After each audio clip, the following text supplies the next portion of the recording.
is blowing out at Wrigley Field. You are looking live where this afternoon the Cubs close out a 10-game homestand. They look to earn a split with the Dodgers and make their longest homestand of the season a winning one. You can see the game right here on Comcast Sportsnet in high definition at 1:20. And welcome to Dodge Cubs pregame live alongside the quirky Southpaw Dan Plesac.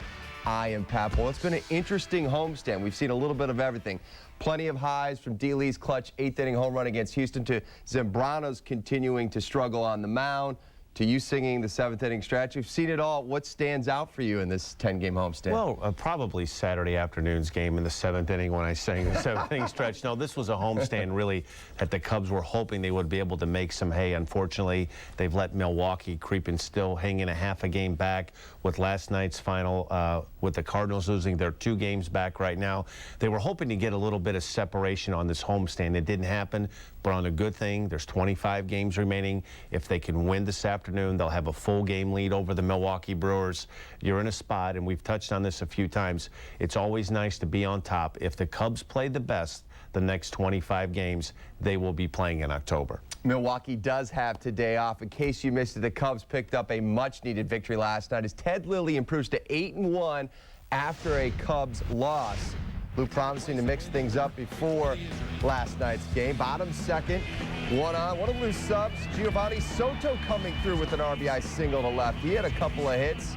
That RBI, a run scored. It's 1-0 Cubs. Who does he remind you of, by the way, Soto? He is a Dante Bichette lookalike. When I saw the headshot the other day, and then here Aramis Ramirez, this really gave the Cubs some breathing room. A big 2-run home run in the 3rd inning. It was nice to see them be able to start to get some runs in bunches.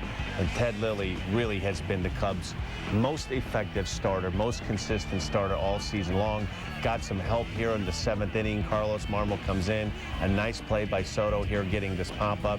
And it was just a well-played game. Derek Lee makes a nice sliding catch here on a pop fly by Juan Pierre. A good, solid game. Jock Jones pitch hitting a ball through the middle of the diamond to drive in Ryan Theriot. What a big RBI double in the gap in right center field. And Ryan Dempster finished it off last night. Threw the ball very, very well. 1,000th career strikeout for Demp, and the Cubs win it 8-2. We're going to get into Lou's new nasty boys, Marmol, Howery, and Dempster in just a bit. But we take a look at the up to the second NL Central standings in the hunt for Red October. Brewers, no problem last night against Houston. They won it 14-2. And you know what? Since we had that meeting on the north side, since Ben Sheets returned, they've been playing better baseball. Every team really needs that go-to pitcher, and they have desperately missed Ben Sheets. And that's not to say that's the reason why their bullpen has struggled so much the last 4 or 5 weeks. But it's similar to the run that the Cubs went on in June and July when you could have made the case the Cubs were without a doubt the best team in the National League. It's no coincidence that in the midst of that run was probably the best stretch of baseball that Carlos Zambrano pitched all season long. When he throws the ball well, I think the other starters fall in line, and you do need that guy when it gets into crunch time that you're going to be able to depend on and shut some other teams down. And I think it's going to be a big next 3 weeks for Carlos Zambrano. I really believe if he gets back to the form and pitches well, they will win this division. Time out ahead of the ballpark. Lou Piniella got 8 runs last night from a lineup that did not have Theriot, Kendall, or Jones penciled in as starters. With more on how today's lineup looks, we send it to Josh Moore, who's live at Wrigley Field. Good afternoon, Josh. And good afternoon, Pat. And it's a glorious afternoon for baseball. It's mostly cloudy, but the sun's going in and out. You saw that the wind is blowing out hard today. It's hot and it is humid. The kind of day that saps your strength, the kind of day that requires rest for a lot of the players. You mentioned the guys that were off yesterday, Theriot, Jones, also Jason Kendall, and how nice it was that their replacements all had contributions to the Cubs win. Ronnie Cedeno had a couple of nice plays in the field in Theriot's place, and of course Soto drove in Monroe with the game's first run, the one that put the Cubs up 4 good in the ball game. And very important that they were able to get those contributions, because the everyday players with the grind, the intensity of the playoffs, all the day games they play here, need the rest. And yet, as much as they do, they don't want to come out of a ball game with a pennant race on the line. It's to a point now where for me, I think we're all the adrenaline of this race and the excitement of the possibility of getting there and doing something special. keeps everything fresh. I mean, no matter how you feel, I think going into it, with all the possibility that we have in front of us, you know, you're ready. It really doesn't matter how you feel physically. Once push comes to shove, you're out there ready to perform. It's a team. You don't win with one guy or two guys. You know, teams like that last very long during the season. So we've been doing a nice job of having somebody different every night do something good, and it continued last night. It sure did, and both Terrio and Jones are back in the lineup this afternoon to face the Dodgers and Derek Lowe. It goes Alfonso Soriano in left, Terrio at short, Lee at first, Darrell Ward batting cleanup and playing in right field. Mark DeRosa is at third, Jones in center, Jason Kendall back, he's catching, Mike Fontenot's at second, Jason Marquis is pitching, and of course what that means is Aramis Ramirez has the day off, even though he hit the home run last night. Lou Piniella saying he needs to get Ramirez a couple of days off just to rest his knees a little bit with this 10-day, 9-game road trip coming up with the makeup game with St. Louis in the middle back here at Wrigley Field. Lou Piniella has to go with a little bit of a diverse lineup to make sure that his team has the best chance to win. We've had quite a few changes here. You would like to be a little more stable, but we've had some injuries here, and we've had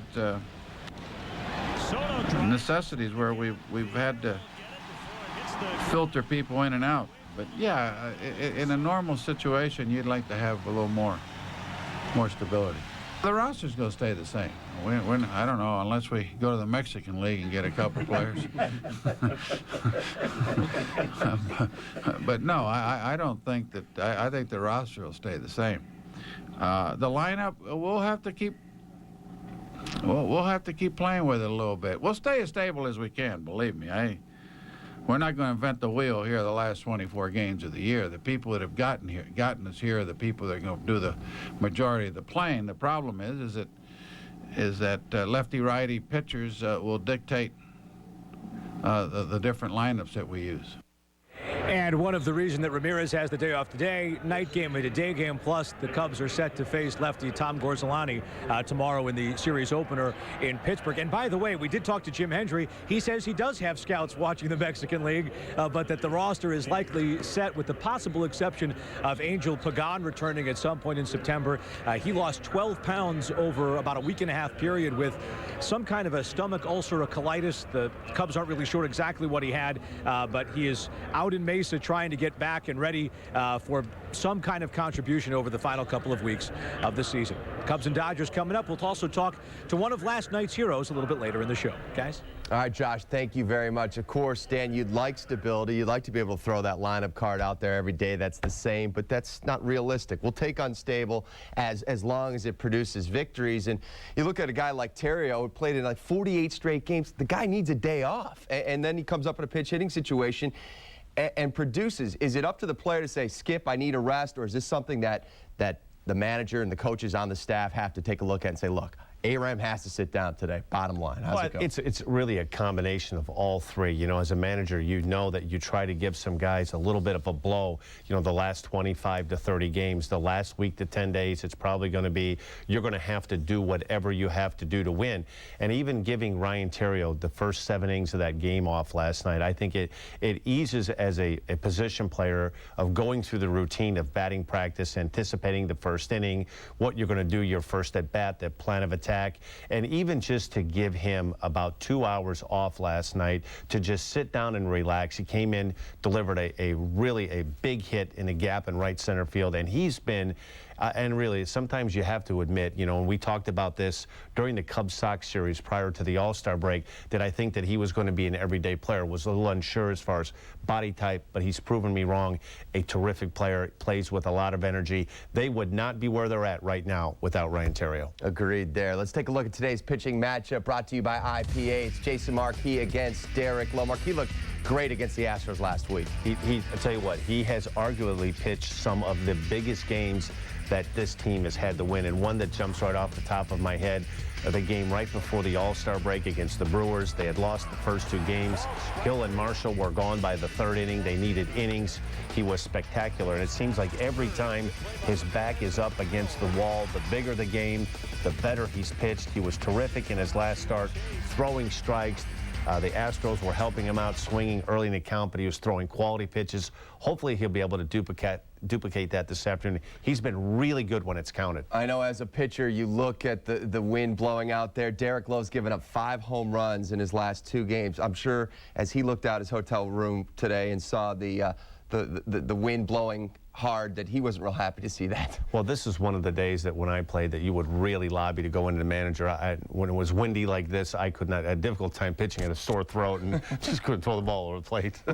Time for our first break here on Dodge Cubs pregame live. When we return, has Alfonso Soriano's health changed Dan's thoughts of keeping Fonzie in that leadoff spot? We'll delve into that and take you through the Dodgers lineup. It's all coming up.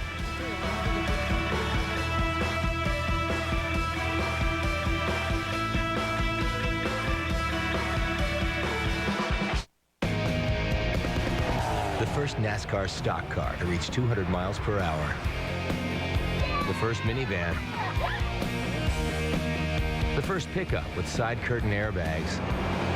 And now, Dodge introduces the industry's first lifetime powertrain warranty. It's the best warranty in the business. So come check out the best lineup of Dodge vehicles ever and grab life for a lifetime. Prices they got in here. $8 candy bar, $11 for a can of tuna. Now, it's prices like these that's keeping folks from living the high life. Sir, where's your beer section? Thank you. A good, honest beer at a tasty price. That's what we stand for. Clean up on aisle common sense. Hey, let me grab this. That's how we do it. Get in and out, boy. You just lost your right to sell Miller High Life is what you did. They're the teams you live for, the players you cheer for, and the events that make you stop everything. Whatever side you're on, whatever captures your interest most, there's one common bond that unites us all. We all share a passion for Chicago sports. That's why fans like you need a television home devoted solely to you. The games, the news, the analysis, and everything else you desire. It's all right here on Comcast Sportsnet, fans' best friend. Sit, watch. Hey everyone, Len Casper and Bob Brenly here. How would you like to hit the links with us this summer? Presenting the 2nd annual Swingin' Away with Len and Bob sweepstakes. You and a guest could win a round of golf with us at Cantini Golf in Wheaton. To enter, log on to ComcastSportsNet.com and fill out an entry form. The 2nd annual Swingin' Away with Len and Bob sweepstakes presented by the Chicago District Golf Association for everyone who plays the game.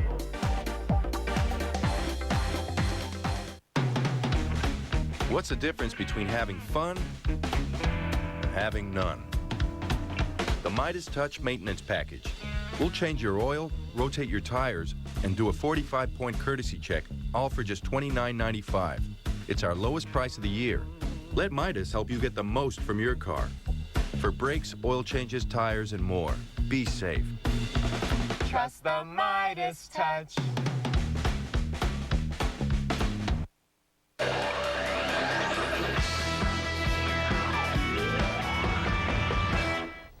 Welcome back to Dodge Cubs pregame live with Dan Plesac. I'm Pat Boyle. It's Marquis versus Derek Lowe at 1:20 right here on Comcast Sports. Let's take a look at how the Cubs have fared against Derek Lowe in his career.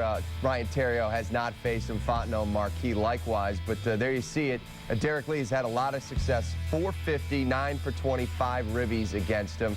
And good to see that wind blowing out for D. Lee today. I mean, you look at that graphic, and I mean, that's you're talking at times when you have 5 or 6 at bats, those statistics can be a bit jaded.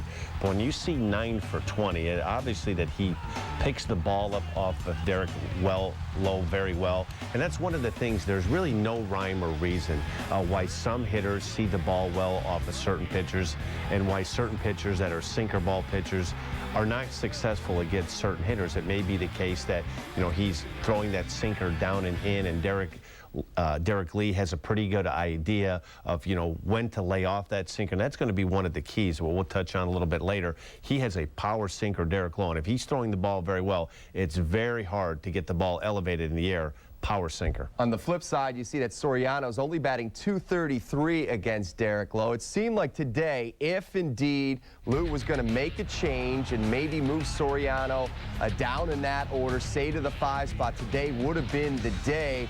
I know you were president of the fan club. Keep Alfonso in the leadoff spot, but considering his wheels and even what we've seen on the base paths and what we've heard from Pennell in the last week, they need speed, they need speed.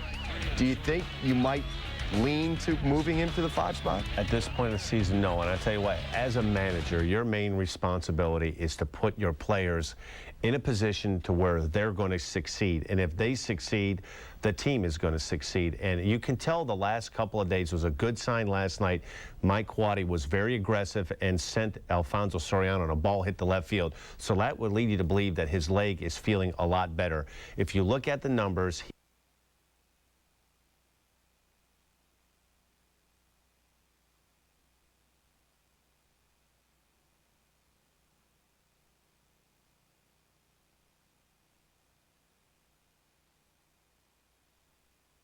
moving 2 players and having to think, is one going to be able to handle the leadoff spot? Is the other, you're going to move them from the top of the order to the 3 or the 4 hole? You basically have 2 guys, one that likes hitting at the top of the order, and Soriano, and Terrio, who he just hits anywhere Lou puts him in a lineup, he hits. You're staying the course. Keep him in the leadoff spot. It's too late in the season right now. You know, you have all these great plans, and sometimes it looks great on paper, but the bottom line is this team is what it is, and not you or I or anybody else knows this roster any better than Lou Piniella and his coaching staff. They see these players daily. They know what they can do. They know what they can't do. And this is their job, and this is their livelihood. And you haven't always, you know, some of the moves that Lou has made this year, it catches you off guard.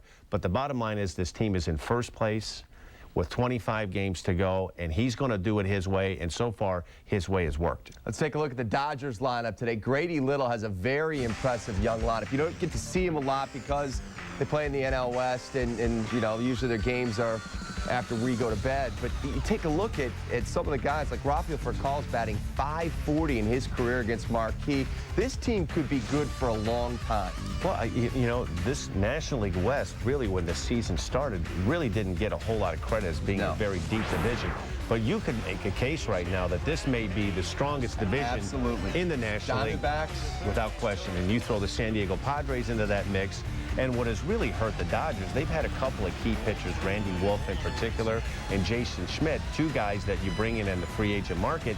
And you can't lose to number 1 and number 2 or number 3 in your rotation and think that you're going to be successful all season long. You'd like to get some contributions, but sooner or later, when you're missing your big guns, primarily out of your pitching staff, you're going to feel the pinch of that at some point, and that's been the Dodgers' problem. Time for us to step aside on Dodge Cubs pregame live. When we return, we're going to get into Plezak's kitchen. We're going to discuss the Cubs' big 3 in the pen, Marmol, Howry, and Dempster. Plus, Josh Mora goes one-on-one with Cubs catcher Giovanni Soto. It's all coming up on Dodge Cubs pregame live.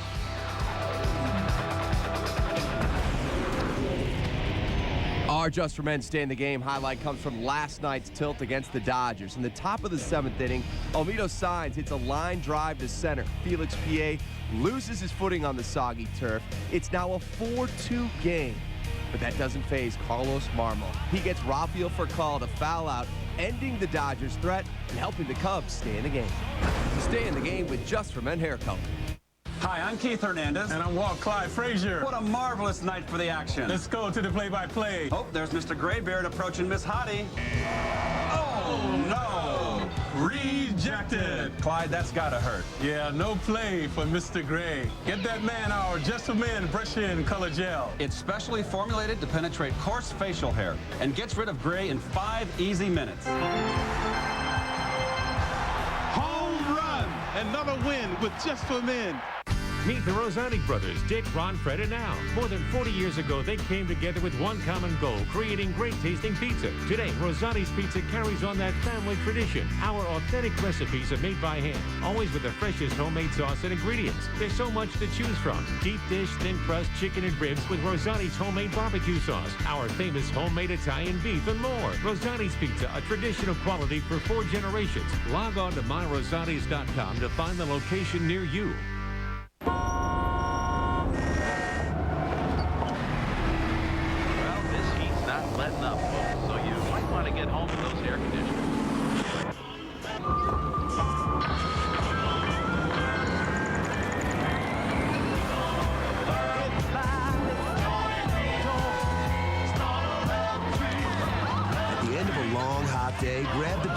starts out cold and ends up refreshing. Frost brewed Coors Light, the world's... Menards is the place where you'll always save big money. Right now, save $5 a gallon on all Dutch Boy exterior DuraWeather paint. Give your home the look that lasts. Exterior DuraWeather paint provides a durable lifetime finish with one coat coverage. Choose from today's hottest color trends at the Dutch Boy Color Center, or bring in a sample and we'll match it for free. Plus, there are 0 payments and no interest till summer with your Menards Big Card. Save big money at Menards. Casting for bass, tracking deer, calling in geese. With a lineup that features all hunting, all fishing, all the time, there's nothing that comes close to the Sportsman Channel on the new Sports Pack from Mediacom. Plus, with Sports Pack, you get a wide range of NCAA sports like wrestling, baseball, and volleyball available to current Mediacom digital cable customers for only $3.95 a month. Just call 888-333-4039. The new Sports Pack, only on Mediacom. McDonald's Sports Rise, every morning, only on Comcast Sportsnet, fans' best friend. There's a look at the bleachers at the friendly confines. Jason Marquis 8-2 at Wrigley this season. He'll get his first start against the Dodgers since last July when he twirled a 4-hit, 8-inning shutout. Of course, he'd like to keep the Dodgers balls out of the bleachers today. Let's hope Marquis can match that effort today and hand it off to his lights-out bullpen. This next graphic is really going to excite you about as much as having one of your horses in the winning circle at Balmoral. Take a look at this. Marmol, Howery, Dempster. Flat out filthy. They have been really, really good. And that graphic, I think one of the things you'll notice when your bullpen is pitching well, it kind of goes unnoticed. But when the bullpen, the wheels start to fall off, as they did in April and May, it becomes a glaring weakness. And I'll tell you what, Carlos Marmol, in my opinion, there have been so many good stories about this team. Ryan Theriot, Fontenot, Jock Jones' emergence the second half. Jason Kendall has brought some stability to the catching spot. But I think this guy you're seeing right here, Carlos Marmol, has been the single most reason it brought a calm to the rest of that bullpen. He's kind of loose troubleshooter guy with men on base. He's very good with inherited runners.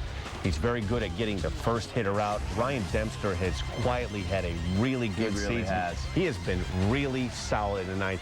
At times, he's going to make it interesting, but you know what? Just about every closer, you're going to go through spurts where not every inning is going to be 1, 2, 3. Ryan Dempster has had a really solid season, and I tell you what, my hat goes off to Bobby Howery. You know, the wheels were falling off a little bit in April and May, but he has come back and been a solid part of this bullpen. Their bullpen right now, those big three right now, that's one of the keys, I think, that is a strength that's going to help them win this division the last 25 days. Well, the Cubs also have a trio working behind the plate with Jason Kendall, Hank White, and Giovanni Soto. The 2007 Pacific Coast League Player of the Year went 2 for 3 last night with an RBI and a run scored, and that earned him a sit-down with our Josh Mora. All right, thanks very much. Here with Giovanni Soto and Gio, the guys were just talking about the back end of this Cubs bullpen. You got to catch them last night.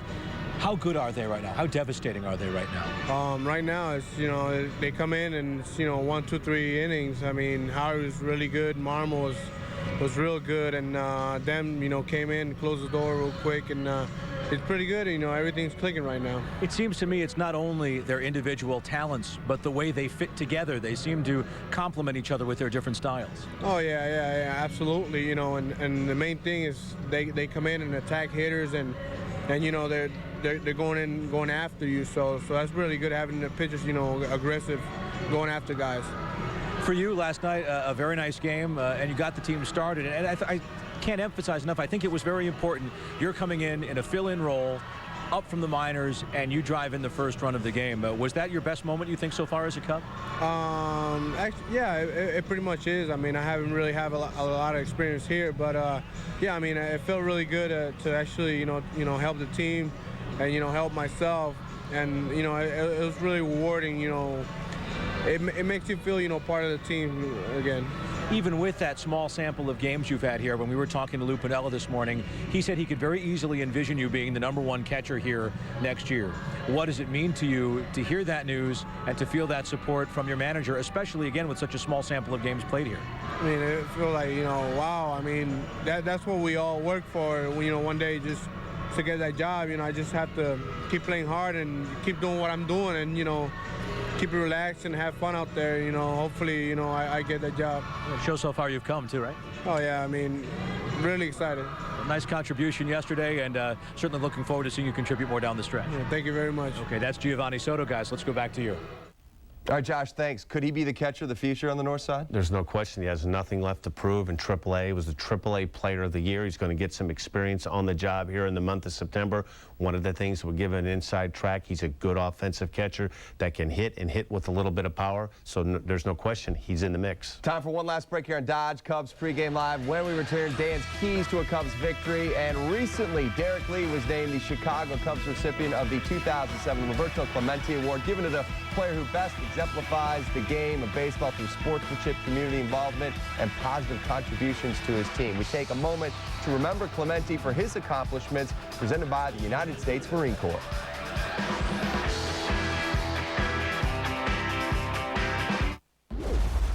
Roberto Clemente was one of baseball's premier hitters in the 1960s. During that decade alone, the Puerto Rico native was selected to the All-Star team 9 times, picked up an MVP award, and won 4 National League batting titles.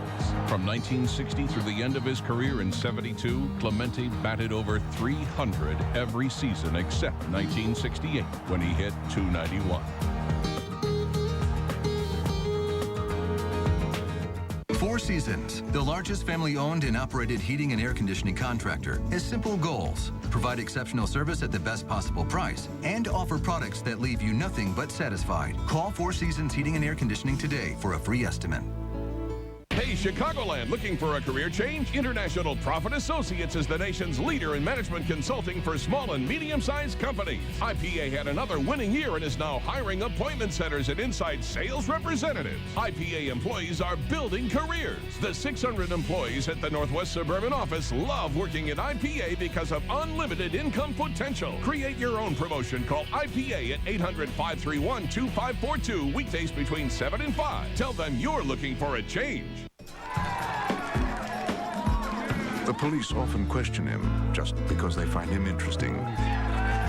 His beard alone has experienced more than a lesser man's entire body.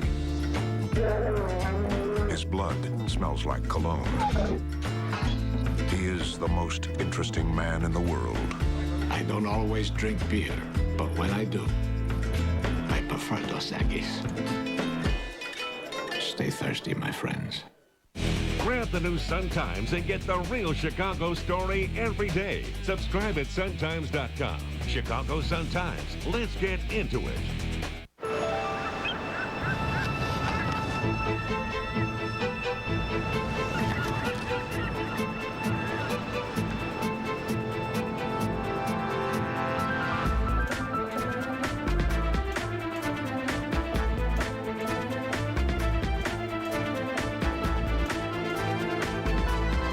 The Range Rover for 2007, designed for the extraordinary. Visit your local Land Rover Center. You're watching the home of the Bulls, Blackhawks, Cubs, and White Sox, Comcast Sportsnet.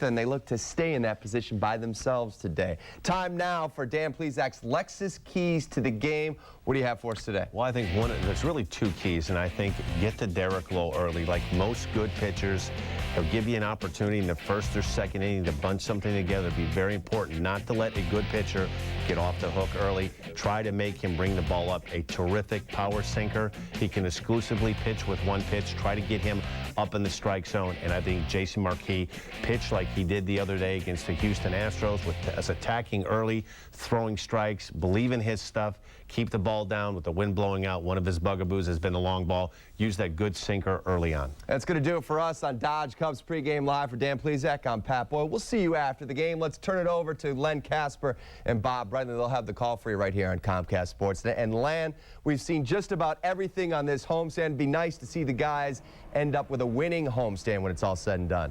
It sure would, Pat. The Cubs would gladly take 6-4 against some tough opponents, and we have to start with the game conditions. The weather always a factor here, and the wind is just howling straight out to center. Yeah, it figures a couple of sinker ballers pitching today. They figure to get a lot of ground balls and the wind blowing straight out. Hopefully Derek Lowe will get a couple pitches up in the zone the Cubs hitters can take advantage of. Greg Maddux once said that he actually believes the ball moves more for a sinker baller when the wind is blowing out, because I don't know how it works with the friction and physics, but he actually believed that the wind blowing out helped him sometimes. Well, the wind blowing into the pitcher's face would tend to put a little more movement on the ball when you do throw that sinker. We'll have to see how it goes in the early going today. Let's check out the highlights of Game 3 as the Cubs were able to take their first game of this series after dropping the first two. The offensive highlights beginning in the second inning. Giovanni Soto with a rare start. A double to left scoring Craig Monroe. That was actually a single. He went to second on the throw after the Monroe double, and the Cubs led early 1-0. Juan Pierre trying to tie it, but then a very rare L5-6. Deflecting off the glove of Aramis Ramirez and into the leather of Ronnie Cedeno. And then Aramis would come back in the bottom of that inning with his 20th home run, a 2-run shot, and the Cubs with a 3-0 lead. Not a lot of big leads on this homestand. In the 5th inning, it was 3-1 at this point, and Derek Lee getting that run right back, singling to right off Eric Stoltz. Then the throw going way over everybody. And that allowed Mark DeRosa to come in and score, one of 3 errors on the night by the Dodgers. 4-1 Cubs. Into the 7th inning, pinch hitter Olmedo Signs credited with a double as Felix P.A. slipped out at center field. Mike Lieberthal scoring. It was 4-2. That's as close as the Dodgers would get. The Cubs would add on. Ryan Theriot didn't even start the ball game, but a pinch hit RBI double past Juan Pierre. Giovanni Soto coming in to score. Mark DeRosa with one of his 3 hits on the night. He would reach 4 times. He would knock in 2 on that knock.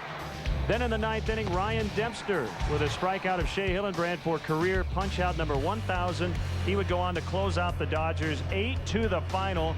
Cubs needed to win because Milwaukee blew out Houston, so they remain a half game up in the standings. And how about Ted Lilly last night? He was kind of the big story that really we didn't talk about because of the offense. Ted Lilly was so good last night. Exactly what the Cubs needed from their starting pitcher. He went deep into the ball game, allowing Lou to use that scripted bullpen at the end of the ball game, and kept his team in the game long enough for the offense to push some runs across. All right, we're going to send it down to the field now. What a year Carlos Marmol has had, now jumping into a setup role, and he's sitting down with our Josh Mora.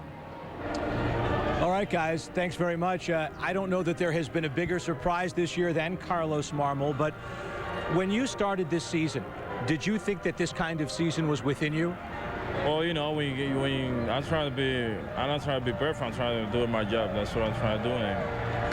And I don't think it's gonna be this point, you know. But I was working hard there, and now I don't, you know, like now I'm so proud of everybody. How did you take it when they first approached you about becoming a relief pitcher? Because last year you were a starting pitcher. Well, I was pitching a little bit last year. I was relieving. I was liking, and then they told me that I'm gonna be in the bullpens. Well, I said, yeah, all right, let's do it. And so you took it. And what did you do then in the offseason to help prepare you for the transition? You know, working hard, try to throw more strides, try to locate my pitch. I know that I'm gonna be like relieving, and you know that I gotta be a strong strike. So. We hear stories from other players on other teams and what they're saying about your stuff, and some of them are saying it's as nasty, as difficult to hit as anybody in the league. How do you react to that? Well, I feel good. I try to be. I don't, like I said before, I don't try to be perfect. I'm trying to make it my pitch. That's what I'm trying to do. Take it, hit it out. It seems to be a nice setup. You leading to Bobby, leading to Ryan. How do those pieces fit together so well in your mind? Well, you know, I try to be. I know that I go first than these 2 guys, and then I try to be put it on the table. That's what I'm trying to do. In your mind, as the years move on from here, do you want to be a closer? Do you want to be the guy at the end? You know, everybody wants to be like closing. I think at this point, every reliever want to be closer settlement guys. You know, that's what I'm trying to do. You've seen the difference now too. Last year, as a starter, the bullpen was not a good bullpen. This year, as a reliever, the bullpen is a good bullpen. Do you think that's maybe the biggest difference between the two teams that you've been a part of? Well, there's a lot different because we putting this year, we're putting together, you know, everything together. Everybody, like, we're happy about what we're doing. I don't know, we like putting together, you know. I certainly do. Last question for you. Your arc, your development as a pitcher is still so raw because you started as a catcher. How high do you think you can go? How good do you think you can be? I don't know. We'll see what happens. How good do you want to be? I know. I mean, I'll be the best for me. I didn't say, you know, like, we always want to be better every day, you know. That's what I'm trying to be, better every day. Well, we're excited to see your growth. Congratulations on a good season so far, and finish up strong. All right, thank you. Okay, that's Carlos Marmol. Guys, let's go back upstairs to you. All right, thanks, Josh. And maybe we'll see Carlos in the ball game again today. Last night, Marmol, Howery, and Dempster closed it out. We'll talk about the starting pitchers when we return to Wrigley Field.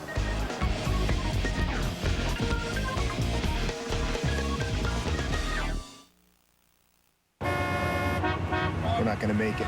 Can you get us to the airport in 15 minutes?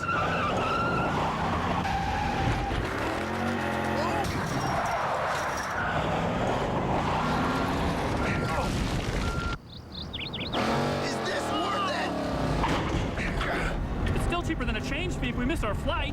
As with all airlines, it may cost more to rebook your flight, but on Southwest, we never charge an additional fee. You are now free to move about the country. Now, see, when people think of Geico, right, they think of car insurance. And of course, saving money. But sometimes that can lead even the savviest driver astray. Take, for example, the motorcycle owner. He calls Geico wanted to save money on his car insurance, only to realise that he doesn't actually own a car. Well, needless to say, he's quite embarrassed, isn't he? Doesn't matter. Geico insures motorcycles and ATVs as well. That way, no one ends up looking foolish. Geico. 15 minutes could save you 15% or more on car insurance. At GMC, we've been breaking down barriers for over 100 years to create the all-new 2007 Sierra Denali, the most powerful half-ton V8 ever. And the all-new 2007 Sierra Heavy Duty, the most powerful one-ton ever. Part of the most extensive line of new pickups available. That's progress. That's professional. Bigger, Wunder, better. Better. Better, bigger. Slow internet got you tongue-tied? Kick your computer into high gear with Mediacom Online. With downloads up to 10 megabits per second, it's faster than any DSL broadband service anywhere and includes ESPN360.com, so you'll get the game and everything around it. Live matchups, real-time in-game stats, and more. Call 1-800-CABLE-TV and get Mediacom Online for only $19.95 a month for a year. Call 1-800-CABLE-TV. If you need to tow it, Quad City Spring has it. Quad City Spring is the area's suspension, spring, truck accessory, and towing experts. From goosenecks and fifth wheels to every kind of hitch imaginable, including Blue Ox base plates and tow bars, strong as an ox. And Quad City Spring installs and services everything they sell. So tow it right. Get your ride to Quad City Spring. Quad City Spring, 34th Street at River Drive in Moline. Watching the home of the Bulls, Blackhawks, Cubs, and White Sox. Comcast Sportsnet. Good matchup on the mound. Jason Marquis with solid numbers versus the Dodgers in his career. Derek Lowe, also good numbers against the Cubs. He has allowed 10 earned runs and 5 home runs over his last 2 starts here in 2007. So there's your pitching matchup. And we mentioned the wind blowing out, and what I heard was maybe a 60% chance of rain around 2 o'clock or so, so we might be dodging showers the rest of the afternoon. Normally on a day like this, you kind of hang back and wait for the 3-run homer, but Bob, with the Cubs not hitting a lot of home runs, are you more apt to be aggressive on a day like this? Well, you would think Lou would try to be aggressive. Not only the weather, the possibility of rain at some point in the afternoon, but facing a sinker ball pitcher like Derek Lowe, if you don't get the runners in motion, you're probably going to hit into a lot of double plays, and the Cubs have done enough of that in this series. Yeah, they sure have. I believe it's 9 in the first 3 games already. So that gets you set for Cubs baseball today as they take on the Los Angeles Dodgers. With a win today, they can earn a split in this series and a 6-4 homestand. All the action's coming up next. Cubs pregame live on Comcast Sportsnet is brought to you by your Chicagoland and Northwest Indiana Dodge dealers. Live strong, live bold, live now. Dodge, grab life. The first NASCAR stock car to reach 200 miles per hour. The first minivan. The first pickup with side curtain airbags. And now, Dodge introduces the industry's first lifetime powertrain warranty. It's the best warranty in the business. So come check out the best lineup of Dodge vehicles ever and grab life for a lifetime. They're the teams you live for, the players you cheer for, and the events that make you stop everything. Whatever side you're on, whatever captures your interest most, there's one common bond that unites us all. We all share a passion for Chicago sports. That's why fans like you need a television home devoted solely to you. The games, the news, the analysis, and everything else you desire. It's all right here on Comcast Sportsnet, fans' best friend. Sit, watch. Four Seasons, the largest family-owned and operated heating and air conditioning contractor, has simple goals: provide exceptional service at the best possible price, and offer products that leave you nothing but satisfied. Call Four Seasons Heating and Air Conditioning today for a free estimate. Now, see, when people think of Geico, right, they think of car insurance. And of course, saving money. But sometimes that can lead even the savviest driver astray. Take, for example, the motorcycle owner.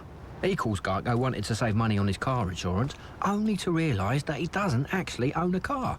Well, needless to say, he's quite embarrassed, isn't he? Doesn't matter. Geico insures motorcycles and ATVs as well. That way, no one ends up looking foolish. Geico. 15 minutes could save you 15% or more on car insurance. Here's Jax. We gonna make some big changes. Yeah, free live music and not an Appletina in sight. Excuse me, ma'am. 2 more highlights for my friends here. All right? Get on up here. Is this thing on? Woo! Jax Bar, congratulations. Your support for the High Life shall now be immortalized. Light it up. Woo! Why y'all let me do that? The High Life is on. McDonald's Sports Rise every morning only on Comcast Sportsnet, fans' best friend.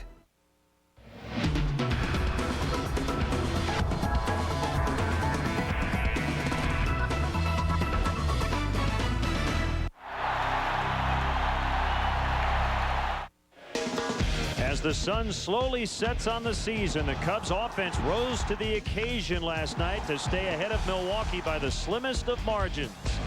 In making this a September to remember, the Cubs attempt to cap off a winning homestand against the Dodgers. X.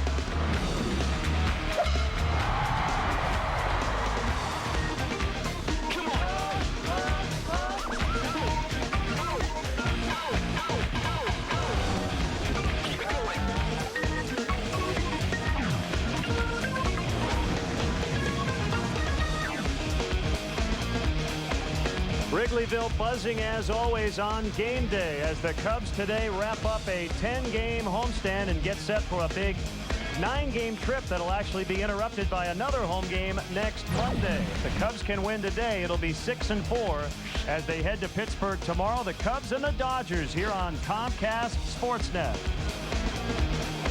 Hi again, everyone. Along with Bob Brenly, I'm Len Casper, and the Cubs have won 5 of 9 on this homestand. And we said early in the season that the stats didn't really match the Cubs' record, and you can kind of say that about this homestand. This homestand mirrors what you're talking about. The numbers don't look pretty if you just statistically gauge this homestand. You see the batting average for the season here at Wrigley. They've hit the ball for a higher average. They've scored fewer runs. They've hit poorer with runners in scoring position. We talked about all the double plays the Cubs have grounded into in this series, yet with a victory today, have a chance to go 2 games over on this homestand. That's pretty good. Aramis Ramirez is getting a day off today after a big night last night, so Mark DeRosa's at third, and the cleanup hitter is going to be Darrell Ward in right. Well, Darrell Ward deserves a start. The way he's been swinging the bat when he's been inserted as a starter in the lineup, he's hitting over 400 with a couple of home runs, 13 RBIs in only 16 games. His primary value to the ball club is as a pinch hitter, 9 for 33 off the bench, but when the guy's swinging a hot bat, we know Lou likes to get him in there. We talked in the pregame, 2 guys who throw that signature sinker. The other 2 offenses are going to try to see that sinker up in the zone, put the ball in the air on a day in which the wind is howling out to center. Now our national anthem with Wayne Messmer. And now, ladies and gentlemen, to honor America, we ask that you all please rise and kindly remove your caps. Join along with me, Chicago Cubs public address announcer Wayne Messmer, accompanied by Gary Pressey at the Wrigley Field Lowry organ in a singing and playing of our national anthem.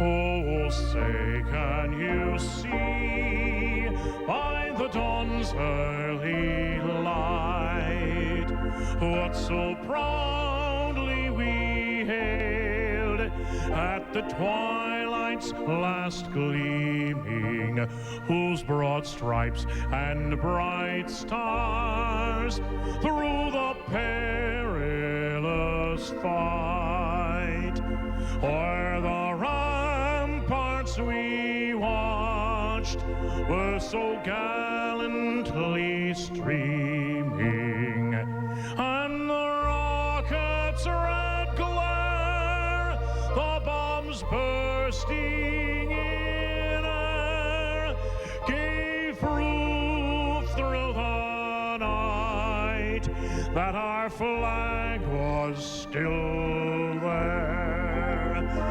Oh, say does that star-spangled banner yet wave o'er the land of the free and the home of the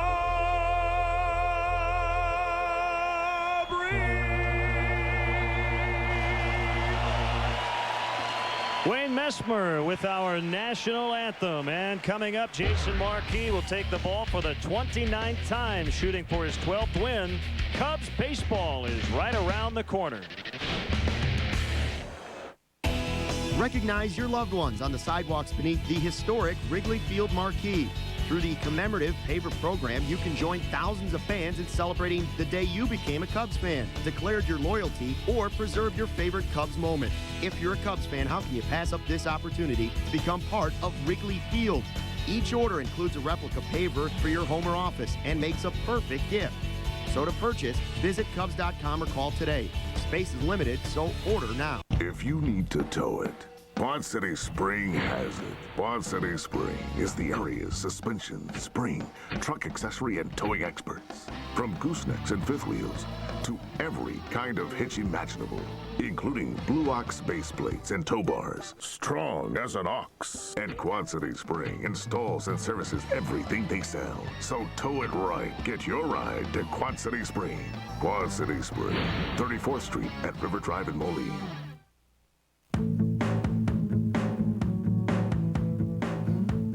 So, you're a green person, but which shade? Confusing, isn't it? Well, True Value's Color Made Simple can help. With exclusive tools, trained professionals, and expert advice, finding your color will always be simple. Now let's talk purple. True Value's Color Made Simple. Meeting the challenge since 1940.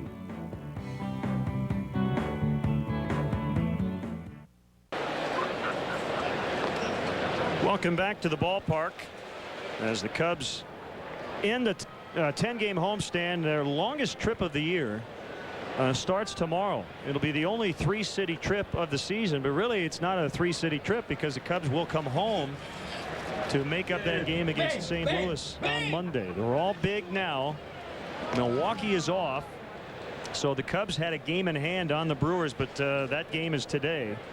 As we check in on the updated standings, with Milwaukee and the Cubs both winning last night and the Cardinals losing, it's a half-game lead over the Brewers, 2 up on St. Louis. The Cardinals hosting the Pittsburgh Pirates today, but they are under another rain delay before the first pitch at Busch Stadium. Brian Bullington, a right-hander, Mike Maroth, a lefty, the scheduled starters in that one.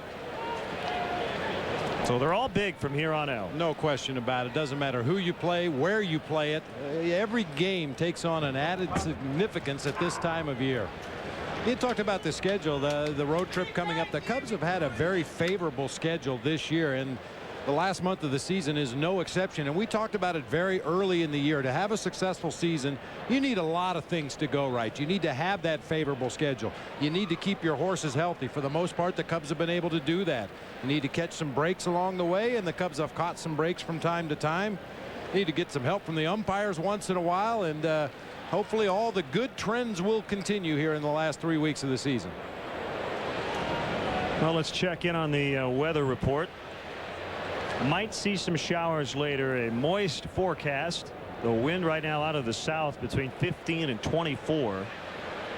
And another hot and humid afternoon here in early September. Yeah, it's moist weather. It rains or not today. Extremely humid down on the field before the ball game. The Cubs took optional hitting in the cages. The Dodgers hit on the field today.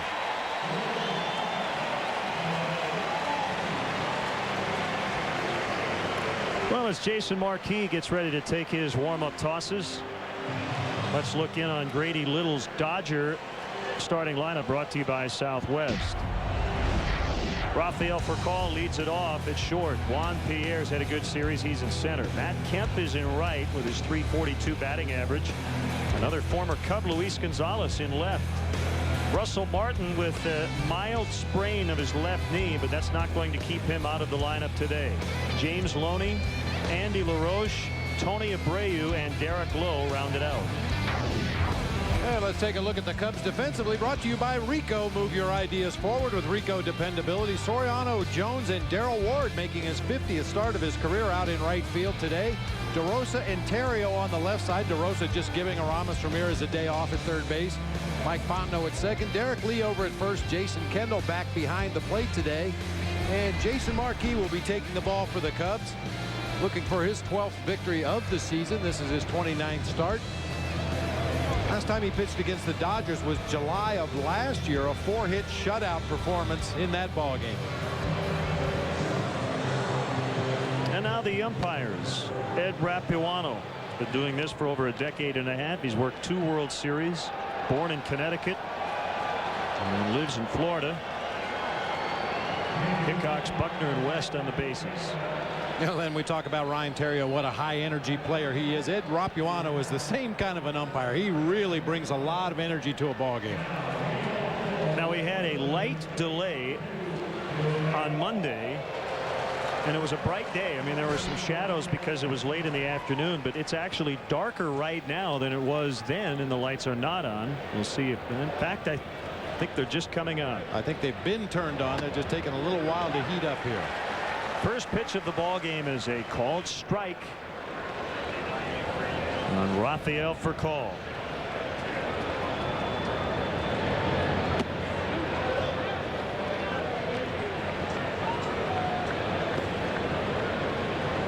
With the wind blowing out, we should mention the Cubs have hit 8 home runs in the first 9 games of this stay. The Dodgers without a home run their last 6 games. Been over a week since they left the yard, as Rafael Furcal is not feeling good right now. Took the ball off the front leg. And he's down. Grabbing near that right ankle. Get one more look at it here as Furcal chases that pitch that was inside off the plate just a little bit and hits right in the middle of the shin bone. No padding there whatsoever. Initially tried to walk it off, got as far as the on-deck circle over there, and just collapsed onto the ground. Boy, for a guy who relies so much on his speed as a big part of his game, I have to believe that's going to slow him down a little bit.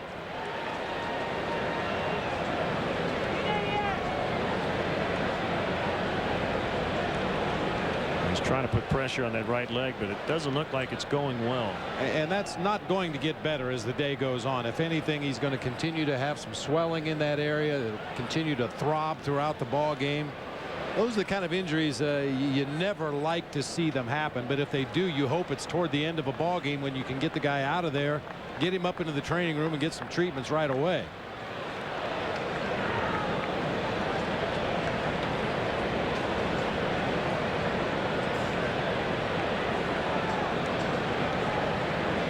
His bat, so he's trying to hang in there.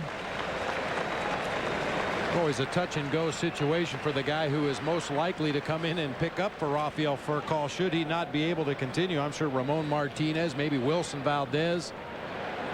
A couple of those Dodgers that are expecting to sit on the bench and watch 9 innings of baseball today probably got their heart rate going a little bit when they saw Furcal go down.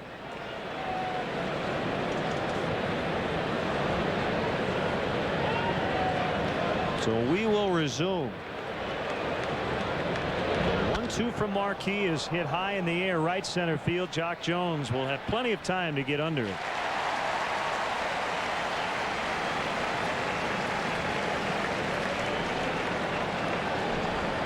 Looks like Furcal is moving better.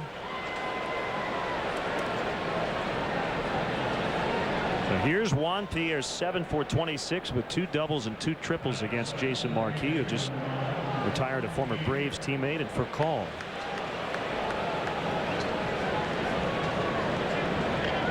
DeRosa in at third. There's always the threat of a bunt from Juan Pierre. He slaps it foul the other way. And a little different dimension to his bunting game this year. We've seen him at least 3 different occasions in this series show bunt and then try to slap the ball past the third baseman directly at the shortstop. And I'm sure that's something Juan Pierre has picked up from hitting behind Rafael Furcal in this Dodgers lineup. Something Furcal has done throughout his career. Show bunt early, get that third baseman charging hard, and then just try to slap the ball past him right at the shortstop and outrun the throw to first. Derek Lee with a backhand. Marquis covering, and he beats him barely.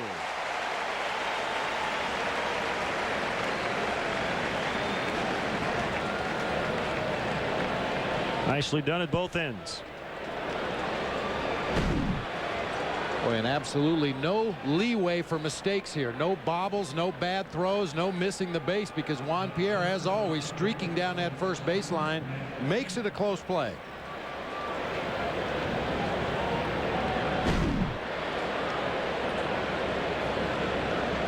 And now the red-hot Matt Kemp hitting .408 since mid-August, going back to the 14th of that month.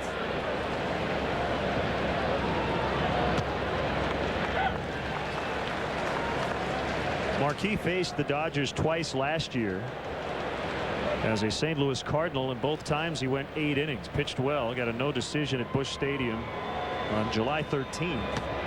Gave up 2 runs, and then he shut out the Dodgers through 8 innings in Los Angeles on July 23rd in a 6-1 win. So he's 2-1 with a 2.20 in his career.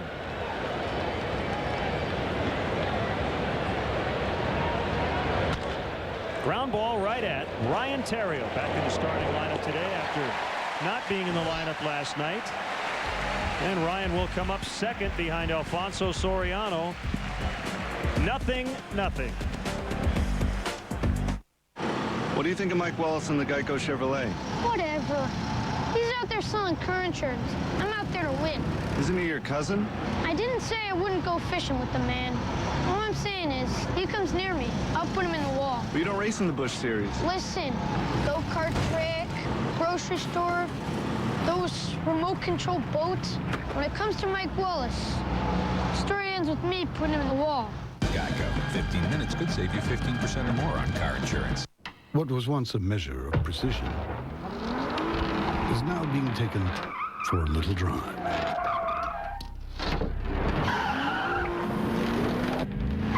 An available 6-speed automatic,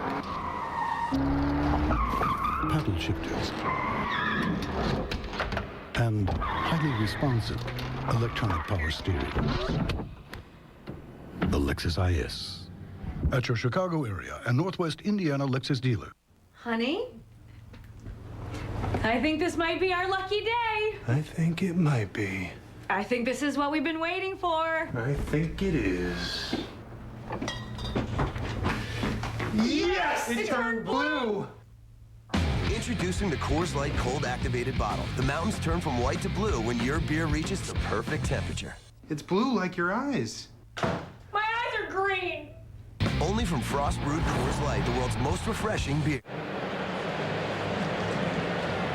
Let's check in on the Cubs Southwest starting lineup. Cubs come in at 71 and 67. Soriano, Terrio, and Derek Lee on his 32nd birthday. Darrell Ward in right. Mark DeRosa's at third base. Noah Ramos Ramirez in the lineup today. Jock Jones in center. Jason Kendall back in there after a solid night from Giovanni Soto. Mike Fontenot at second base, and Jason Marquis, the pitcher. Take a look at the Dodgers defensively. This is a team that's made 6 errors in this series. Gonzalez, Pierre, and Kemp across the outfield. LaRoche, Furcal, Abreu, and Loney across the infield. Russell Martin back behind the plate today for the sinker baller, Derek Lowe.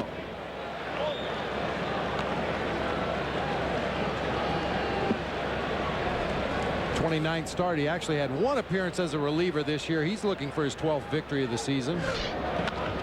Soriano cracks it deep left center field. A leadoff homer.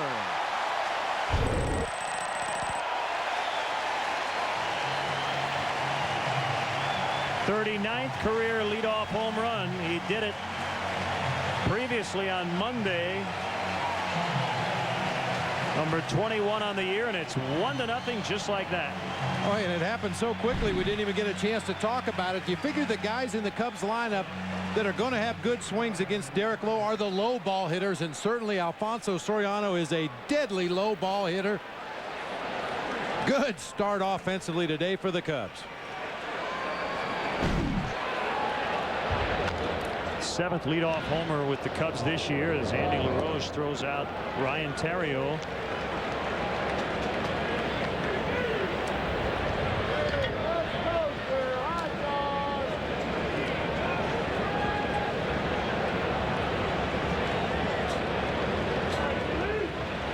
He has the team lead again after Ramos tied him last night, but his 20th.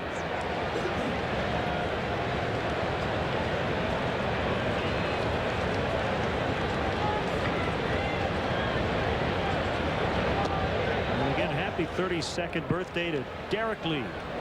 It's D. Lee versus D. Lowe, and both honored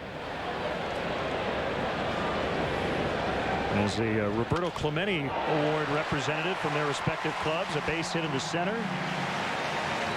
That was yesterday.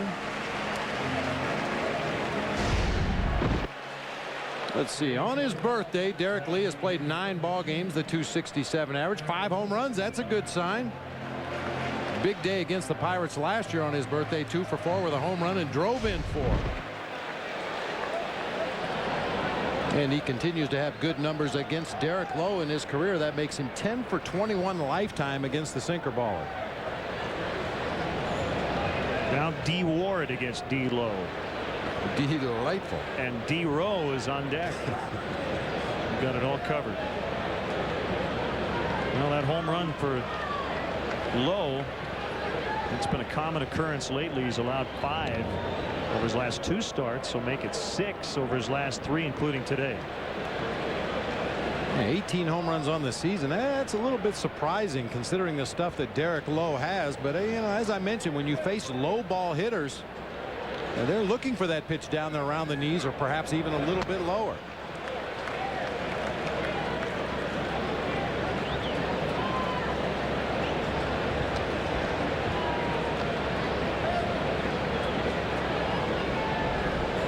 When he is really on, he is as good as any starter in the game. He threw a no-hitter with the Red Sox in 2002. And a complete game 1-hit shutout here at Wrigley Field on the final day of August in 2005. The only hit he allowed was a leadoff infield single to Jerry Hairston in the first inning. That was it. First career 1-hitter. He has been extremely durable throughout his career. Outside.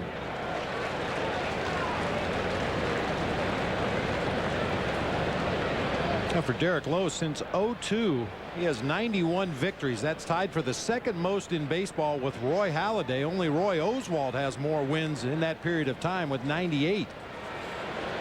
I think a lot of people would be surprised to hear Derek Lowe's name at the top of that list. Well, it says a lot about how good he is, but also the fact that he has been durable. He's been able to make his starts and pile up those wins.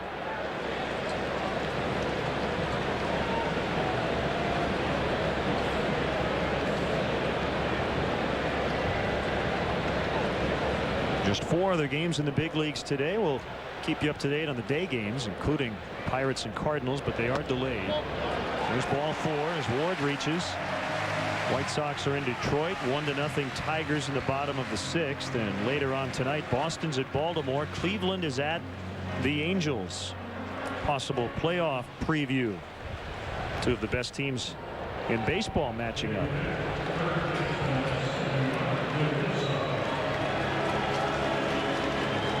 And Mark DeRosa, another good low ball hitter, figures to hit some good hacks against Derek Lowe in this game today.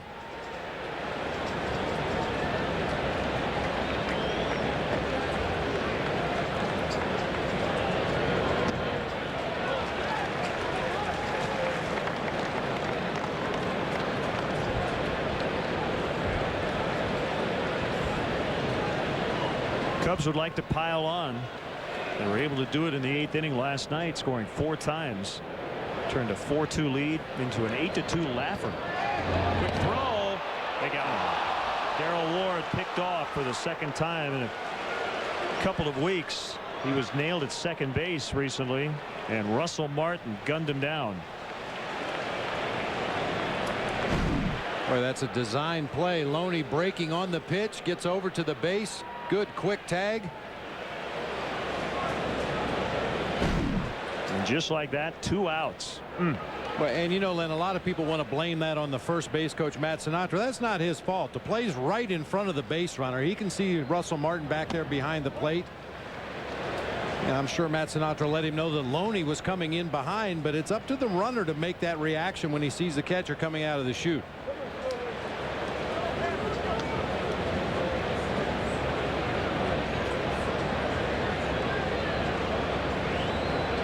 Meanwhile, 3-0 on DeRosa. Taking all the way, and there's ball 4. So he'll simply replace Ward at first. Now, as a catcher, Bob, is that the easiest throw as far as a pickoff play? You don't have a batter in front of you. You've got the short throw down to first. And you can actually set that play up. You call for a pitch outside, allow it to get really deep into the hitting area, and then just step into it almost like a pitch out. Snap that throw down to first base. A lot of catchers, a lot of teams live by the theory that on an 0-2 count to a right-handed batter with a runner at first, it's always a potential pickoff. The catcher and the first baseman have a sign between themselves to let the other guy know that we're going to call an outside fastball here, and I'm coming down your way. We used to call it the fake pitch out. You don't really call for a pitch out and jump out of your position to receive the ball, but you do call for a fastball way outside. Look where Martin is set up.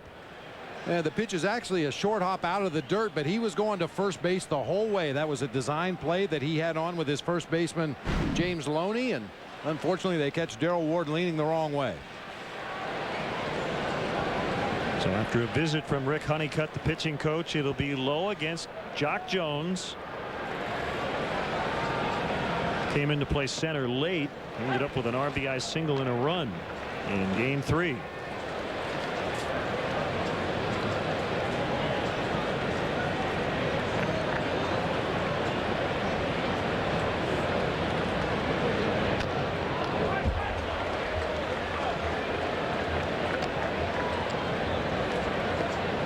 And the numbers, Bob, would tell you there's a pretty good chance if Jock puts a ball in play against Derek Lowe, it would be on the ground. He's a ground ball hitter, and Derek Lowe an extreme ground ball pitcher. It's going to be big for Jock today with runners on base in less than 2 outs to find a hole. There are 2 outs in this spot. 1 ball, 2 strikes. You know, I've had hitting coaches in the past tell me when you face a drastic sinker baller like Derek Lowe, you need to make a physical adjustment. Carry your hands maybe just a little bit lower than you normally would. And I think it's more of a mental adjustment than anything else. Most hitters will try to square up the baseball, and by that I mean they want to see the middle of the baseball. That's where they want to make contact. But because Derek Lowe's pitches are always moving down toward the ground, you may have to lower your sights at least mentally and try to hit the bottom part of the baseball. That way when it does sink as it gets into the hitting zone, you'll end up hitting it in the middle of the baseball. A 1-2 pitch, a swing and a miss as Lowe strikes out Jones. The Cubs get the run on the home run from Soriano, but that's it. They strand 2. It's 1-0.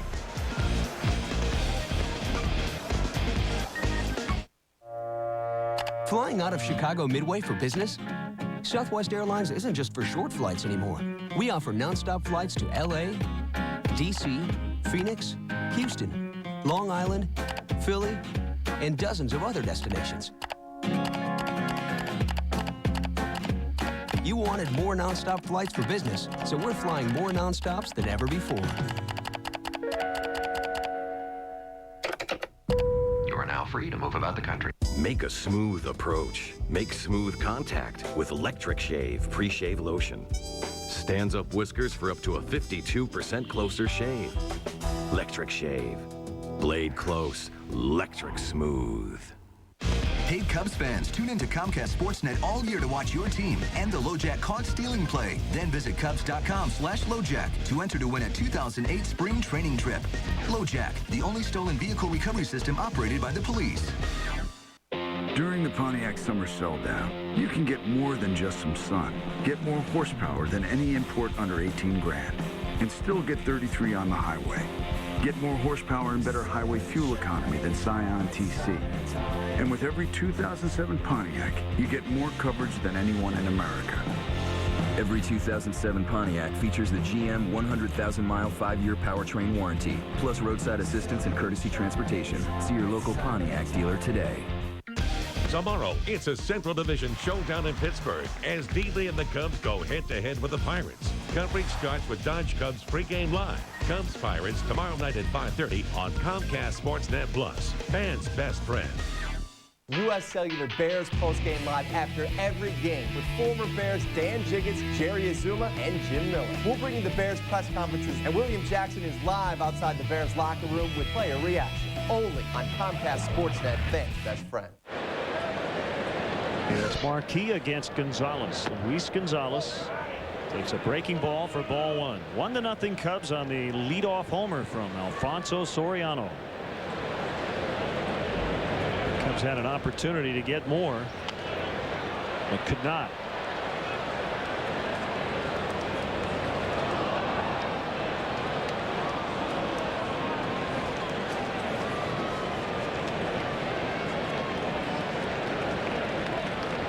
Gonzo's 8 hits away from 2,500 in his career.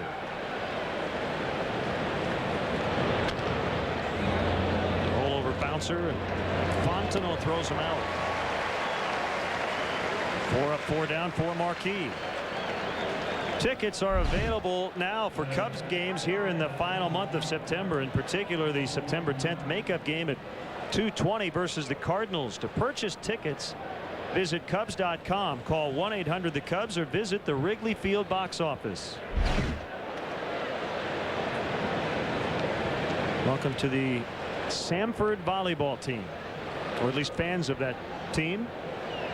At least owners of T-shirts of Samford volleyball. Correct. Boy, an awkward looking swing there by Russell Martin.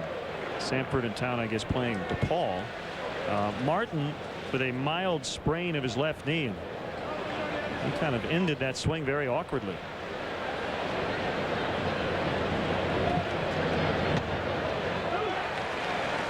Two strikes. He's going to try to gut it out. I said kind of and then very. I guess it's one or the other. I'm surprised he's even able to walk after that. The play at the plate, we tried to avoid the tag and hyperextended that left knee. And it looked like he really hyperextended his Achilles on the back of his ankle as well. But after laying on the ground momentarily, quickly jumped to his feet, went back to the dugout, put his gear on, stayed in the ball game.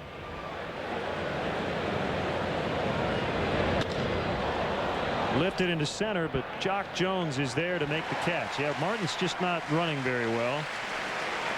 And here's why. Yeah, this is the play we were talking about. Throw to home by Alfonso Soriano on a fly ball. Martin tried to score. Jason Kendall forced him to the inside, and that left leg just, man, I don't know how he avoided serious injury on that play. It's obvious he's bothered by it, but the fact that he's in the game, I think, speaks to how tough Russell Martin is. Don't run on Fonzie. Yeah, that's the lesson.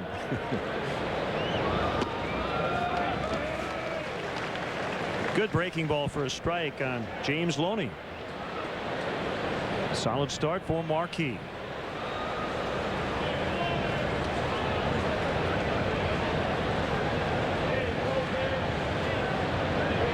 Ted Lilly was tremendous last night, and the Cubs needed it. 6 2/3, 2 runs. Steve Traxel with a quality start the night before. But the Cubs lost 6-2.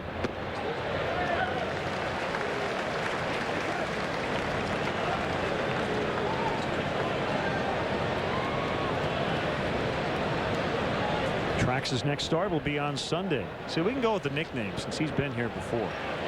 Sometimes it takes a few weeks before you start dropping nicknames on new Cubs.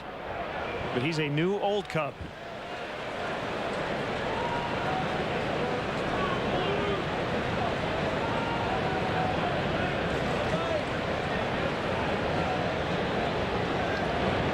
Swing and a miss. So Marquis has gone 6 up, 6 down. Cubs coming back in the second, leading 1-0.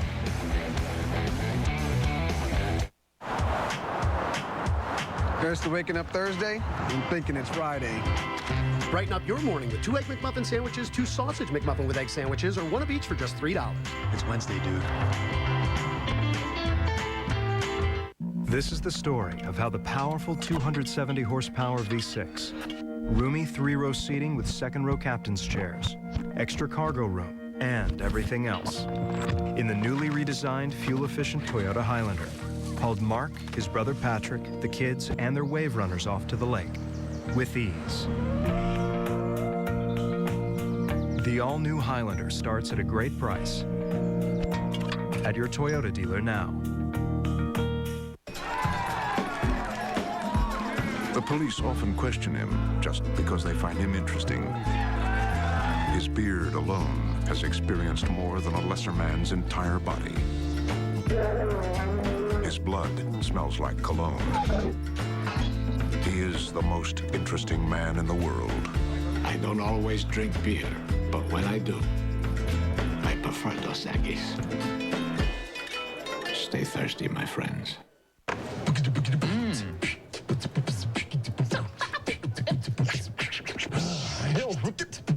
2 Big Mac sandwiches for just $3.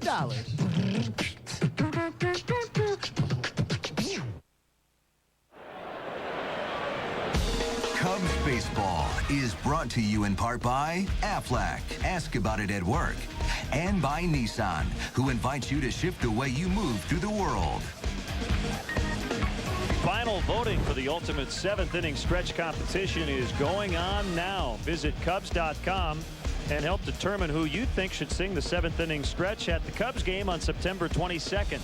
There are only 10 finalists left, so don't forget to visit Cubs.com and vote for who you think deserves the title of Ultimate Cubs Fan. What a great competition.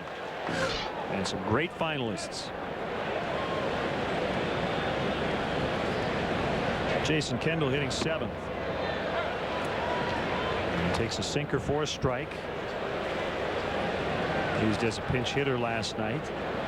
Good job by Giovanni Soto. You know, Giovanni Soto is perfect when he starts a ball game behind the plate for the Cubs this year. 3-0. Soft liner, but Gonzalez had time to get there and make the catch. Ball held up a little bit too much for Kendall to get on.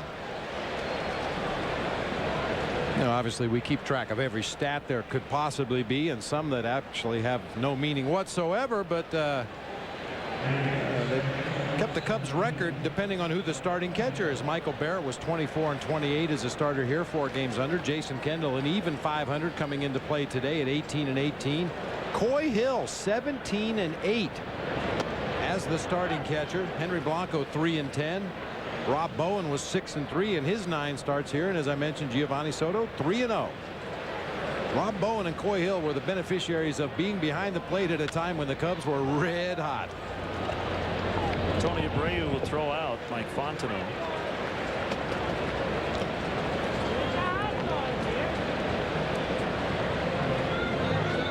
I mentioned this trip coming up. I said 9 games. It's actually 10 because of the day-night doubleheader in St. Louis. And if you count part of the trip coming home, really it's an 11-game trip. Cubs will hit 4 cities. Pittsburgh back here for 1, then to Houston for 3, and St. Louis for 4.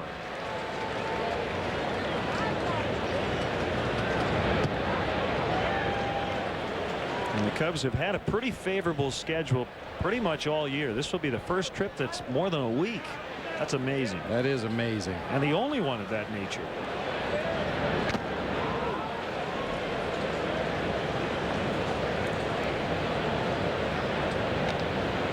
Well, with that split doubleheader coming up next Saturday against the Cardinals down in St. Louis, you have to believe some of the September call-ups may get an opportunity to play a little bit. We'll see how Lou decides to play it.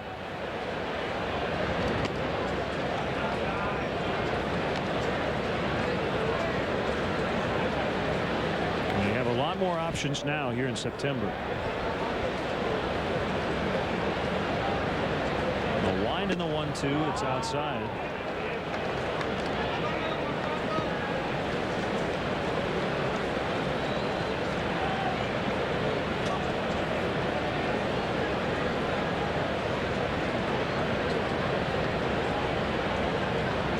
A sign from Martin. And that one hit well, but sliced foul and out of play. We can sometimes tell that the wind is blowing really hard just by the sound, because the flags go right around the roof. We can actually hear the flags right near us because we're way up top hitting the pole.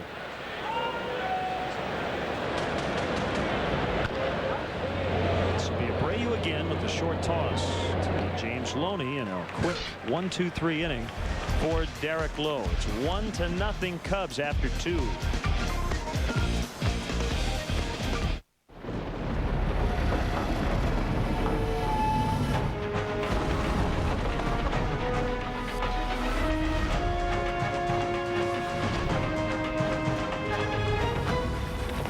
The passage is intense, but if you complete the journey, you will find your destiny among the world's greatest warriors. The few, the proud, the Marines. This copyrighted telecast is presented by authority of the Chicago Cubs and may not be reproduced or retransmitted in any form. And the accounts and descriptions of this game may not be disseminated without the express written consent of the Chicago. When the subject is trucks, you've got to know how to work it. Quad City Spring is all over that. When you need organizing systems for pickups and vans, and Adrian Steel custom setups are your mandatory upgrades, Quad City Spring gets the call. Ladder racks, toolboxes, towing, and truck accessories, we've got you covered. When the subject is trucks, Quad City Spring knows how you want to get it done. Got a truck?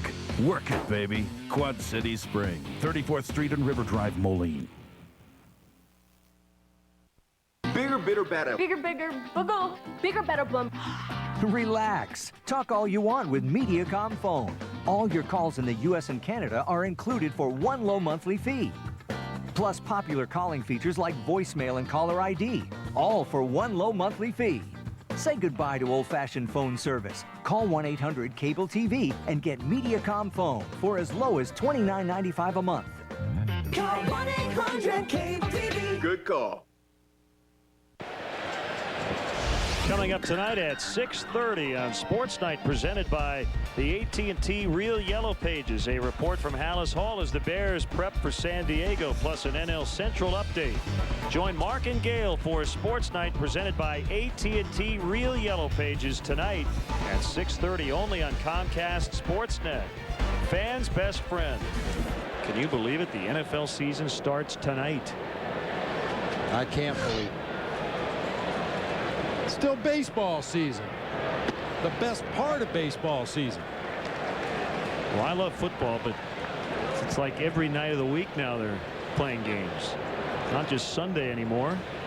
Sunday and Monday, and a Thursday night game tonight. This is Mark DeRosa. Andy LaRoche out on 2 pitches.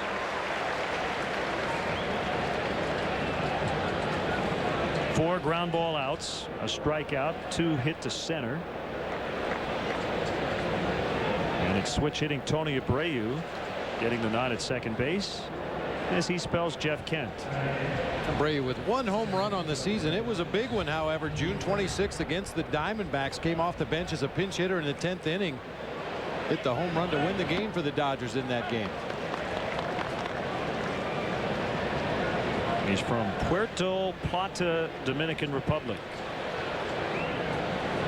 Yeah, you need a fan on a day like this. 1-1.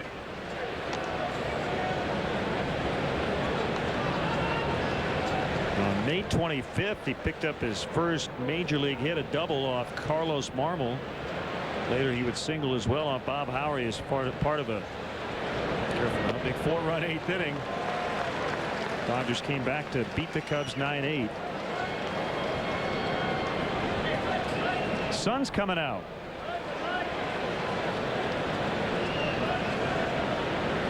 Hope it stays out. There's a drive. Jock Jones will have room. Even with the wind blowing out, it was able to stay in for Jock.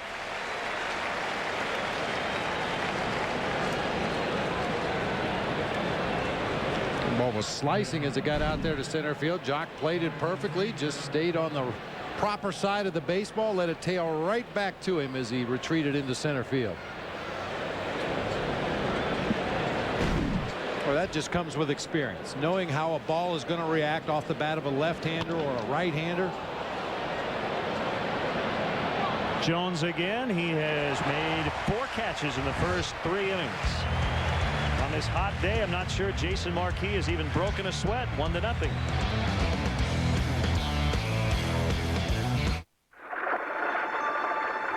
Mommy? Honey? At approximately 3:23 a.m., I'll be waking up with the following symptoms: coughing, sneezing, aching, and a temperature of 102.3. I recommend you go to bed early. Good night. If only we knew what life had in store for us.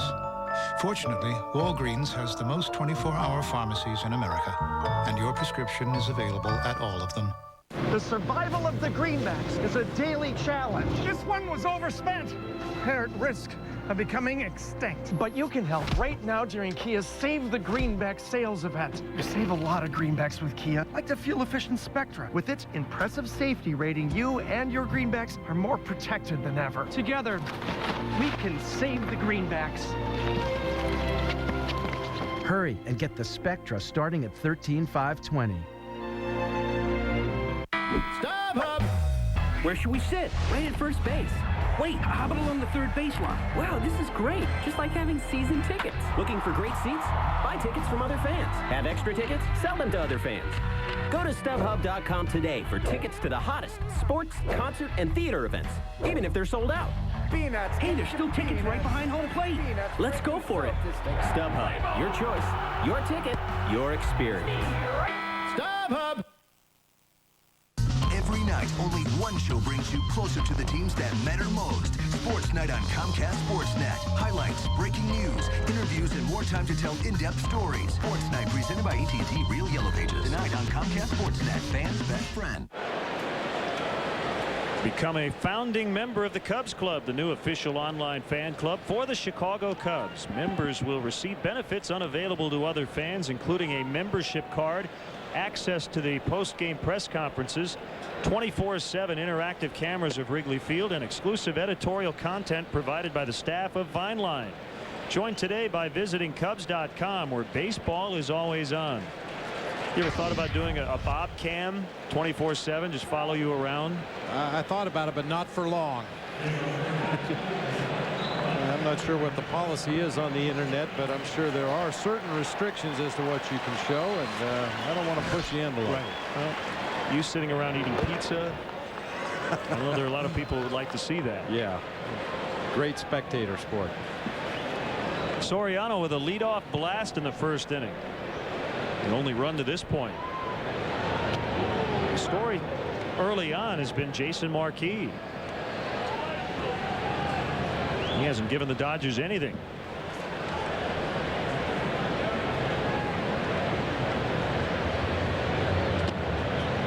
Just caught the outside corner on a sinker at 88.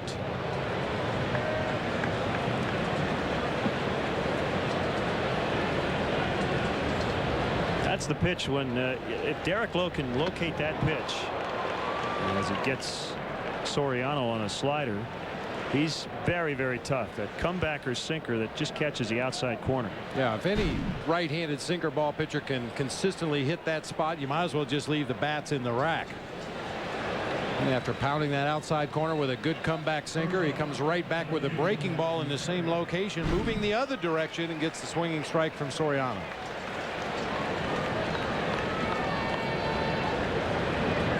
Ontario takes a strike. Now, for a guy like Lowe, you'd put Brandon Webb in this category because their sinkers move so much. When most pitchers try to throw a ball right down the middle for a get-me-over strike, they're aiming for where the ball's going to go. But for Derek Lowe, he has to aim at a completely different spot. Well, probably playing wiffle ball as a youngster is good preparation for Derek Lowe pitching at the major leagues. You know, anybody that's ever played wiffle ball, they know how that plastic ball will move one direction or the other depending on how you hold it. And Derek Lowe can make a baseball move like a wiffle ball sometimes at 88 to 90 miles an hour.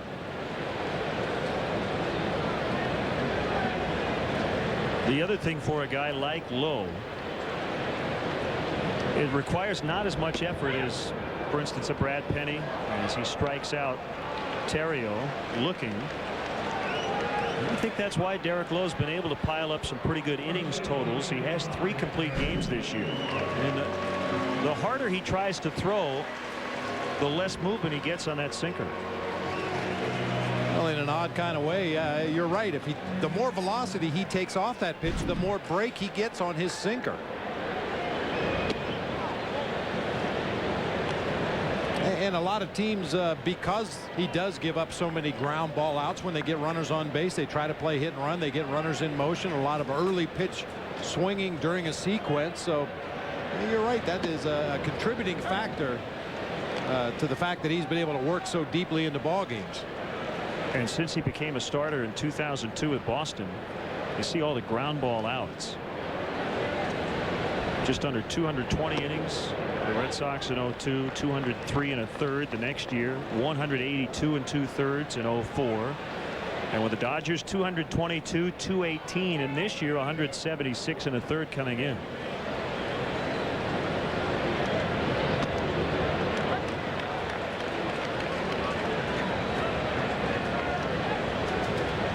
Yeah, if he wants to throw a strike down the heart of the plate, his target should probably be Russell Martin's right shoulder. Start the ball off the outside corner and up a little bit, counting on that movement back toward the middle of the plate and down.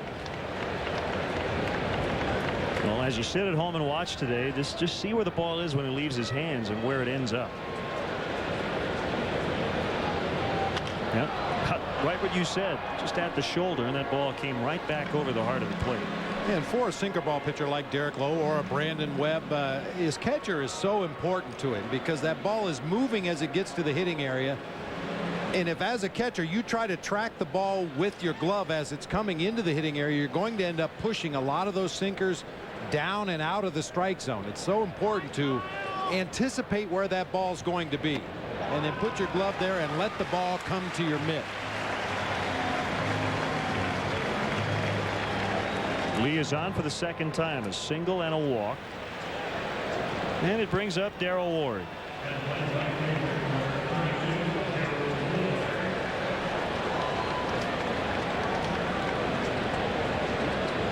He walked in the first, but then he was picked off by Russell Martin as the Cubs were trying to add on after the Soriano leadoff home run.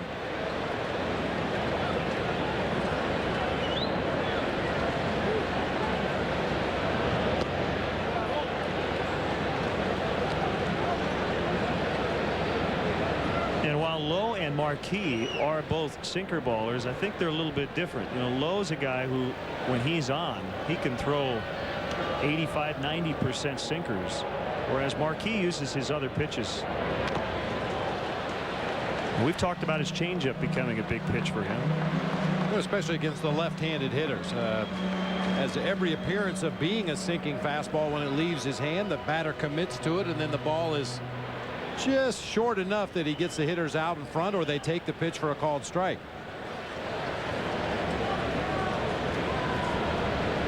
And he's had them all working today.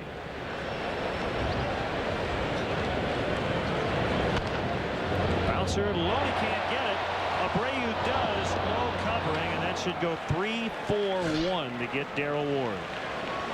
A 2-out walk, no runs. We'll go to the 4th inning from Wrigley Field. It's 1-0 Cubs. Hey everyone, Len Casper and Bob Brenly here. How would you like to hit the links with us this summer? Presenting the 2nd annual Swingin' Away with Len and Bob sweepstakes. You and a guest could win a round of golf with us at Cantini Golf in Wheaton. To enter, log on to ComcastSportsNet.com and fill out an entry form. The 2nd annual Swingin' Away with Len and Bob sweepstakes presented by the Chicago District Golf Association for everyone who plays the game. During the Pontiac Summer Sell-Down, you can get more than just some sun. Get more horsepower than any import under 18 grand, and still get 33 on the highway. Get more horsepower and better highway fuel economy than Scion TC. And with every 2007 Pontiac, you get more coverage than anyone in America. Every 2007 Pontiac features the GM 100,000-mile 5-year powertrain warranty, plus roadside assistance and courtesy transportation. See your local Pontiac dealer today. Well, this heat's not letting up, folks, so you might want to get home with those air conditioners.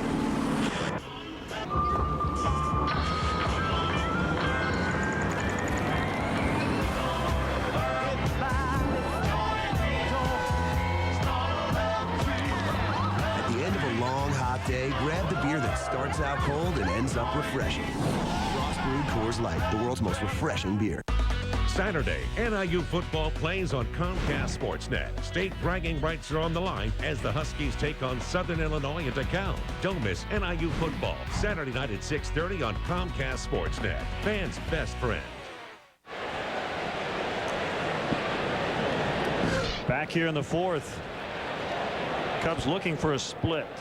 Final time the Cubs not only will face the Dodgers, but the last National League West team they will play. For call fouls back, Cubs are 17-17 versus the West.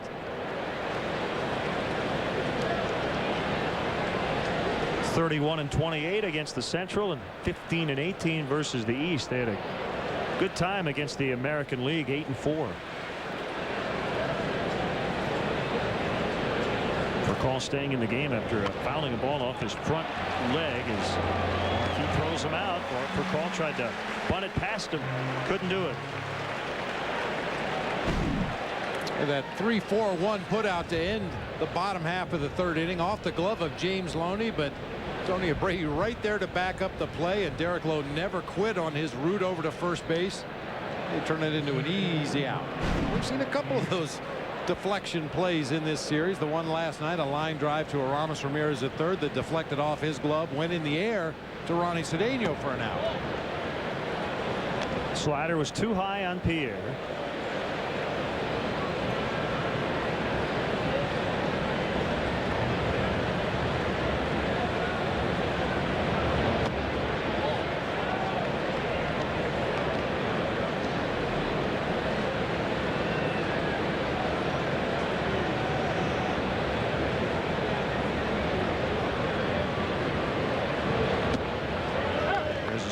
Fastball from Marquis. Good two-seamer.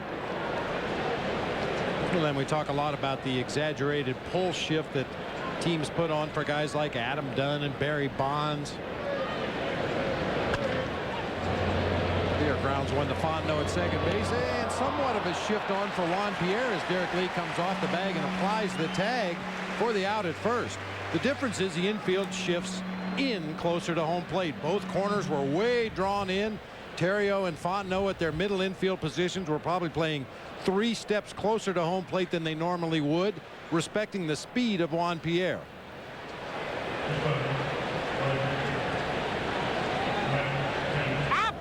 Time to get to our Aflac trivia question. Which Hall of Fame broadcaster did Vin Scully replace with the Dodgers in 1950?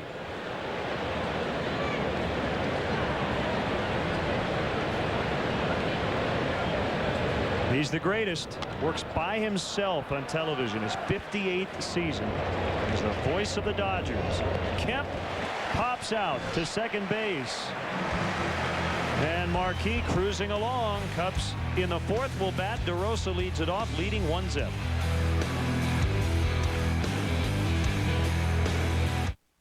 Hey, boss. Do we have Aflac? Yeah, we have something else. But if you're hurt and miss work, does it pay cash like Aflac does? Nah. Or let you spend it any way you want, like for gas and groceries? Nah. Or help with everyday bills like Aflac does? Nah. There's only one Aflac. Ask about it at work. Nice try, boss. Nah. Plan your next corporate or social function in one of Wrigley Field's private party accommodations. Wrigley Field offers a variety of private catered opportunities to host and impress your group. The Mezzanine Suites, presented by Nuveen Investments, has 4 convenient rental plans to fit all budgets and needs. For larger parties of 75 to 100, the Batter's Eye Lounge, located in the center field Bud Light bleachers, provides a unique view of the game. All private party accommodations provide generous food and beverage packages as well as VIP parking. Call 773-404-CUBS or visit Cubs.com. It's the Chevy Model Year-End event, and we've just extended the best offer ever on the all-new Silverado Crew Cab. 0% APR for 60 months on Silverado half-ton crew cabs for well-qualified buyers. Just click and go online to find the one you want, then get to your Chevy dealer. That's right, we've just extended 0% APR for 60 months on Silverado Crew Cab. Click on ChevyDriveChicago.com, then see your Chicagoland and Northwest Indiana Chevy dealer. Let's get the answer to the Aflac trivia question. Which Hall of Fame broadcaster did Vin Scully replace in 1915? Aflac! My hero, Ernie Harwell.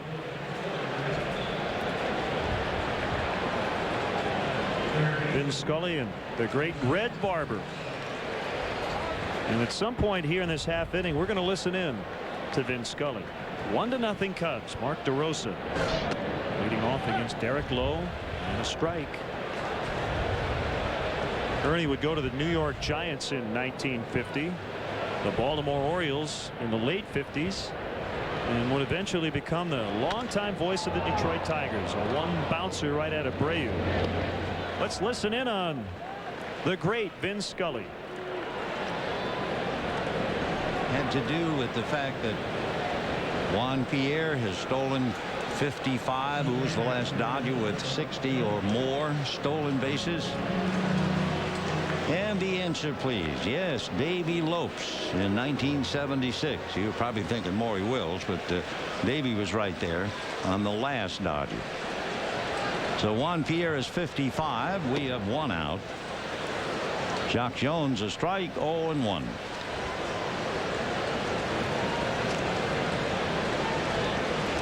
One run, 2 hits for the Cubs.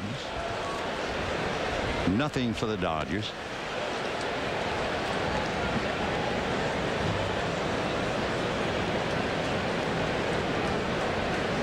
Jock struck out in the first inning. This one's right to the shortstop for the second out, so Rafael appears to be okay after taking that lick in his first at bat. Derek Lowe has the sinker working. Outside of the home run, only 1 ball hit in the air. That was Kendall's line drive in the second inning. So he has settled down. But of course, for Derek Lowe, one of his patterns this year has been so effective the first time through a lineup. The opposing hitters are hitting only .214 against him first time through the lineup, and then things get progressively tougher.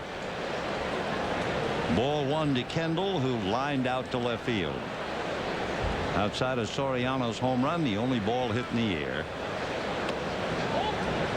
2-0 the count. Billingsley, Wells, and Penny, the pitchers against the Giants for the weekend. Strike. Friday night, Saturday afternoon, Sunday afternoon, and then home Monday and off day, and then a real killer homestand. Head-to-head, 3 with San Diego and 3 with Arizona, the 2 teams the Dodgers are trying to catch. So hope you make your plans to certainly take a look at that series. You can bet Grady will be there. 3-1. Right, 3-2. The Cubs are break even against the Western Division. The Dodgers are 6 games above 500 against the Central. So Piniella and Little trading cards here today. 3-2 and ball 4 to Kendall. So Derek Lowe has walked 4, 2 in the first inning. Oh, what a treat that is. The great Vin Scully, who works alone. He gets great assistance from Boyd Robertson, his right-hand man. And Bob, he's still better prepared than any broadcaster in the business today. Well, if you ever have an opportunity to listen to 9 innings broadcast by Vin Scully, I guarantee you will come away learning something about the game of baseball and learning something about the players he talks about. A base hit for Fontenot. Kendall on his way to third. And the Cubs threatening here with 2 outs. A walk and then a single.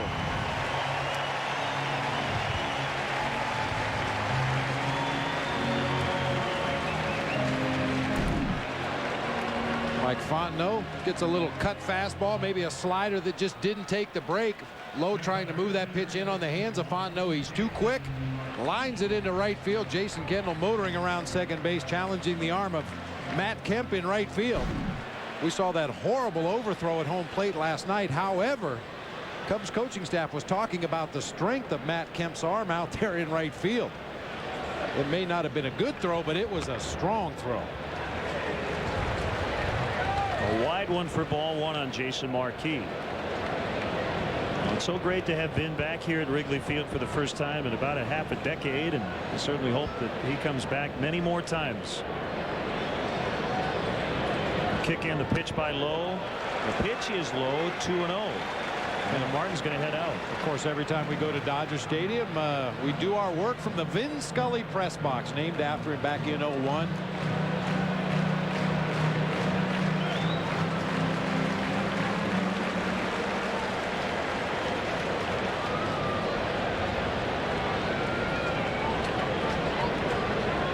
Two down in the inning. The Cubs got a run on the Soriano home run in the first. Abreu pops the mitt and throws to first to get Marquis. The Cubs leave 2. It's been all about Marquis, however, on the mound. Gonzalez, Martin, and Loney against Jason in the 5th. If ever you're not satisfied with one of our tires, please feel free to bring it back. Thank you. Discount Tire Company. Low prices, more choices on the world's best brands like Michelin and BF Goodrich. Make a smooth approach. Make smooth contact with Electric Shave Pre-Shave Lotion. Stands up whiskers for up to a 52% closer shave. Electric Shave. Blade close, electric smooth. So, you're a green person, but which shade? Confusing, isn't it? Well, True Value's Color Made Simple can help. With exclusive tools, trained professionals, and expert advice, finding your color will always be simple.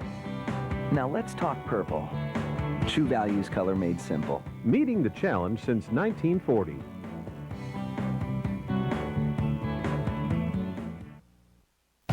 Hot, sticky weather is here. You can try to cool yourself this way, or go to the experts at QC Auto Service Centers. They'll keep you cool, calm, and happy all summer long. The highly trained and certified technicians at QC Auto Service Centers will check it out and fix it right the first time. Hotter than a collar? Don't sweat it. Come see us. The place to go for air conditioning service. QC Auto Service Centers, keeping you on the road. Watching the home of the Bulls, Blackhawks, Cubs, and White Sox, Comcast Sportsnet. Cubs Baseball is brought to you in part by Midas. Visit Midas for brakes, expert auto maintenance, and tires. And by the Toyota Tundra, the truck that's changing it all. Find out how at ytundra.com. Well, we got to play DJ the other day at 93 XRT. And Bob, they told us there's Marty Leonards who invited us in. We recorded Eclectic Company, which will air Tuesday night, September 25th at 10 o'clock. We had our iPods, and basically they said, play whatever you want. How great was that? Oh, it was awesome. Yeah, the hardest part, I think, for both of us was whittling down our playlist to a manageable size. I started with 90 songs and worked my way back to 20, and I think we got about 10 or 12 each on the show. That was a lot of fun. Big thanks to XRT. And thanks to Jeff Corbett for coming over and shooting that for a piece that'll run on Comcast Sportsnet. And again, September 25th at 10 o'clock on XRT. We hope you can join us. Jason Marquis back to work in the 5th inning against Luis Gonzalez, who shows bunt and takes a strike. That tells you about how dominating Marquis has been. You get a guy like Luis Gonzalez to square around. A little smile there for Mark DeRosa at third base. I've seen Gonzo do that several times, trying to make the defense adjust that shift. But DeRosa went right back to his deep position at third base, over toward the hole between third and short. If Gonzo wants to bunt, go ahead and bunt. Jason Marquis is a good enough fielder to bounce off that mound and handle anything on that left side of the infield. Bounce in front of home plate and past everybody. And it's 2-1.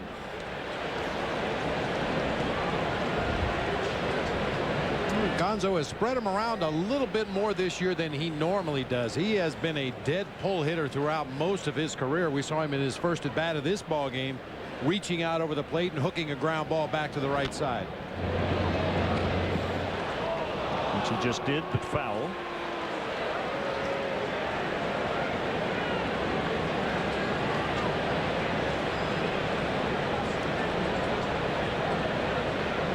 A lot of strikes from Marquis. 85% first pitch strikes, 11 out of 13. High in the air, but it's Jock Jones just at the edge of the grass in front of the track. 13 up, 13 down for Jason Marquis. Well, remember the one complete game shutout he had this year. I believe it was Soriano leading off the bottom of the first against the Pirates back in May, and that was the only run of the ball game. Maybe that'll be the case today.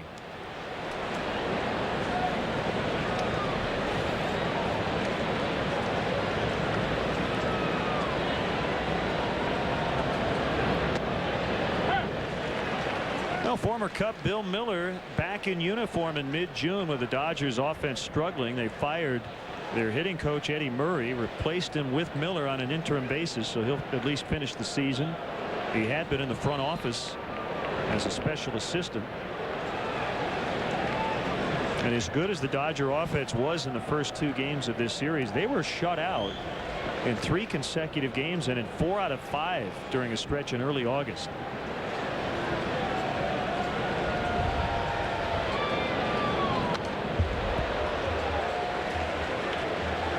That is really surprising. I know the Dodgers have struggled. We talked about their lack of home run power in their lineup, but with the speed they have at the top of the order, you would think that they'd be able to manufacture runs when they are struggling to swing the bats a little bit, take a walk, start a runner, steal a base.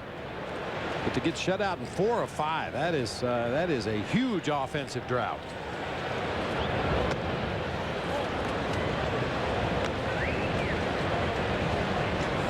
It's 2-2 on Martin.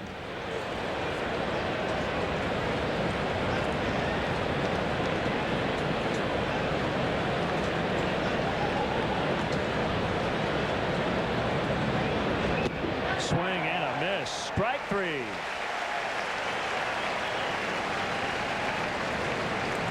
Second strikeout for Jason.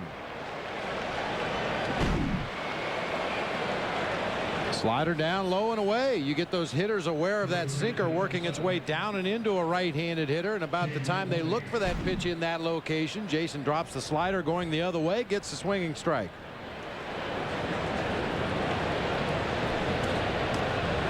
I'll tell you, Len, Russell Martin may sleep till Christmas this offseason. This is his 125th start of the season for the Dodgers.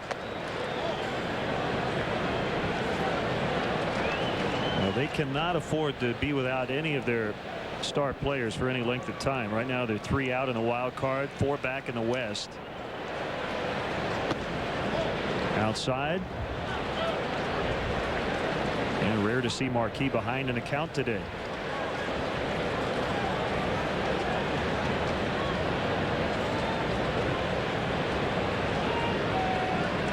He threw 7 pitches in the third, 7 in the fourth. Deep to right, Darrell Ward back, and there goes the perfect game, a game-tying home run by James Loney, the first home run for the Dodgers in over a week. And it's 1-1. It's number 7 for Loney and number 100 on the year for the Dodgers.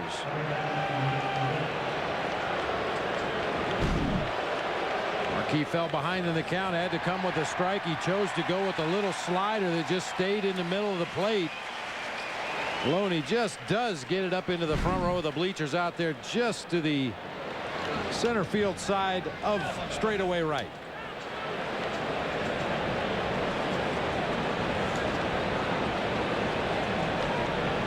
Marquis still does not have to work from the stretch. That was a first hit of the ball game for the Dodgers, coming with 2 outs in the 5th inning.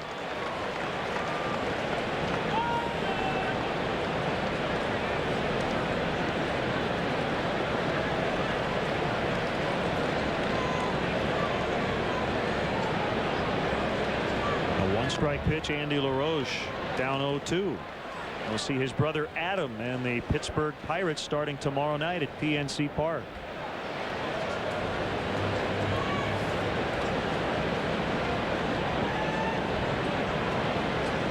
And we will have game 1 tomorrow night, 6 o'clock Central Time on Comcast Sportsnet Plus.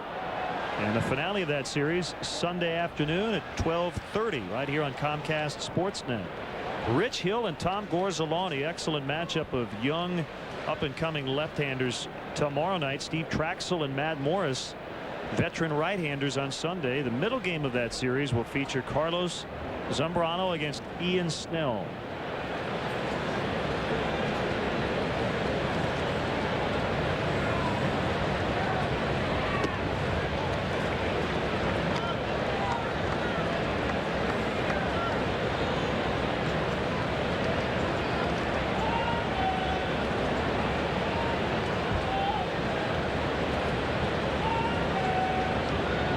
He rocks and fires on an 0-2, and that one's skied foul, and it's going to hit the roof. Let's see if it rolls back into the seats.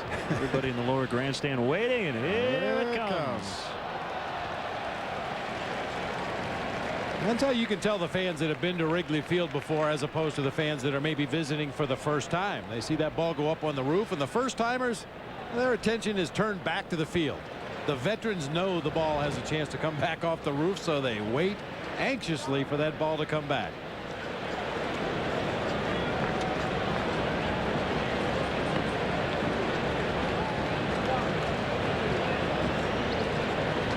Tony Abreu on deck. You'll only bat if LaRoche can get on with 2 outs.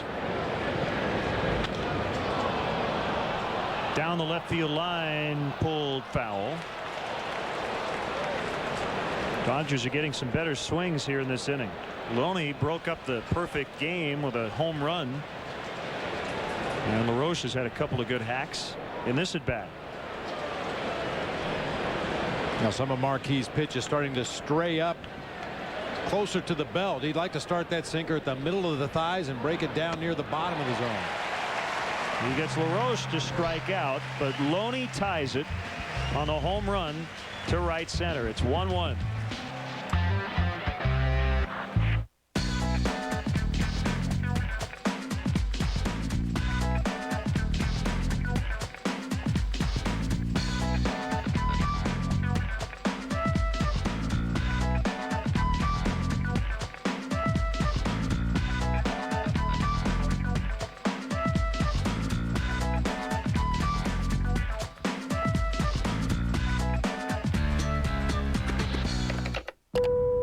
Free to move about the country. They've stormed beaches and freed countries. They've raised our flag and our hope. They've been called leathernecks. They've been called devil dogs. But above all, they're called Marines.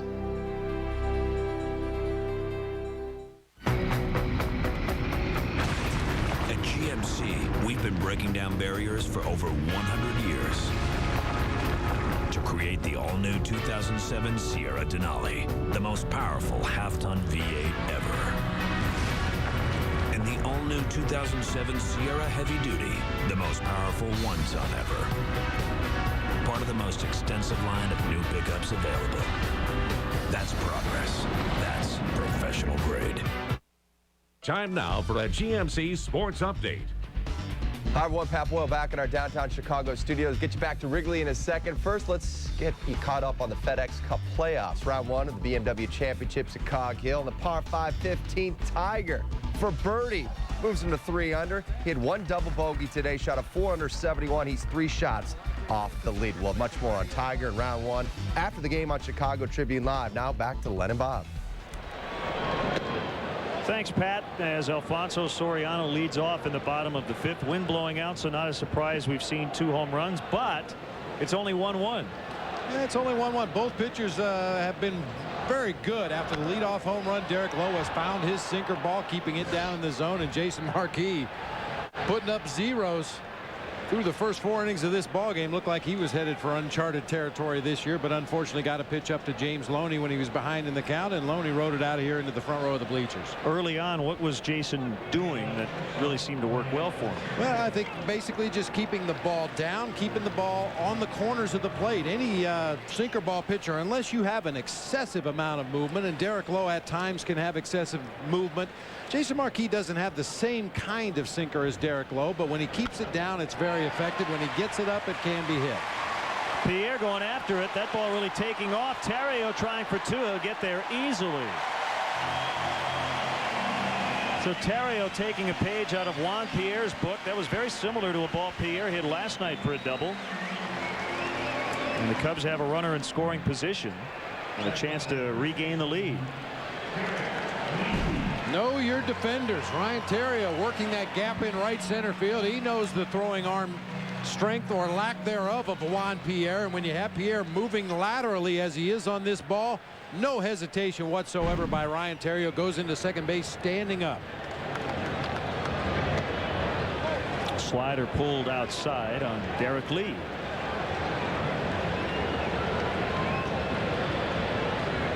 Well, 4 years ago today with Florida, September 6th, 2003, against the Expos in Puerto Rico, he did something only 3 others before him had done.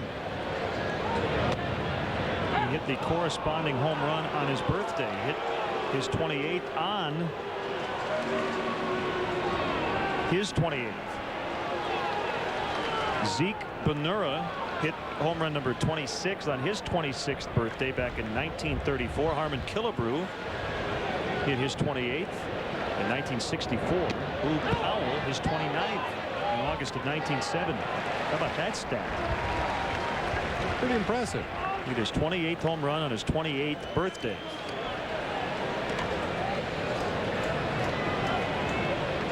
I guess you could call that the golden home run.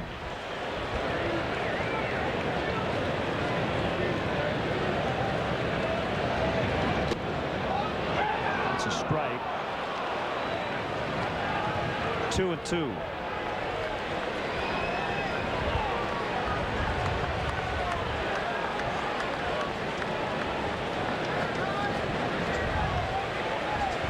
Hang on. Get one up right now, D. Lee. Well, if he can get one up to the left, it's going to go over Waveland. And you see what Derek Lowe is doing. He's not going to give him that opportunity. Derek Lowe, like a lot of the pitchers that we've seen this season against Derek Lee, just trying to stay away from his power, force him to hit the ball to the opposite field if he's going to get a base hit. D. Lee's single back in the first inning came right back over the mound into center field. A kick and the 3-2. He struck him out. Good slider from Lowe.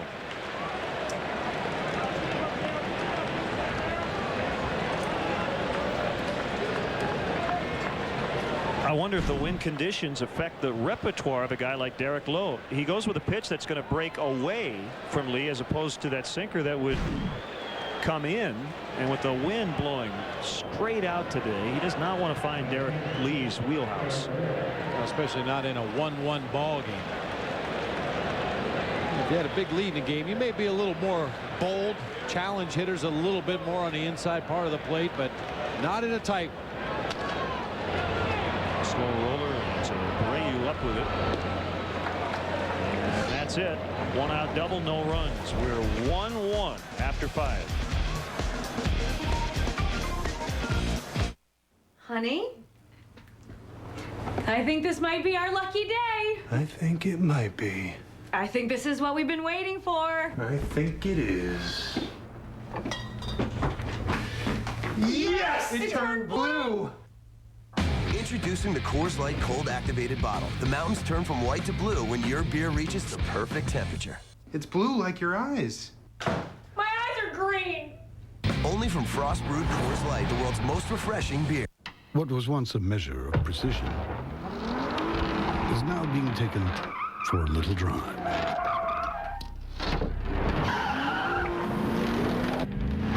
An available 6-speed automatic. Paddle shifters. And highly responsive electronic power steering. The Lexus IS. At your Chicago area and Northwest Indiana Lexus dealer. I am your idea. Color me. Get me noticed. Make me shout. And stand out. Give me Rico color that always works. I am your idea. Make me brighter. Make me shine. I am your idea. Get me in there. Make it happen. In flying colors. It's you and me, and here we go. With Rico. U.S. Cellular Bears postgame live after every game with former Bears Dan Jiggets, Jerry Azuma, and Jim Miller. We'll bring you the Bears press conferences, and William Jackson is live outside the Bears locker room with player reaction. Only on Comcast Sportsnet. Thanks, best friend. I love the Peoria Chiefs fan. Tonight, catch the latest edition of Chicago Tribune Live on Comcast Sportsnet. Tribune writers, sports stars, and celebrities discuss the day's hottest sports topics and set the table for the night ahead. Don't miss Chicago Tribune Live tonight at 5:30 right here on Comcast Sportsnet. Peoria, by the way, earned a 3-way tie for the Western Division crown of the Midwest League, but did not qualify for the playoffs. Had a losing record against the 2 other teams involved. And the Boise Hawks of the Single-A Northwest League lost to Tri-City in a final game last night, 8-1. They finished in a tie, but also lost out due to a tiebreaker.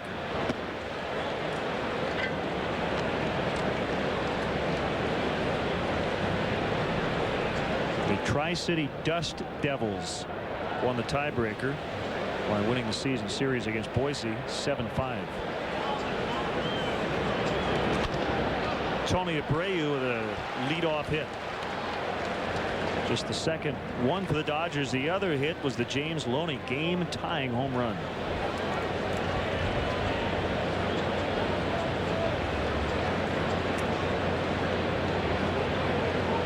Hey, great to see Larry and Carl Lindman from McDonald's in Kankakee County. They stopped by the booth before the ball game today, snapped some photos, took a look at our great view.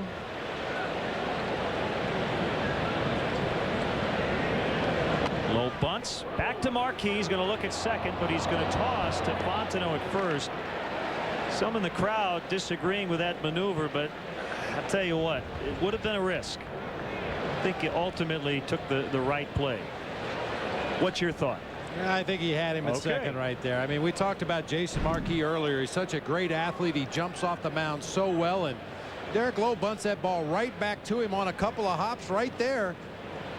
And I think if he unloads that ball to second base, they at least get the force at second. Perhaps not a double play, but it's easy to second guess after the fact. Things are moving quickly down there at field level, and Abreu was streaking towards second base, but I do think they would have had a play at second. As it is, it goes as a sacrifice for Lowe, 1-4, and it brings up Rafael Furcal. This is the first time this inning Marquis has had to work from the stretch. Runner will advance another base, but there are 2 gone. Abreu's now at third.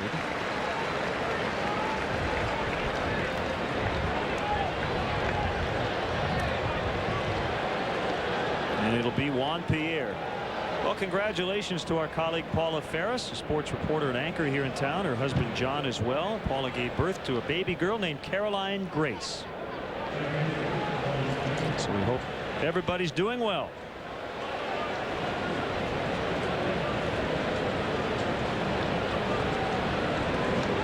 DeRosa plays way in at third, even with 2 outs. Everybody else back, trying to get this final out. Keep Abreu stranded 90 feet away. You still have to protect against the bunt from Juan Pierre. The player has to know what his strengths and weaknesses are. Juan Pierre certainly is capable of driving in that run by swinging the bat, but if he spots a deficiency in the Cubs defense, he may drop a bunt and try to drive the run in that way. And he's going to take first base. Hit by a pitch, not quite sure where it caught him, but it made a loud sound. Elbow? Looked like it hit him on the elbow, the back of that right elbow. He just kind of holds his ground on this slider. Took it right off the back of the right elbow. Yeah, perhaps he was anticipating that sinking fastball tailing back toward the plate, held his ground, and took the slider off the elbow.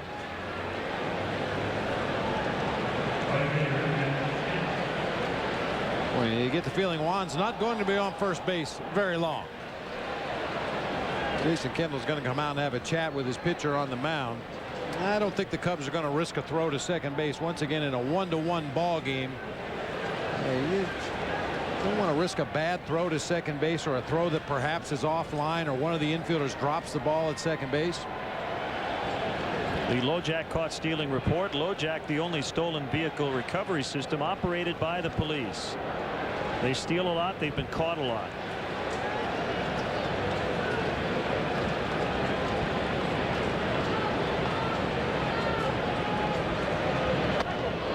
That one almost hit Kemp.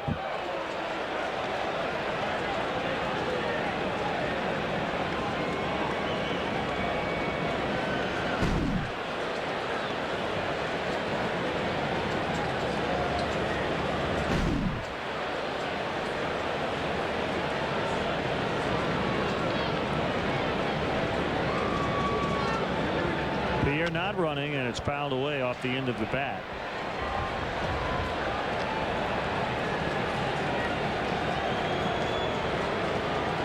By the way, we did get to the bottom of the statistical note regarding catcher caught stealing. Different stats services, depending on the request of the client, they want a pitcher caught stealing as Pierre runs, and a bouncer towards short. Terrio will throw to first and get Kemp. Even if the catcher's not involved, the stolen base will go on his record. Other stat services don't, so it just kind of depends where you look. Kendall 1 for 45 with the Cubs. It's 1-1. Some days you have to be a superwoman in your 07 Chevy Impala, unleashing your powers, protecting the innocent, or flying the family up, up, and around the way. With a little assistance from your sidekick. And the best coverage in America. And not a hair out of place. The 2007 Chevy Impala. Visit ChevyDriveChicago.com for great offers today. Hey everyone, I'm Josh Moore. Thursday on Chicago Tribune Live, we break down the finale between the Cubs and Dodgers at Wrigley as the Central race grows tighter than ever. Plus the Bears prep for the Chargers. That and more Thursday at 5:30. Hot, sticky weather is here. You can try to cool yourself this way, or go to the experts at QC Auto Service Centers. They'll keep you cool, calm, and happy all summer long. The highly trained and certified technicians at QC Auto Service Centers will check it out and fix it right the first time. Hot under the collar? Don't sweat it. Come see us. The place to go for air conditioning service. QC Auto Service Centers, keeping you on the road.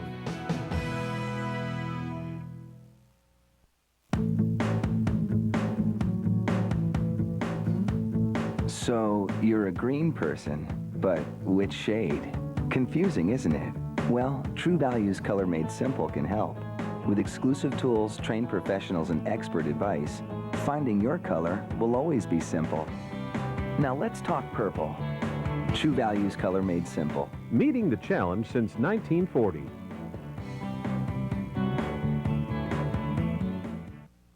McDonald's Sports Rise every morning only on Comcast Sportsnet. Fans' best friend. Time now for our Coors Light Cold Blast to the booth. Rich Gross emailing us. Your favorite guest for the bottom half of the seventh. I'll tell you what, Rich, I hate to bail out on you on this one, but I can't pick one. We had a lot of great guests this year. I'll tell you, Zach Johnson the other day was excellent. Masters champion. You know, it's like your kids. How do you pick a favorite? We've had a lot of good ones. We've had some not so good, but I agree. Zach Johnson, I was very impressed with him. Very articulate, very well spoken, very humble, very appreciative of winning the Masters last year.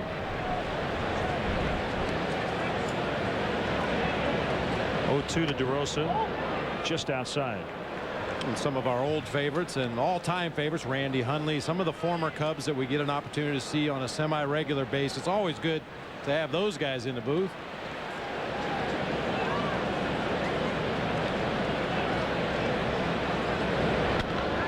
Hit hard past Mike Quaddy. Nice defensive play by Carlos Marmol. Ball rolled right to him on the bullpen mound.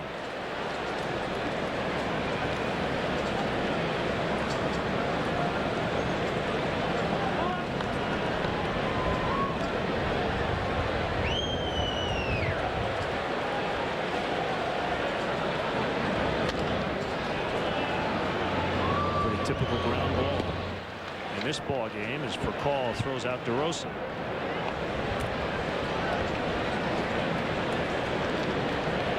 Great to have Ruth Allen at the park today. Ruth turned 96 today. She's in from Vallejo, California. Her first Cubs game since 1932.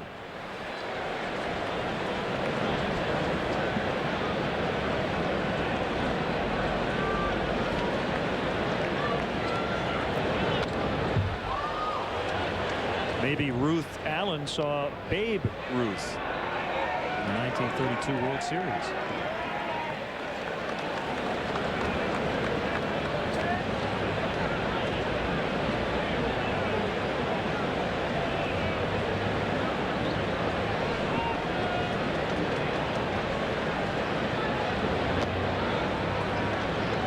One on Jock Jones. Well, I guess Ivan De Jesus was back out here at the ballpark today, which is great to hear. Saw him in the coach's room earlier. Everybody glad to see him back. Says he feels great, anxious to get back to work. Special assistant to the manager. 1 ball 2 strikes on Jock Jones. Recently had surgery, but great to hear that Ivan able to get back to the ballpark.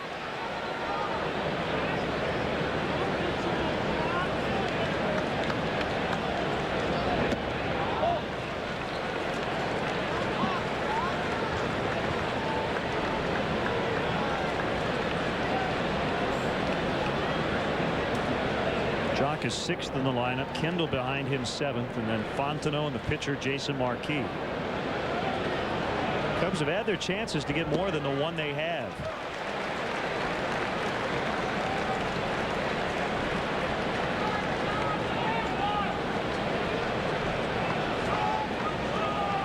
Well, we talk about getting to good pitchers early in a ball game all the time, and you never know what would have transpired if Darrell Ward had not been picked off first base. As it stands, Mark DeRosa drew a base on balls following him, but you never know. Jones strikes out for the second time. He's 0 for 3. But certainly since that first inning, Derek Lowe has really settled in and found that strike zone a lot more consistently.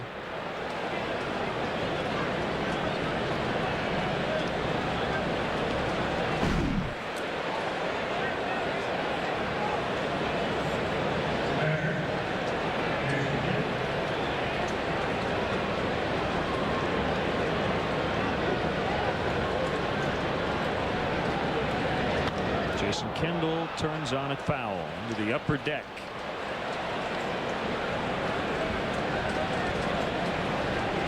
Bottom first, no score. Pirates and the Cardinals, so they're finally underway in St. Louis. Only other National League game.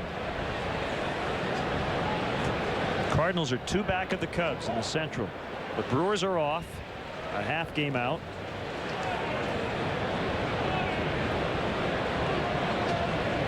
Pretty tough this weekend. The Cardinals will go to Arizona. The Brewers will also hit the road. They'll be at Cincinnati starting tomorrow night. Cubs will be in Pittsburgh.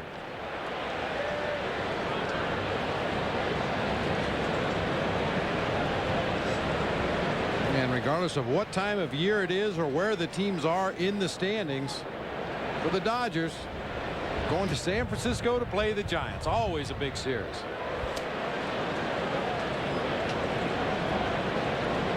Looks like the high in Pittsburgh tomorrow will be 90. Not much of a threat of rain, but 40% chance Saturday and Sunday. Backhanded play by Furcal. Throws quickly and Kendall's out. The Cubs done in the 6th. It's been a good pitcher's duel with the wind howling out today. 1-1.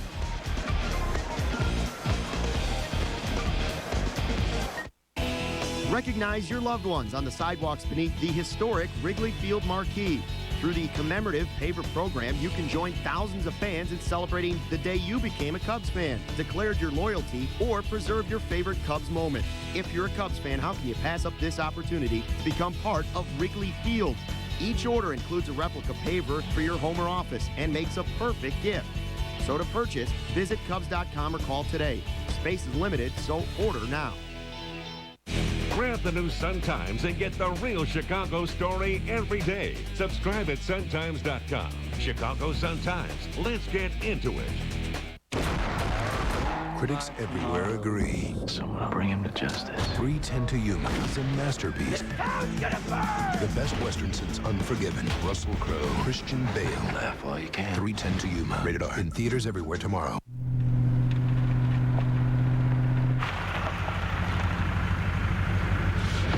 See that house? I built that house. Hey, see that truck? I built that truck. The American-built Toyota Tundra. Find out more at ytundra.com. Tomorrow, it's a Central Division showdown in Pittsburgh as Dealey and the Cubs go head-to-head with the Pirates. Coverage starts with Dodge Cubs pregame live. Cubs Pirates tomorrow night at 5:30 on Comcast Sportsnet Plus. Fans' best friend. When the Cubs game is over, stay tuned for Cubs postgame live on Comcast Sportsnet.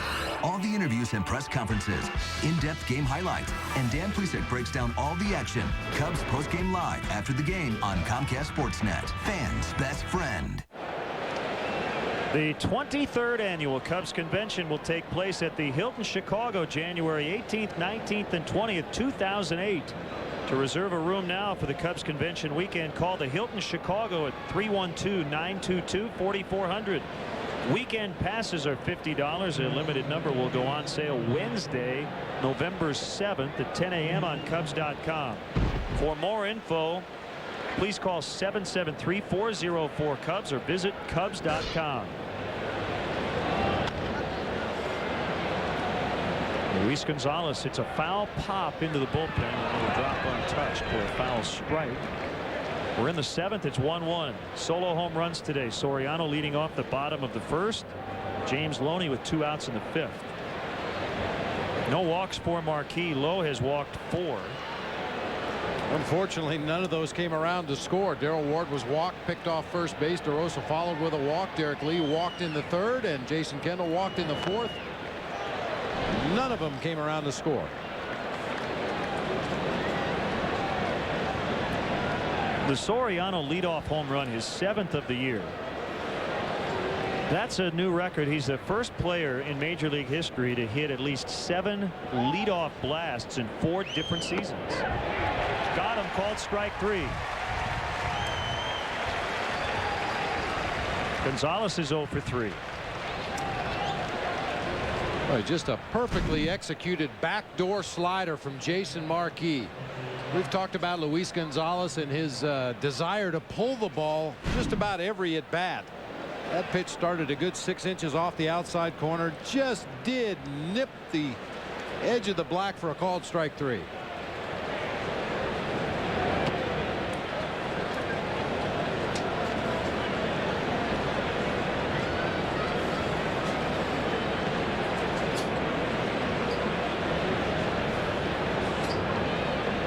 Jason and Jason working well together today. An awkward cut by Martin.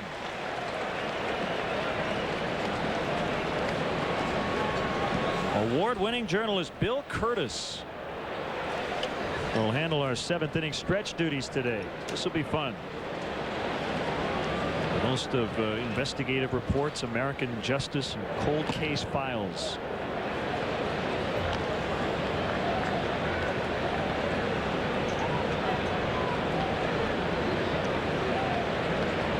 And Bill Curtis worked in Chicago beginning in 1966.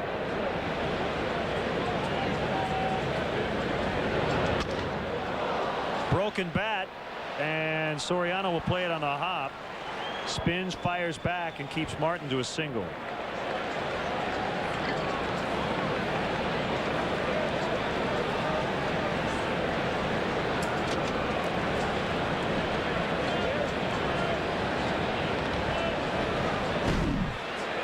Jason Marquis manages to break the bat of Russell Martin on that slider away. Hits it right off the end of the bat, but has just enough to dunk it out in front of Soriano in left field for a base hit.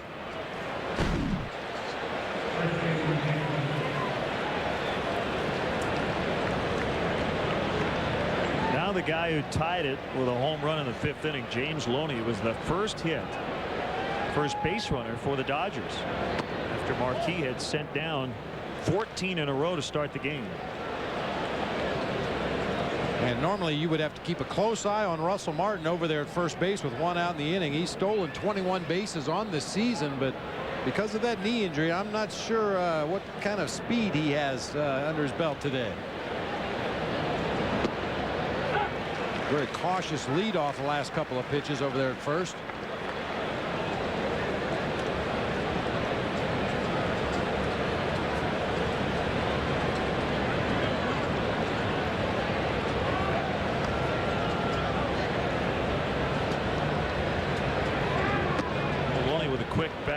Guys will plant that back foot on the back chalk line in the batter's box, but Loney's nowhere near it.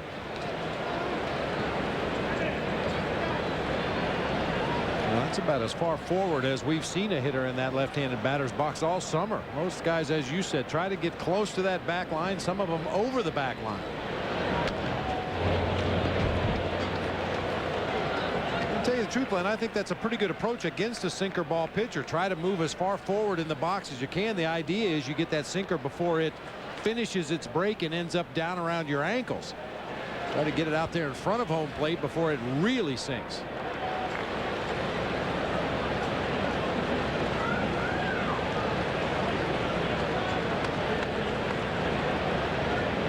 Here's a 2-2, and this one fouled off to the left.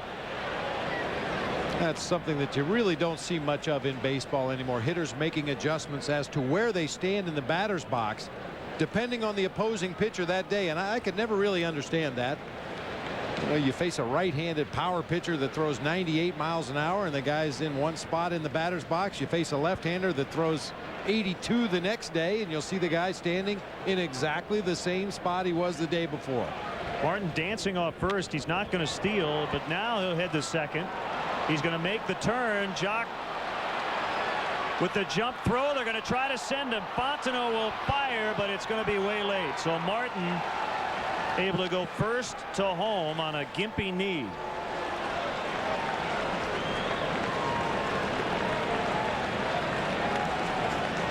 And it's now 2-1, and James Loney has come through both RBIs for the Dodgers. He tied it with a home run and now gives them the lead with a double. I'm not sure if the Cubs would have had a chance to throw Martin out at home plate anyway, but they lost any chance they may have had with this bounce right here. Kicks back to Mike Fontenot's right. He has to turn his body the other direction to catch the ball. Could get nothing on that throw to home plate. If he's able to turn to his left and make that throw to home plate, they may have a shot at Martin at the plate, but no chance once that ball took that bad hop. And Jock knew that he wasn't going to have much time to field it and get rid of it.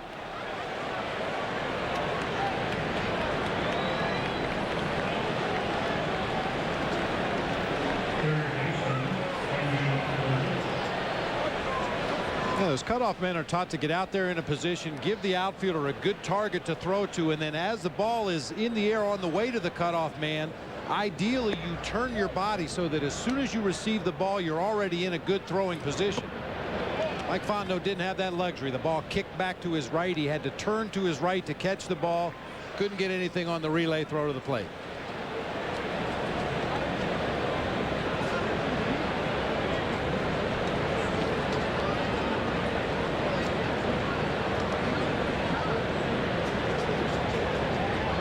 Andy LaRoche bounces it over the third base coach, Rich Donnelly. You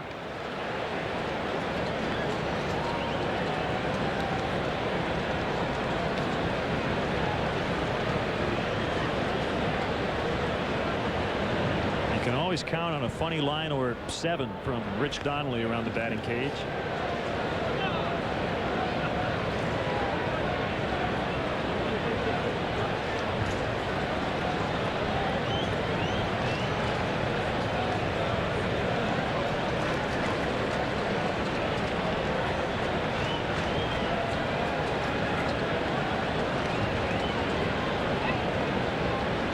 Pitch, swing and a miss on the slider. 1-2.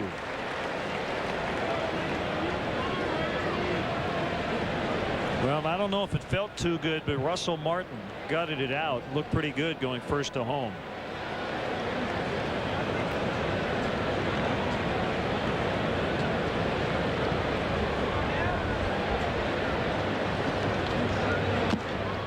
Topper off the plate, foul.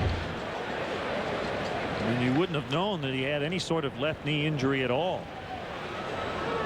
Leg injuries can be kind of funny. Sometimes they inhibit your ability to start and stop, but once you get going, they don't seem to bother you too much, and that appeared to be the case with Russell Martin. A little slow out of the chute over there at first base, but once he got moving, he looked to be running pretty good.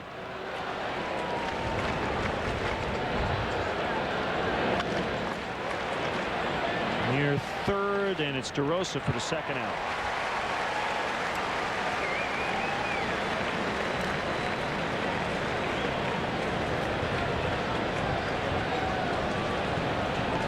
Here comes Tony Abreu, 1 out of 2.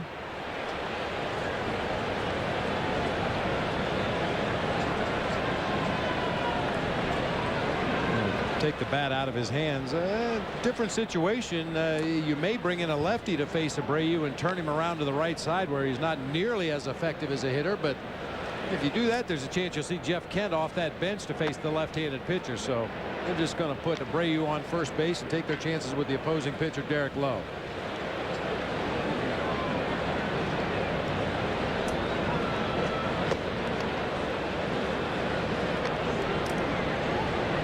Kent on a crowded Dodger bench.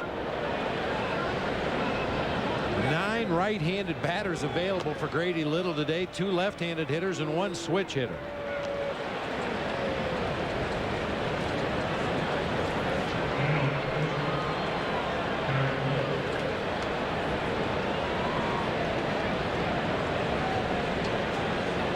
Now Derek Lowe with a fly to center and a sac bunt. In the first 3 games, the Dodger pitchers with 4 hits. A couple of big ones from Loaiza and Penny. Jock Jones underneath, and it's the stretch time. 2-1 Dodgers. Our guest conductor for Take Me Out to the Stretch, Take Me Out to the Ball Game, is award-winning journalist Bill Curtis. Hello, everybody. We need you today. Let's wake up old Harry. And a 1, and a 2, and a 3. Take me out to the ball game. Take me out with the crowd. Buy me some peanuts and Cracker Jacks. I don't care if I ever get back. Let me root for the Cubbies. If they don't win, it's a shame. 'Cause it's 1, 2, 3 strikes. You're out at the old ball game. Play ball.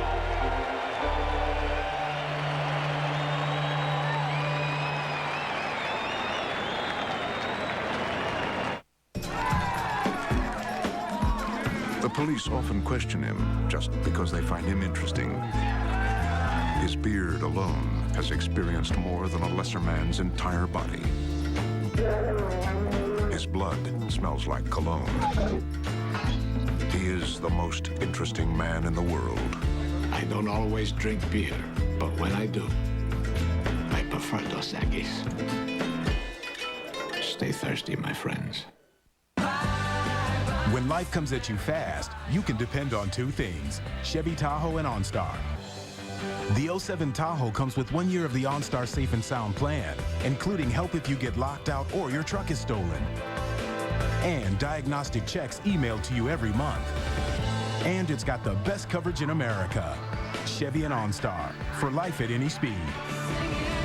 Log on now to ChevyDriveChicago.com. Check us out today. Highlights, breaking news, interviews, and more time to tell in-depth stories. It's all on Sports Night. Every night only on Comcast Sportsnet. Fans' best friend.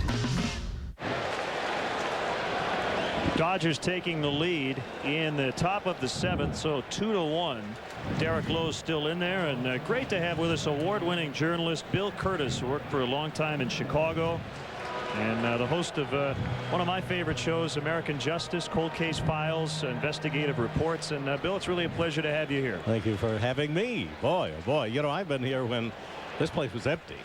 You know, and it hasn't been that long ago. And today I'm all nervous. I got up here, I was cocky. I thought I could, you know, do the song. And but now we're down, and we need it. Need some runs here in the bottom of the 7th. Mike Fontenot leading off. We'll see a pinch hitter for Jason Marquis. Cliff Floyd is in the on-deck circle.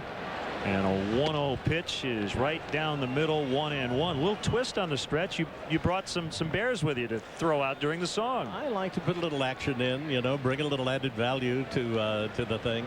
But you know, you can feel the electricity this year. I've seen it before. You can really cut it with a knife now. People are alive, and they're hanging on every pitch because it counts. This is a huge ball game, and then they're all big from here on out. St. Louis leading, scoring twice in the first inning at home against the Pirates. They had an hour 20 rain delay before the first pitch. We've been fortunate here. We've remained dry to this point. 2-2.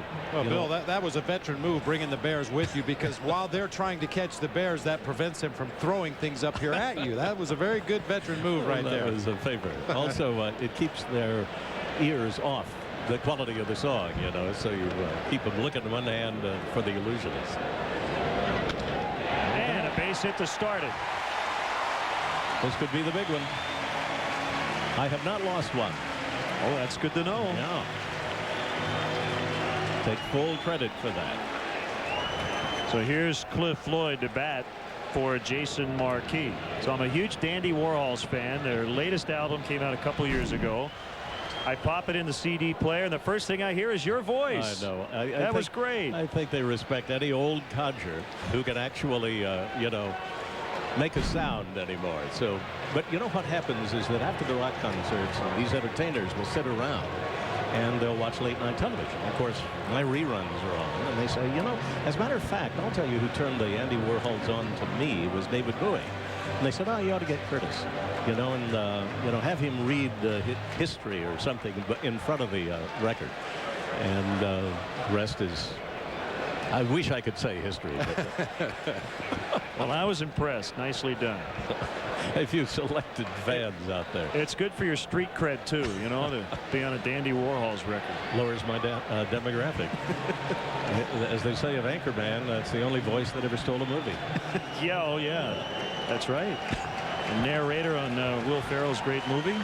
I ran into him the other day, and he said, best interview he's ever done is when we were both yagging it up at the premiere of that, but also most fun.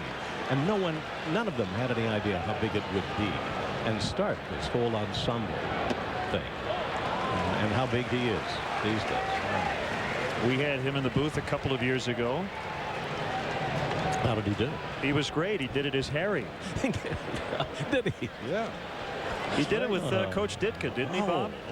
I think he did. It seems like he did, yeah. He was the guy holding Ditka up, I think. Pinch hitter Cliff Floyd, a runner on, nobody out. Cubs are down for the first time today, and Cliff ahead in the count here, 2-0. I don't think you were here when Ditka did it the first time. And you have to walk all the way up. You know, there are no elevators. And he was so out of breath by the time he got here. He did not do well, let's say. And, you know, you got to study the words.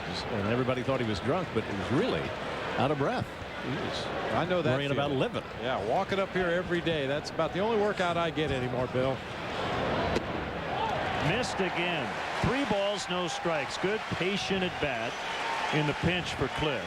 Soriano's on deck. I hope you say hello to everybody in Belize, because all around the world now Cubs fans are beginning to come alive.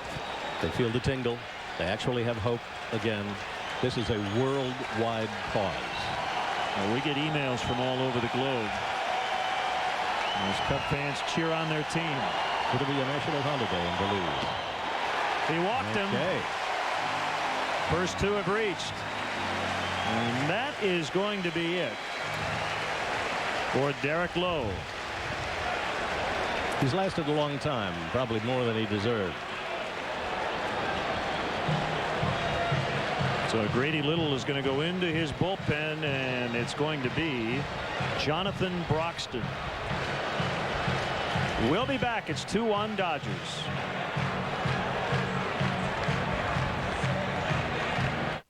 A lot of car ads are focused on getting you in right now. Like, if you don't hurry, you're going to feel like a fool. But think about how you're going to feel when things like gas mileage, low maintenance, and resale will really start to matter to you. Like every day that you drive your car. That's when a Toyota will make you feel like a genius. Did you know that both the Toyota Corolla and RAV4 were rated excellent values by IntelliChoice? Just one more reason Toyota is a great way to keep moving forward.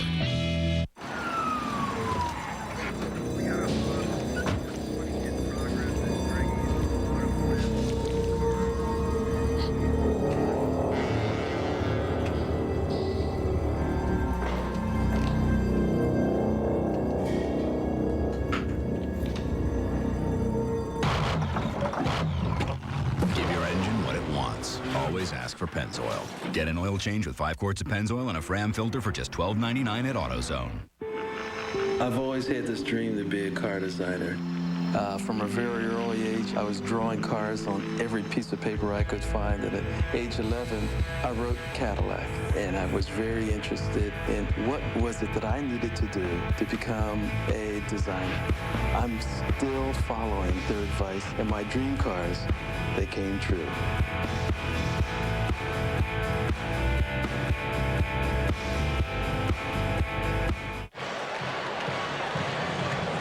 Right-hander Jonathan Broxton will make his 71st appearance. The Cubs have 2 on with nobody out, trailing 2-1. Sam Fuld made his major league debut late last night. He came in to play center field, and he's back in there today as a potential go-ahead run. He's at first base running for Cliff Floyd, who just walked. With good speed on the bases. Fontenot at second, Fuld at first.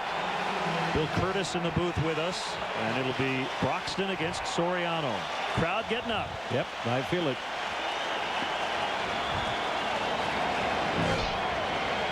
I'll tell you, Len, just about any other leadoff hitter in baseball, you could anticipate a sacrifice bunt right here, but not with Alfonso Soriano. Here we go. Swing and a miss. Went after a slider and couldn't get it. I was going to say let him go. He did it. Would be a very nice place to bring the crowd up. And again, the wind is blowing out a little bit more toward left center now than dead center. And Soriano a dead pull hitter. And now it's shifted back to straightaway center. A little bit outside. I don't blame him if he's afraid of him. I don't know that Jonathan Broxton's afraid of too many people. 290 pounds out there on the mound. Oh, man. Throw him a side of beef after the ball game.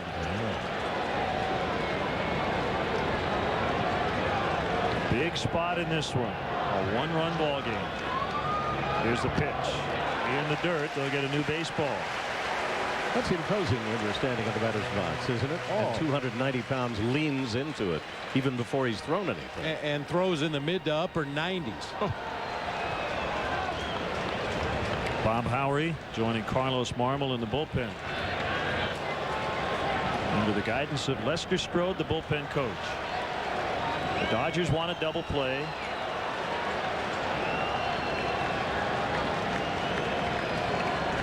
They shade Soriano slightly to pull in the outfield.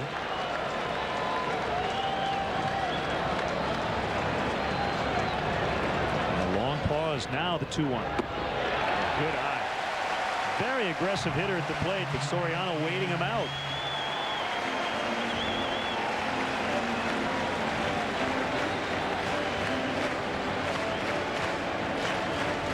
Soriano regrouping before getting back in the box for this 3-1 pitch. You're almost assured to get a fastball here from Jonathan Broxton. He has a lot of trouble controlling that slider.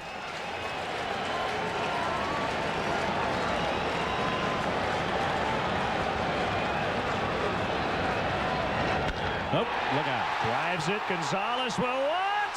Home run. 3 wins. How about it? Cubs lead.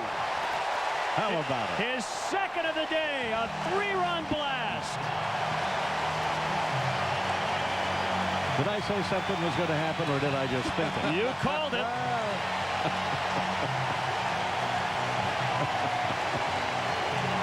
It's 4-2.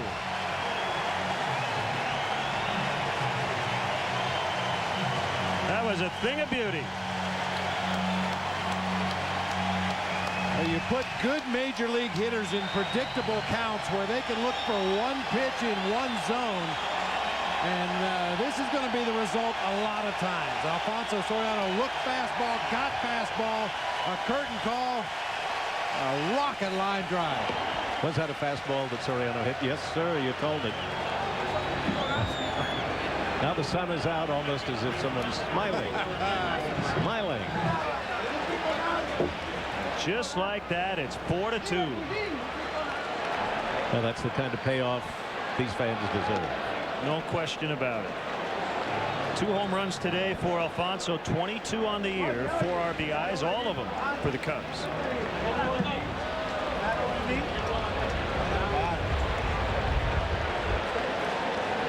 Right homer at the right time. It's past Broxton. Abreu is going to have to hurry, and he will throw out Terrio. And after that home run, gives us an opportunity to talk about some of these great documentary shows. And you know, Bill, if you go back 20, 30 years, you talk about some of these heinous crimes that were committed without DNA evidence. It was a lot more difficult to solve, but everything has changed now, hasn't it? It has. One of the problems is that we're finding a lot of innocent men wrongfully convicted in jail. So DNA is springing them. It seems like it's happening every week as we go back, but you can only go back as far as the evidence. If they lost the evidence, why, you're gone. There we go.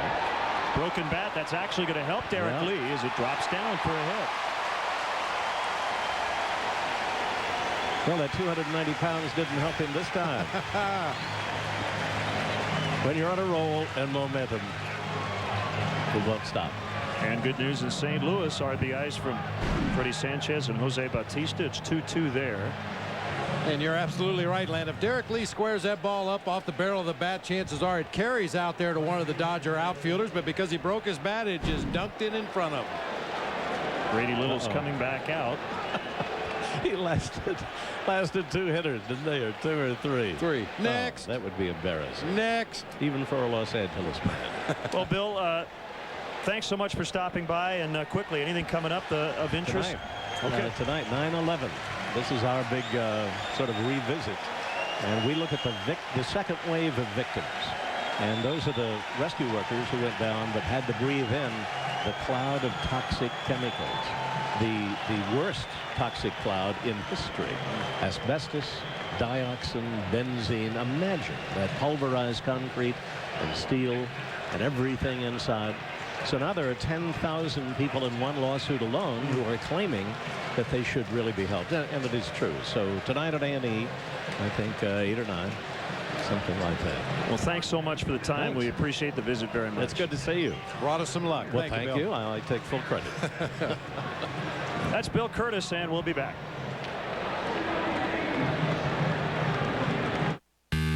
It's the Chevy Model Year-End event, and we've just extended the best offer ever on the all-new Silverado Crew Cab. 0% APR for 60 months on Silverado half-ton crew cabs for well-qualified buyers. Just click and go online to find the one you want, then get to your Chevy dealer. That's right, we've just extended 0% APR for 60 months on Silverado Crew Cab. Click on ChevyDriveChicago.com, then see your Chicagoland and Northwest Indiana Chevy dealer. Welcome to Lowe's. May I help you? Yes, we have this kitchen. We'd love to have this kitchen. Let me show you some options. Hey, let's get started. Have you thought about under cabinet lighting? At Lowe's, our kitchen specialists can help you build a kitchen you've always dreamed of. We'll walk you through every step, even installation, with your budget in mind. When you come to Lowe's, you'll find more than a salesperson. You'll find a partner. Lowe's, let's build something together. Use your Lowe's consumer card and pay nothing for 12 months on kitchen countertop and cabinet purchases of $299 or more. I am your idea, and I'm huge. Tab me, bind me, stack me, send me round. I'm your big idea. You can't stop this. I'm your biggest idea. And Rico moves me. Aramis Ramirez is going to pinch hit for Darrell Ward against left-hander Joe Beimel. A home run swing. He came up empty.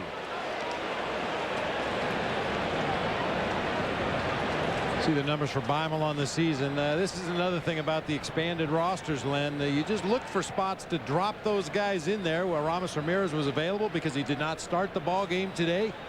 Grady Little felt he had to put a lefty on Darrell Ward, and lo and behold, Lou pinch hits Aramis Ramirez for Darrell Ward.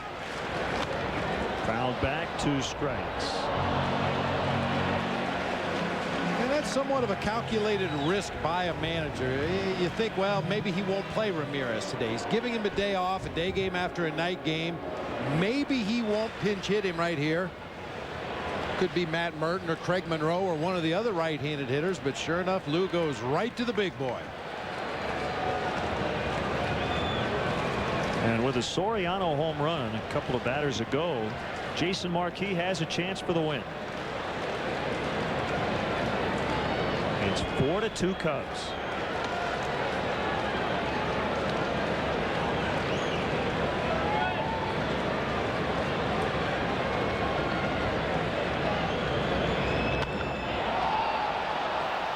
Foul at home run distance.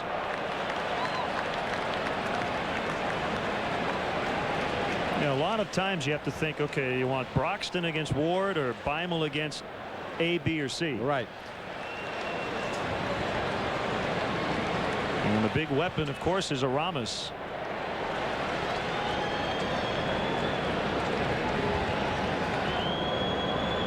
Martin sliding toward the inside corner. The pitch hits Ramirez on, I believe, the right hand.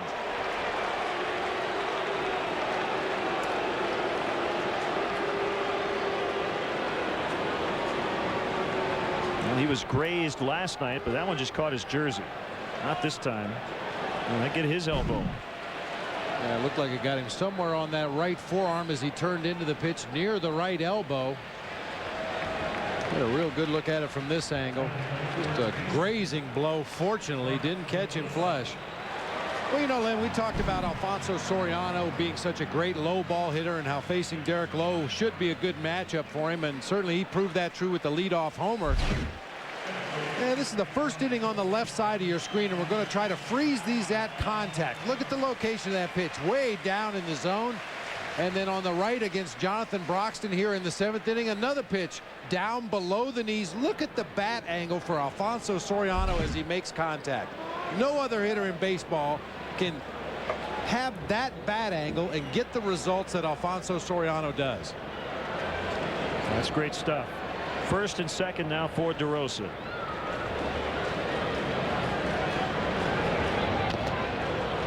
Well, there's no question with Alfonso, location's generally not going to bother him. And in fact, as you said, the lower the better.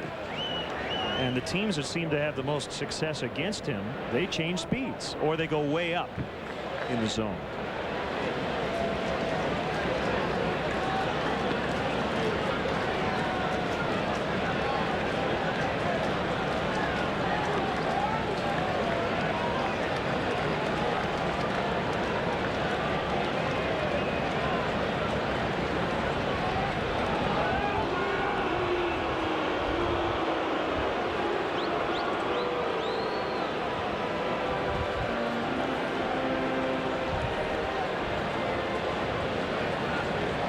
Fontenot started the inning with a single. Then Cliff Floyd, as a pinch hitter, walked. Soriano then hit the 3-run blast.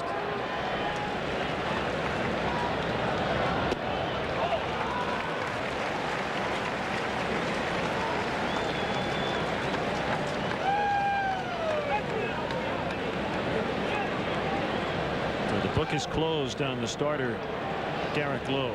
6 innings plus 5 hits. He gave up 3 runs. He walked 5, struck out 5, and allowed the home run to Soriano in the first inning.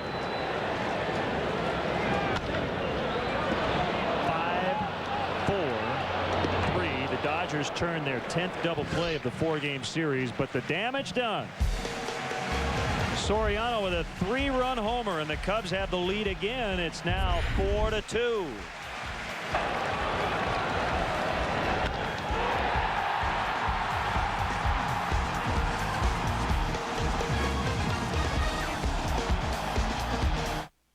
Here we can see that the structure of price variance is going to shift unilaterally according to daily expenditures and profit margins.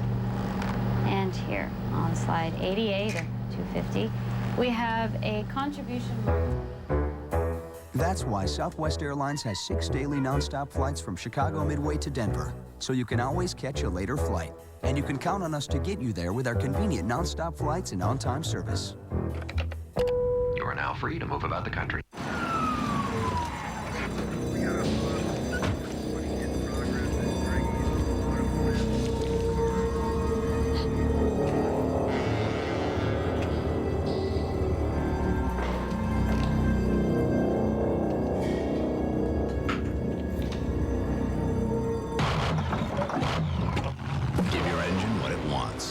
Ask for Pennzoil. Get an oil change with 5 quarts of Pennzoil and a Fram filter for just $12.99 at AutoZone. Well, this heat's not letting up, folks, so you might want to get home with those air conditioners.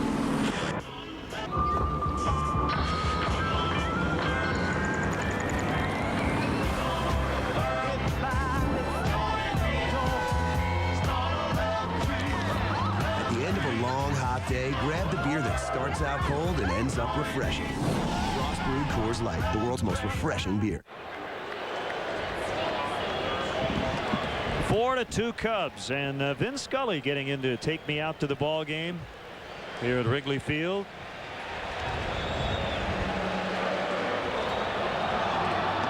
And he sang the song "Root for the Cubbies," just like everybody else in the ballpark, even though he's been the longtime voice of the Dodgers, just being respectful of the ballpark and this great audience. Sam Fuld stays in and plays right. Let's see, he was going to play left last night, then got moved to center. And so got the lineup situated, now playing right. So officially he's played center and right as a Chicago Cub. And Bob Howry will work to the top of the Dodger order. 6 outs to go. Cubs lead by 2.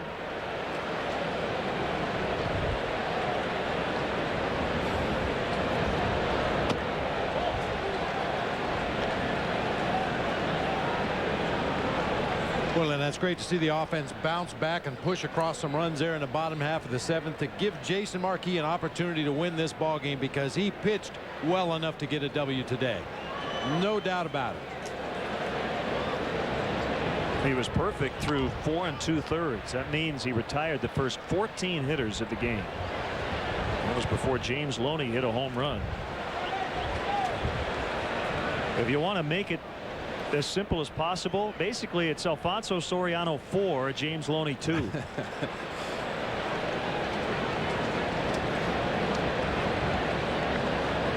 They have all the RBIs.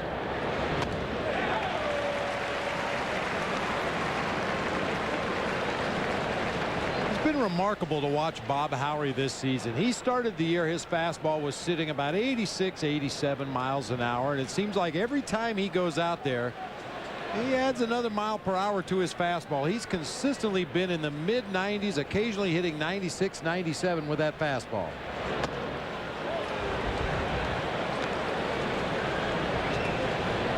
It seems like some pitchers, as the season progresses, the more innings and the more pitches they get under their belt, the less effective and the more velocity they lose. Seems like Bob Howry's arm is getting stronger with each successive outing.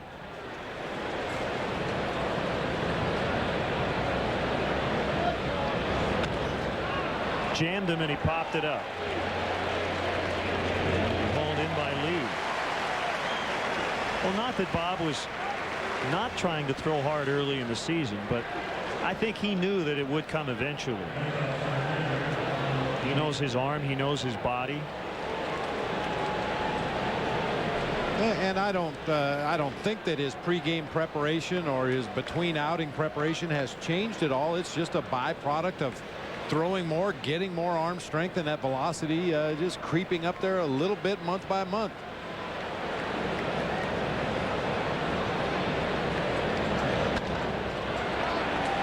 It's Pierre to get under it.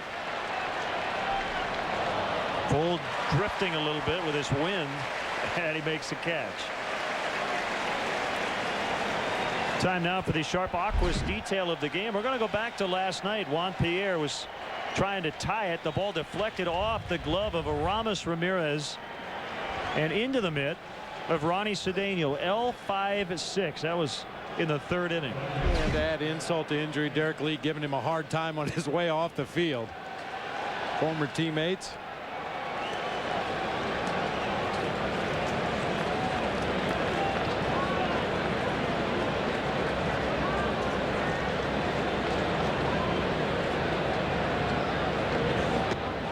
You know, 1 through 4 in the Dodger lineup without a hit.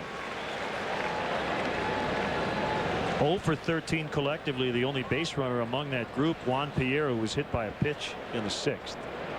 That's been it.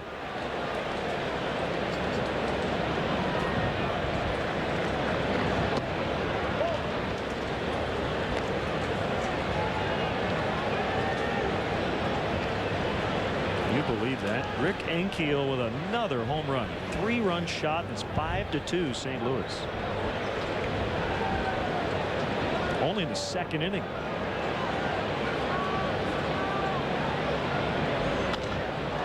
Fly ball deep left center for Matt Kemp, and it's gone. And it's 4-3. That's his 10th.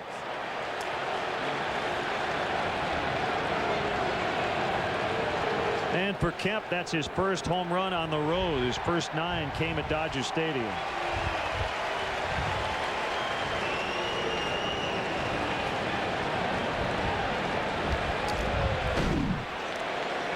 Matt Kemp has the opportunity to be a superstar in this game. There's no question he has all the tools necessary to be a great everyday player. Hits for power, runs extremely well, strong throwing arm. Once he gets a little better grasp of the fundamentals of the game and situational baseball, the Dodgers are going to have a real good one on their hands.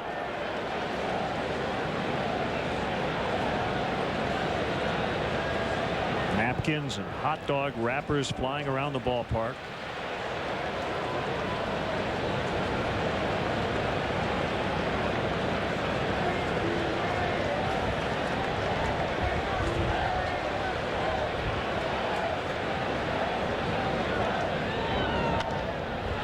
Popped up by Gonzalez. Looked like Fontenot, but now Terrio backpedaling makes the catch. This month, each major league team announces its winner of the Roberto Clemente Award. Derek Lee is the Cubs recipient of the award, given to the player who best exemplifies the game of baseball through sportsmanship, community involvement, and positive contributions to his team. We take a moment to remember Clemente for his accomplishments, presented by the United States Marine Corps.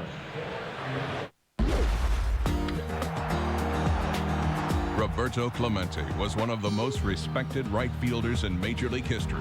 Clemente's powerful arm kept base runners at bay as the lifelong Pirate won 12 Gold Gloves from 1961 to 1972. Clemente, who finished with a lifetime batting average over 300, is one of just 5 players to win 12 or more Gold Gloves. Ensure a beautiful lawn in the spring by preparing in the fall with Turf Champ grass seed from Menards. It's especially formulated for fall planting, $4.99 after rebate. To keep your lawn healthy, now's the time to apply Menards Premium Winterizer. It features Neutralene time-release formula that feeds your lawn for months to come. Cover up to 5,000 square feet for only $4.99 after rebate. Plus, there are 0 payments and no interest till summer with your Menards Big Card. Save big money at Menards. And the way we grow. Hello, I'm Mary Louise Barker of Leeds. And I'm David Duchovny of the new Showtime original series, Californication. Daddy's trying out a new look. What do you think? 2 great comedies. On one great night. Catch an all-new season of Weeds, followed by the brand-new series Californication, Monday nights, only on Showtime. See it all in high definition with Showtime HD. Call now to order.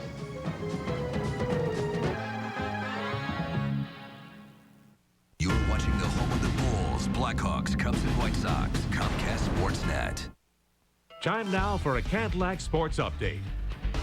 Hi there, Pat Boyle back in our downtown Chicago studios. The White Sox finished up their series in the Motor City today. Bottom 9, tied at 2. Placido Polanco singles to left off of Bobby Jenks. Omar Infante scores the winning run. Tigers scored 2 in the bottom of the ninth to beat the Sox 3-2. Now back to Len and Bob in the Alfonso Soriano Show. That's what it's been. Jason Marquis added to that as well, Pat. Pitched a terrific ball game today. 7 innings, just 2 runs allowed, and he has a chance for his 12th victory.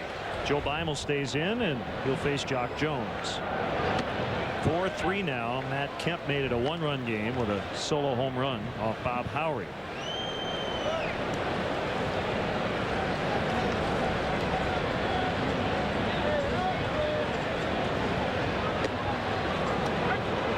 Outside edge for a strike. Cubs coming in over Jason's last 9 home starts were 8-1. We'd like to make that 9-1 over his last 10 here at Wrigley Field.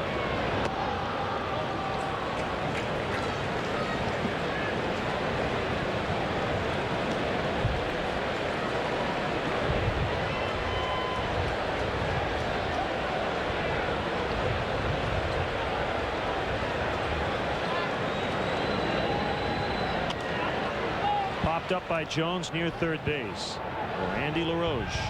1 out.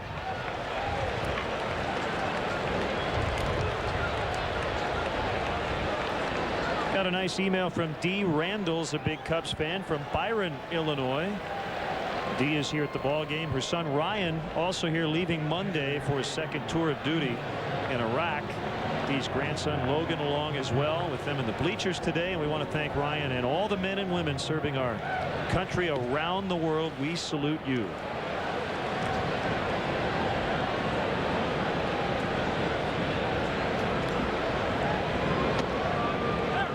In there on Kendall. Got a nice letter from Mr. Richard Ellis from Davenport, Iowa. And I got to tell you, Richard, you're preaching to the choir. Sent me a long, involved letter here about why Ron Santo deserves to be in the Hall of Fame. And I agree with you 100%, Mr. Richard Ellis from Davenport, Iowa.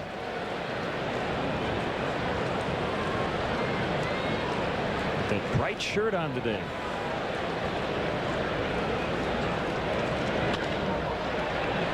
Surrounded by Furcal. Throws out Kendall. Also want to say hello to a big Cubs fan down in Titusville, Florida, Mrs. Lillian Dixon, who watches every Cubs game. Hello, Lillian. And a happy 8th birthday to Anastasia. I believe it's Alanis or Alanis, 8 years old today. And she wrote to us that she shares her birthday with the greatest guy in the world, Derek Lee. There you go. We wholeheartedly agree, and since she took the time to do the research and find out that she shares a birthday with Derek Lee, we wanted to mention it. Happy 8th.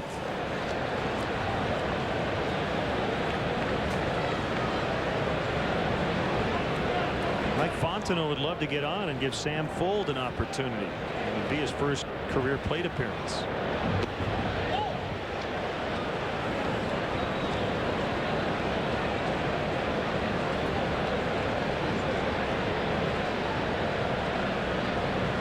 Kind of bring him into the fold, so to speak.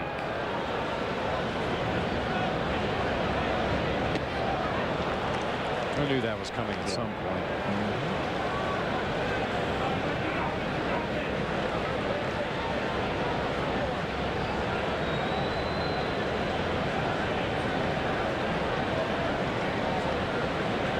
How about the Cubs have Floyd, Fuld, and Fontenot all from the left side.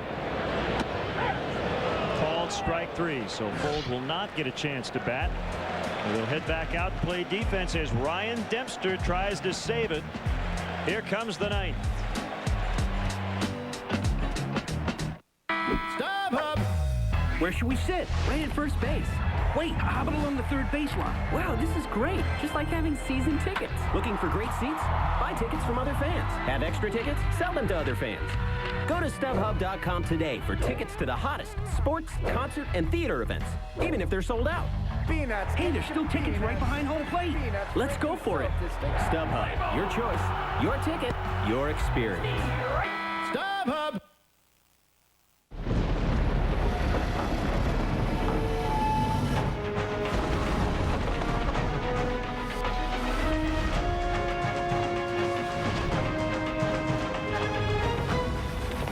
The passage is intense, but if you complete the journey, you will find your destiny among the world's greatest warriors. The few, the proud, the Marines.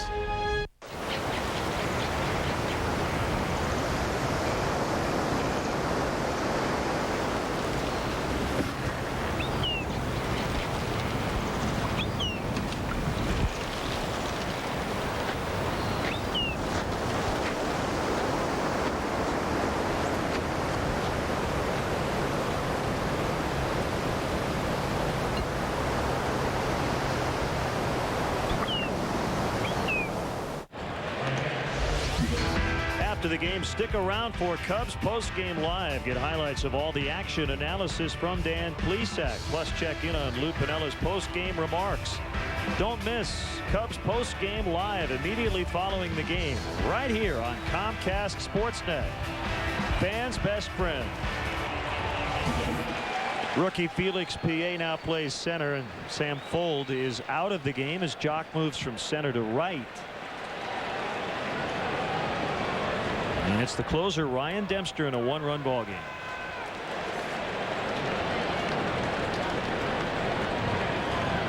Dempster looking for his 26th save of this season. He'll have to work his way through Russell Martin, James Loney, Andy LaRoche, unless Grady Little decides to go to a pinch hitter here in the top half of the ninth.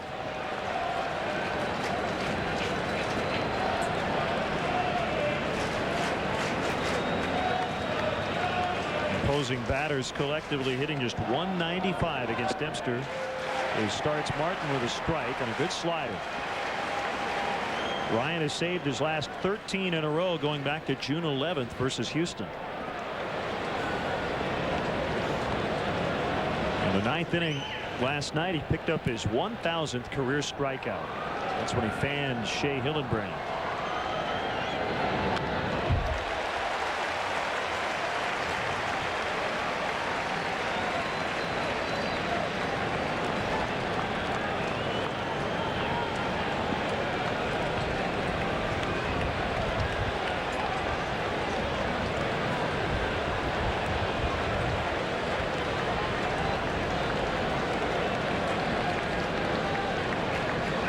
$39,397.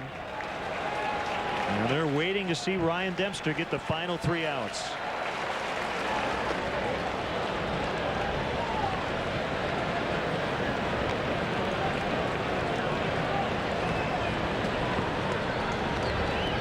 Alan Trammell, responsible for positioning the Cubs defensively, has moved up on the top step there where he can get a real good look at especially the Cubs outfielders to make sure they're positioned properly.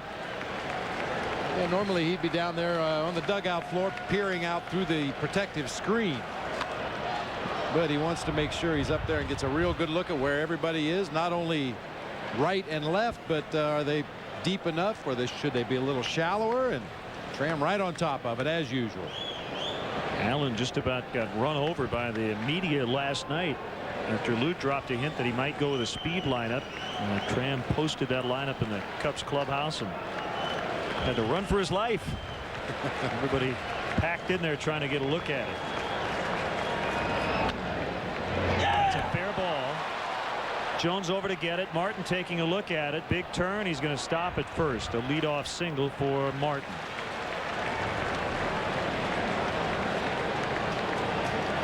If there's a better overall catcher currently in the National League than Russell Martin, I don't know about him. We've talked about him throughout this series. He picks on a high fastball, belt high out over the plate, shoots it down that right field line.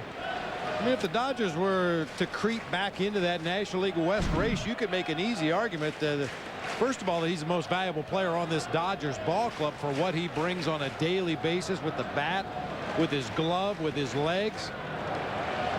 I'm sure there are those close to the ball club that would try to argue that he should be the most valuable player in the league. You'll get a lot of arguments on that one, but certainly one of the best players the Dodgers run out there on a daily basis. Got to be careful with James Loney. A home run and an RBI double today. And Andre Ethier is in the on-deck circle. He would bat for LaRoche.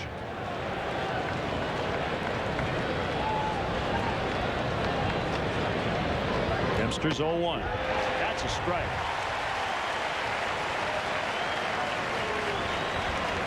Well, he got ahead of Martin before the single to right. Saito, their closer, up just in case. Dempster now 0-2 on James Loney. Big pitch coming up. Off the end of the bat, just nicked it.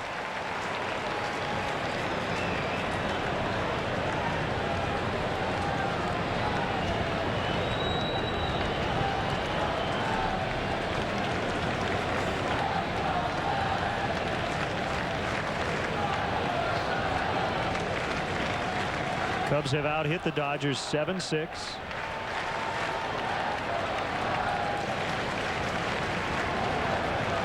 Two big home runs for Soriano today. Off the glove oblique, and he get an out. No. James Loney just beat it. And Ryan Dempster in trouble now. First and second, no outs. So Loney is just a triple shy of the cycle, assuming that's a hit. Derek Lee fully extended right there. If he's able to come up with that ball cleanly on the first grab, he probably goes to second base for the force out on Russell Martin. But when the ball comes loose, the only play he has is to go back to first base and hope they can get it there ahead of Loney. Unfortunately, he just does leg it out. They have given Derek Lee an error. Wilson Valdez is going to pinch run.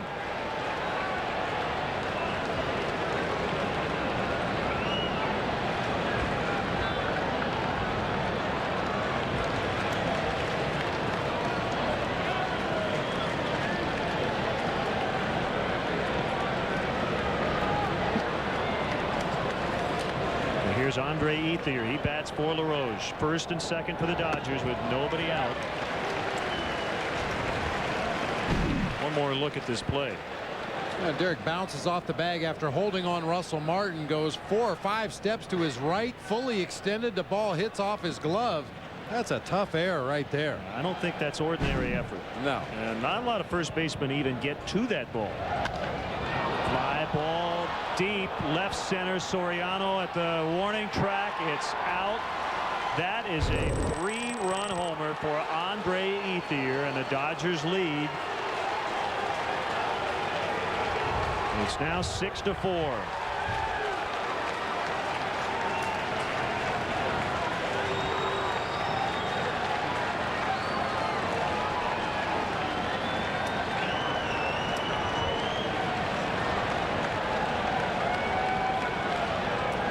Pinch hit home run for Ethier. Well, what a horrible turn of events. This is just a wind-blown fly ball to left field. Ethier cast it high in the air, got it up in that gusting wind, and just tucks it into the basket in left center field.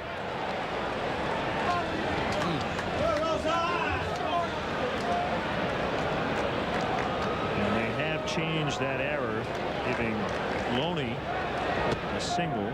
No error for Derek Lee.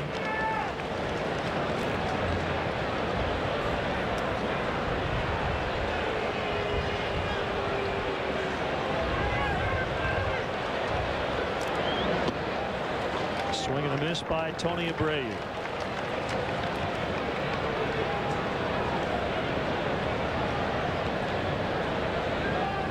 Tony Abreu had the previous Dodger pinch hit home run, June 26th.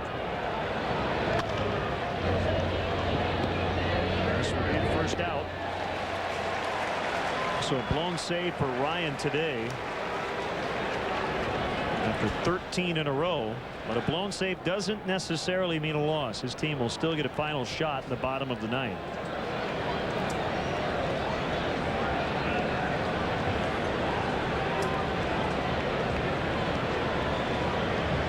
And Mark Sweeney will bat for Jonathan Broxton.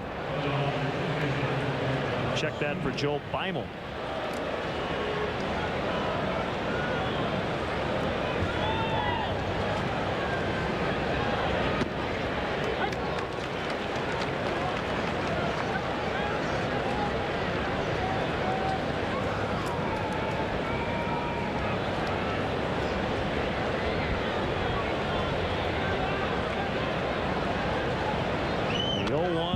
Hit foul.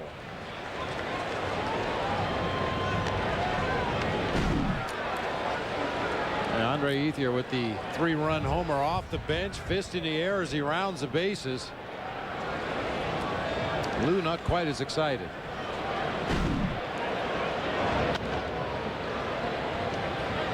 You know, we've talked about that wind all afternoon.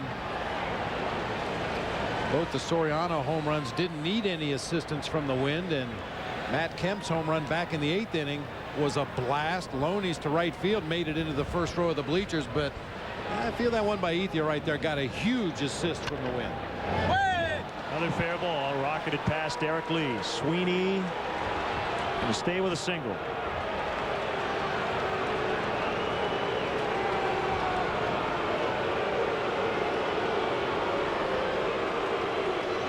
Fans letting the Cubs know about their frustrations. That's the 4th hit of the inning. Pitch up over the inside part of the plate. Sweeney going right down that right field line. Jock Jones hustling over there to hold him to a single. Sweeney stumbled a little bit around first base, taking away any chance he had of trying to advance to second.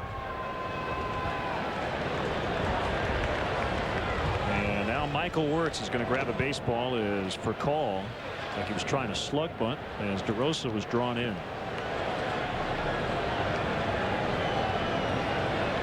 Well, you hear the fans. I mean, there's been a lot of talk about their right to boo. Ryan Dempster had saved 13 in a row going into today, but allowing the 3-run homer to Andre Ethier, the pinch hitter, and the fans aren't happy. That's the way it works. And I think everybody understands that. Carlos Zambrano the other day had to apologize a day after being critical of the fans booing, and he certainly understands that.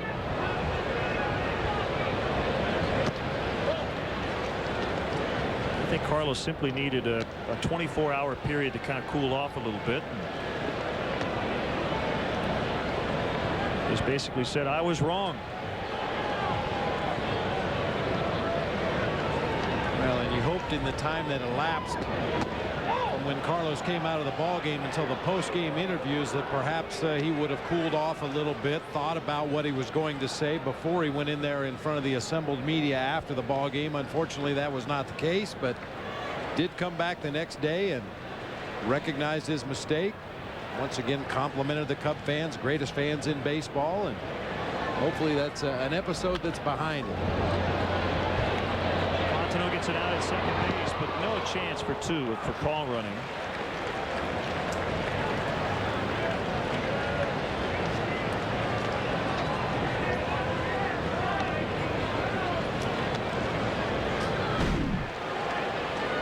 Fontenot does everything he can to get to that ball to Terrio quickly. As you said, just too much speed on the part of Rafael Furcal.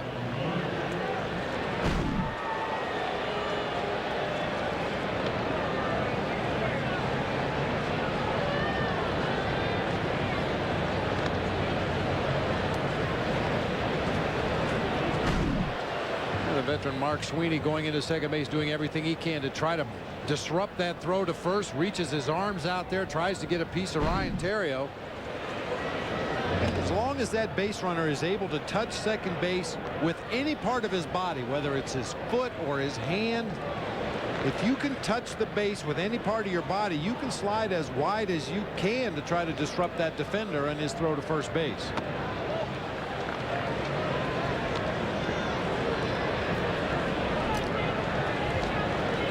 Throwing the hands out there and trying to grab a guy by the pants leg when he's completing the double play may be a little excessive, but in the judgment of second base umpire C.B. Buckner, no damage done on that play.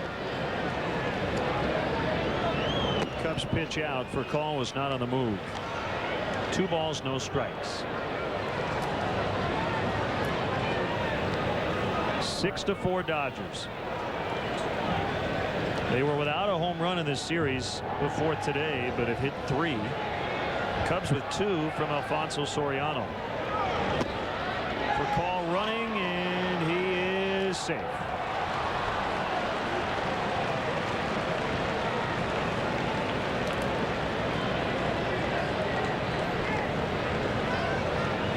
Well, you can feel that one coming. The pitch out ran the count to 2-0. No way you want to pitch out again and go 3-0.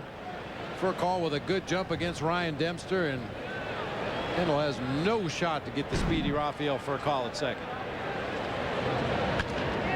Pulled on the ground. Fontenot, the diving stop. The throw, however, is going to be late. Furcal with a big turn at third. He's going to stay there.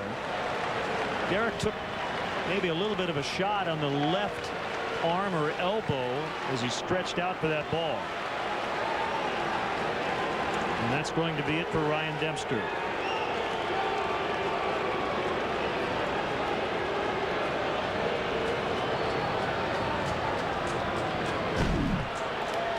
Nice play by Mike Fontenot just to smother that baseball, make sure it doesn't get through into the outfield, in which case Rafael Furcal scores easily, but his throw to first too late to get Juan Pierre.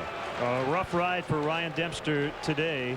He'll leave with 2 outs. It's 6-4 Dodgers.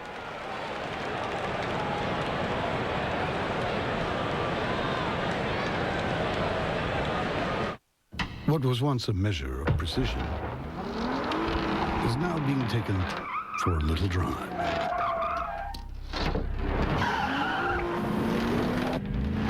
An available 6-speed automatic, paddle shifters, and highly responsive electronic power steering. The Lexus IS. At your Chicago area and Northwest Indiana Lexus dealer. One day you find it's not business as usual. Your hair is gray, and you wonder, will people still see me as a valuable player? Is my career going down? How do you stop that? Just for Men stops gray from hiding who you are. Easy, with 5-minute target gray technology. Now doors are opening, and you wonder, why did I ever put up with gray hair? Let the real you come through. Stay in the game with Just for Men. This is the place. Let's go. Open 24 hours. Common sense never sleeps. 2-for-1 hot dogs with all the fixings. Now that's how you help people live the high life. Hey, how you doing, bud? There you go. This place is a mountain of goodness in a mixed up world. Thank you very much. Now come over here. I got something to show you. We got a surprise for you. Switch it on, boys. Certified purveyors of the high life. That's you, buddy. Certified purveyors of the Miller High Life. Yeah, proof the world hasn't gone completely crazy. Here's Michael Wirtz. 2 down, 3 in on the home run by the pinch hitter Ethier. And the Dodgers have him at the corners. It's Matt Kemp, the batter. Fake to third, look at first, but everybody back to their base.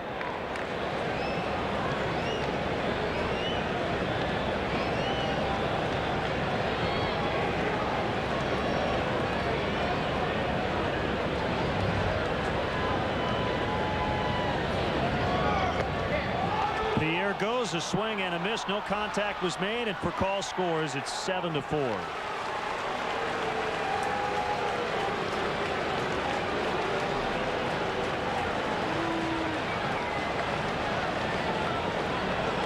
And that run will be charged to Dempster. Well, how did that get through? Yeah, he just came up enough for that ball to squeeze underneath his glove. Very odd-looking wild pitch.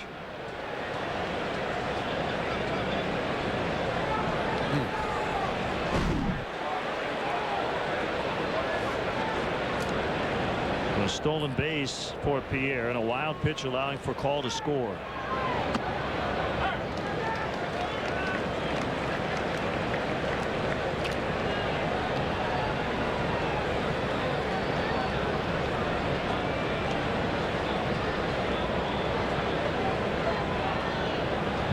The blown save for Dempster today, his first since June 10th at Atlanta.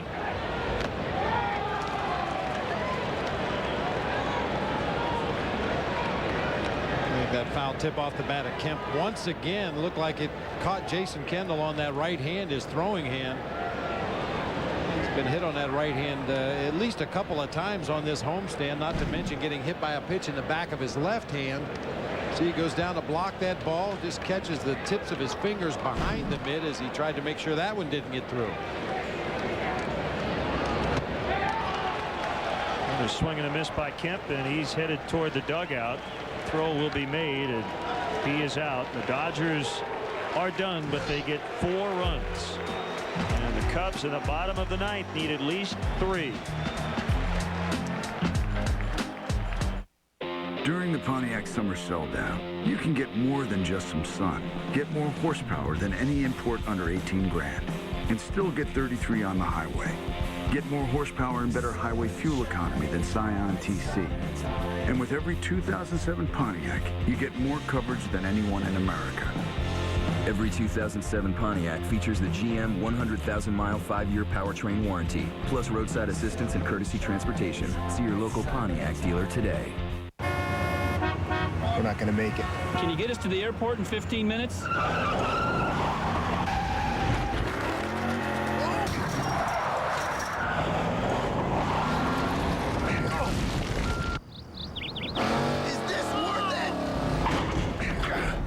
Cheaper than a change fee if we miss our flight.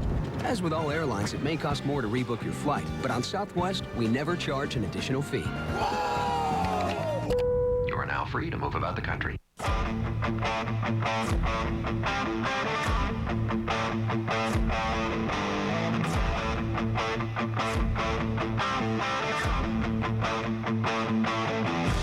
The next generation Nissan Altima. Recently awarded 5 stars for crash safety, the highest mark possible. Yup, it's that good. The Nissan Altima from just $19,800 at your Nissan dealer now.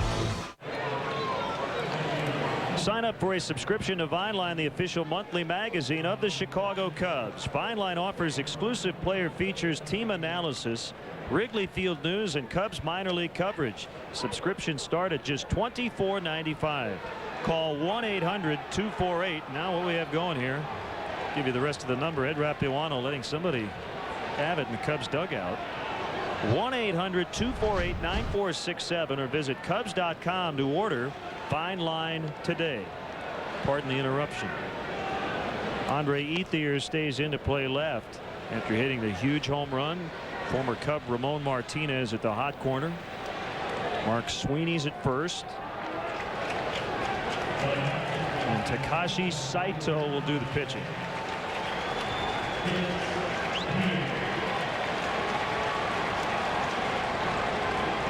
69 strikeouts in 55 innings against only 9 base on balls.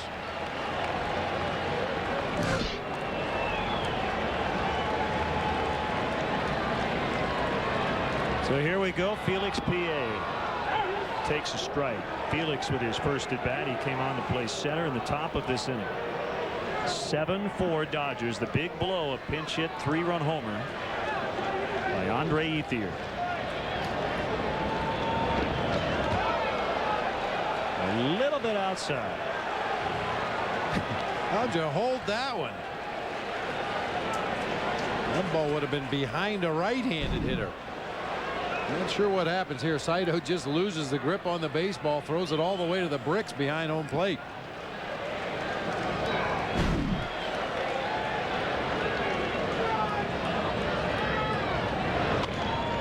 PA loses the bat. Fortunately, it hit the edge of the netting behind home plate.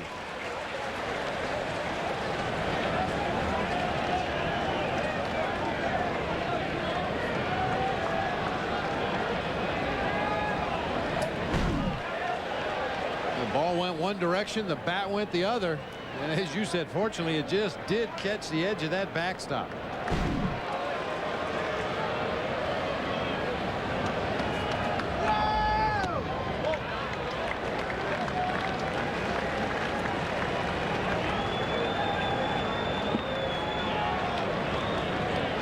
Cardinals still leading at home against the Pirates, 6-3 in the bottom of the fourth. Swing and a miss, and PA is out. They had to go into their bullpen. The Cardinals did in the second inning. Mike Maroth taken out after recording just 5 outs. Well, the only guy in the National League among relievers with a better ERA than Carlos Marmol is Takashi Saito. And a big hand for Alfonso Soriano. They're hoping he can hit a grand slam with nobody on base and get out of here, but unfortunately that can't happen. Cubs need to pile up some runners.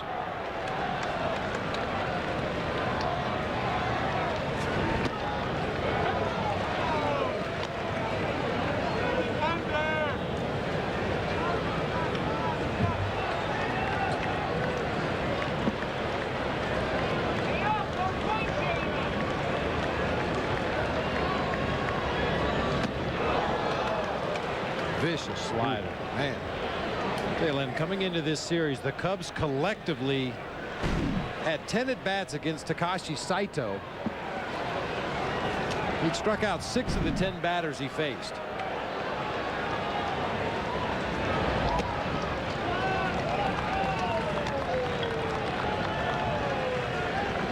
He spent 14 years in Japan with the Yokohama Bay Stars of the Central League. Was a 4-time All-Star in Japan. This year an All-Star in the big leagues. He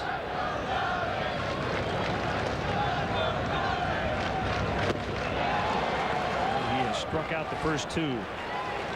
PA and then Soriano.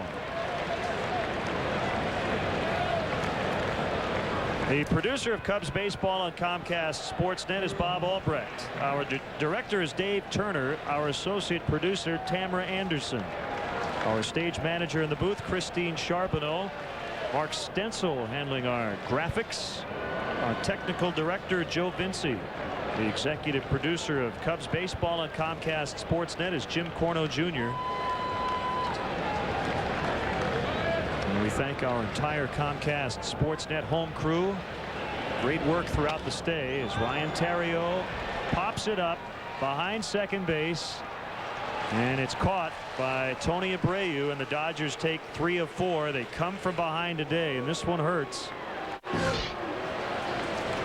Cubs are still in first, but so are the Brewers. Milwaukee off today. The Brewers start a weekend set in Cincinnati tomorrow. And identical 71 and 68 records. The Cardinals are leading. They're trying to get back within a game of the lead. So, Bob, it continues to tighten up in the National League Central, and the Cubs finished this homestand, I would say, a disappointing 5-5. Well, it's just unfortunate that it happened the way it did. Ryan Dempster had been nails in that closer's role pretty much the entire season. As you mentioned, he hadn't blown a save since June 10th. Unfortunately, didn't miss many bats today. In his 2/3 of an inning, gave up 5 hits and 4 runs, including the big 3-run home run to Andre Ethier. And the Nissan drive of the game will be that game-winning pinch hit home run by Ethier.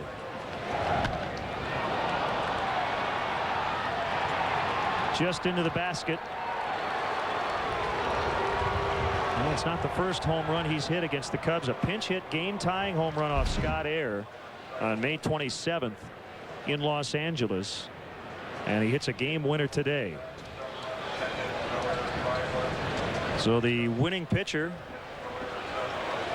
is Joe Beimel.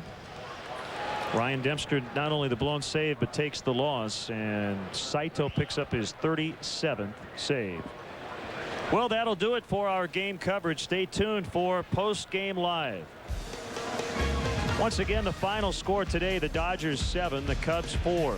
Our next telecast of Cubs baseball will be tomorrow evening, 6 o'clock Central Time from PNC Park in Pittsburgh. We'll be on Comcast Sportsnet Plus as Rich Hill takes on Tom Gorzalani. In-game scoring provided by ScorePad. And now for Bob Brenly and our entire crew, this is Len Casper. You've been watching Chicago Cubs baseball on Comcast Sportsnet. We'll see you from Pittsburgh tomorrow.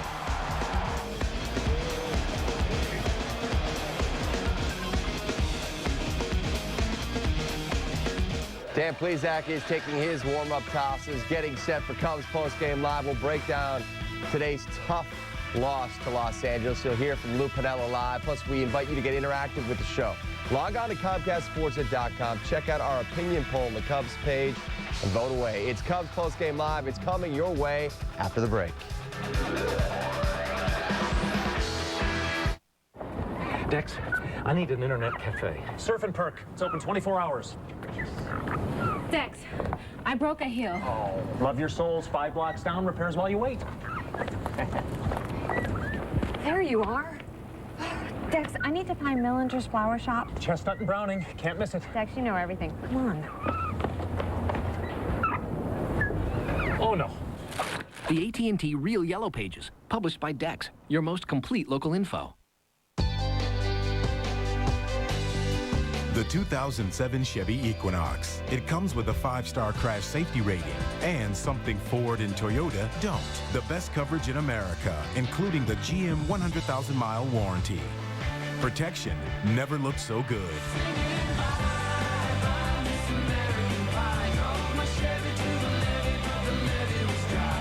Log on now to ChevyDriveChicago.com. Check us out today.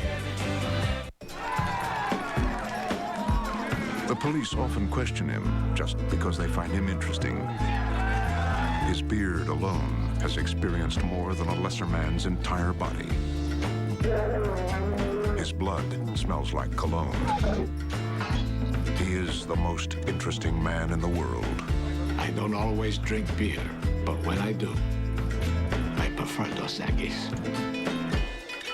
Stay thirsty, my friends.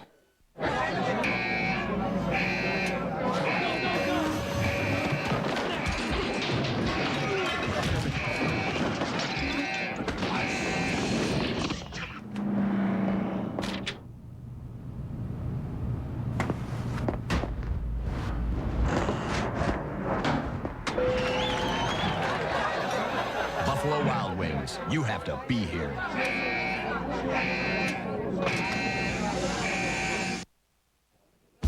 Cubs baseball on Comcast Sportsnet is brought to you in part by LoJack, the only stolen vehicle recovery system operated by the police. Bacardi Rum, if you're going to drink, be responsible. Geico, 15 minutes could save you 15% on car insurance. Visit us at geico.com or call 1-800-947-AUTO. And by Pontiac, 9 performance machines, all designed for action.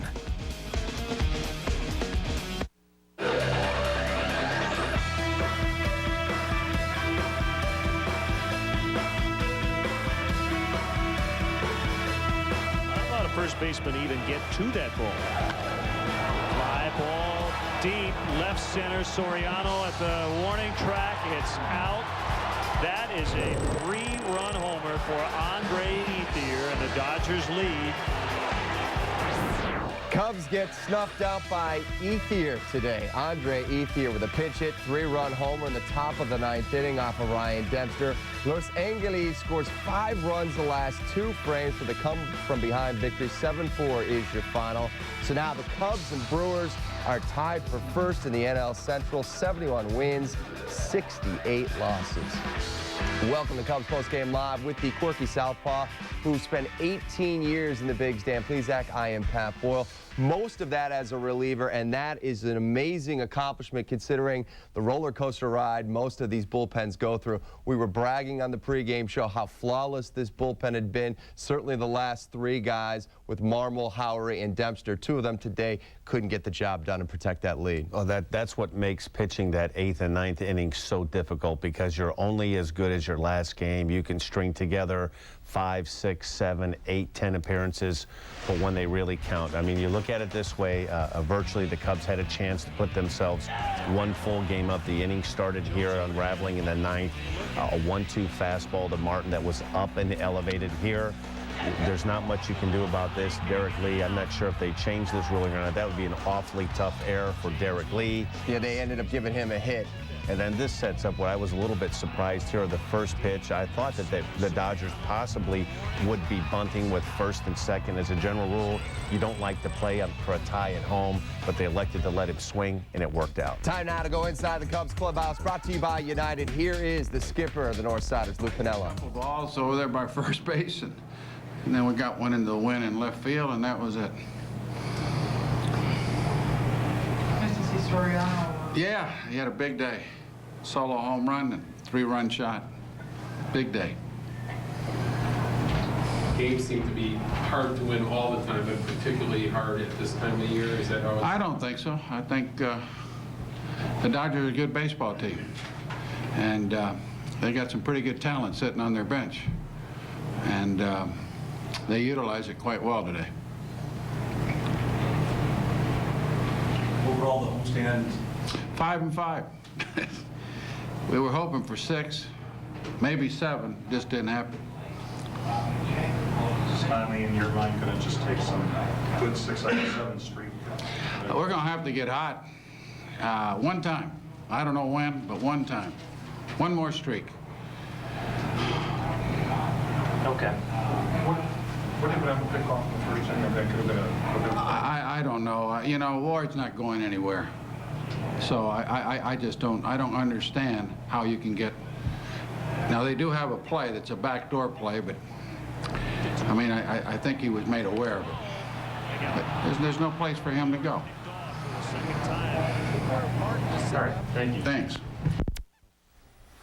A brief comment there from Lou Piniella after the tough 7-4 loss, commenting on Ward getting picked off at first base, wandering 2 off the back. You know, the struggles of the bullpen really magnifies what a difficult day it was to pitch. The wind was blowing out, and Marquis was certainly on his game. I thought this might have been his best start of the season. He was in command of the game from the beginning, retired the first 14 hitters of the game. His first hit was a solo home run. And on the flip side, Derek Lowe pitched extremely well. I mean, he kept his power sinker that we talked about at the pregame show. When he's keeping the ball down, he's tough. But I thought Jason Marquis was as good as he's been all season long. With the conditions the way they were for these two starting pitchers to keep this game in check into the 7th inning, it was really, my hat goes off to both of them. As you saw that 8th and 9th inning, you get the ball up in the air when the wind is blowing out at Wrigley Field, anything can happen. These two starters were really good today. In our Falco pitching recap, you look at Marquis. You know, he was perfect with 2 outs in the top of the 5th inning, fell behind 0-2 to James Tenderloni. And you know, when you have to come in with a strike there, and with the wind blowing out, you're going to see a lot of those basket home runs on this kind of day. You know what, and you can't always pitch on the defensive. You're going to have to throw the ball over the plate. And you throw the ball over the plate, there's a chance that the ball is going to be hit, and that's going to happen. But he was aggressive. He was throwing strikes. I really thought this might have been his best start of the year. When we return, we're going to talk about Alfonso Soriano and his huge day. As we go to break, let's check out our Pontiac opinion poll with the BMW Championships going on at Cog Hill this week. We want to know which current or former Cub would you want to play a round of golf with? Mark Grace, Rhino, Ryan Dempster, Derek Lee, or Sweet Lou? I know you're not on this list. I'm not on that list. All right, you can maybe put it in as a write-in. Go to ComcastSports.com, click on Chicago, then the Cubs page. Vote away. We'll have the results coming up.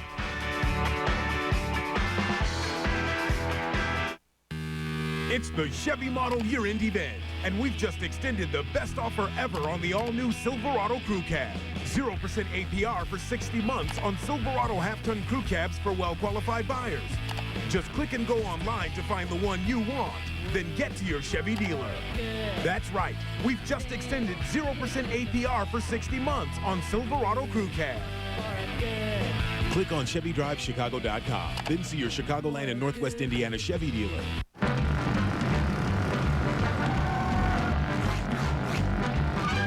Of course Geico sponsors Mike's Race Car because they insure everything race car fans love. RVs, motorcycles, ATVs. Tell you one thing they can insure. Lauren Wallace. Because Lauren Wallace is made of lightning. Those guys are like, hey, where's Lauren? He was just here a minute ago. I'm 100 miles away, son. Ready to strike. Geico, saving you money on insurance for your car and the other stuff that moves you. I'm Ryan Sandberg, asking you to help cheer up kids in hospitals. When children suffer from serious medical conditions, Rhino Kid Care, supported by Ryan Sandberg and National City, helps them and their families cope. Join the cause. Four Seasons, the largest family-owned and operated heating and air conditioning contractor, has simple goals: provide exceptional service at the best possible price and offer products that leave you nothing but satisfied. Call Four Seasons Heating and Air Conditioning today for a free estimate. They're the teams you live for, the players you cheer for, and the events that make you stop everything. Whatever side you're on, whatever captures your interest most, there's one common bond that unites us all. We all share a passion for Chicago sports. That's why fans like you need a television home devoted solely to you. The games, the news, the analysis, and everything else you desire. It's all right here on Comcast Sportsnet, fans' best friend. Sit, watch. Hey everyone, Len Casper and Bob Brenly here. How would you like to hit the links with us this summer? Presenting the second annual Swingin' Away with Len and Bob sweepstakes. You and a guest could win a round of golf with us at Cantini Golf in Wheaton. To enter, log on to ComcastSportsNet.com and fill out an entry form. The second annual Swingin' Away with Len and Bob sweepstakes presented by the Chicago District Golf Association for everyone who plays the game.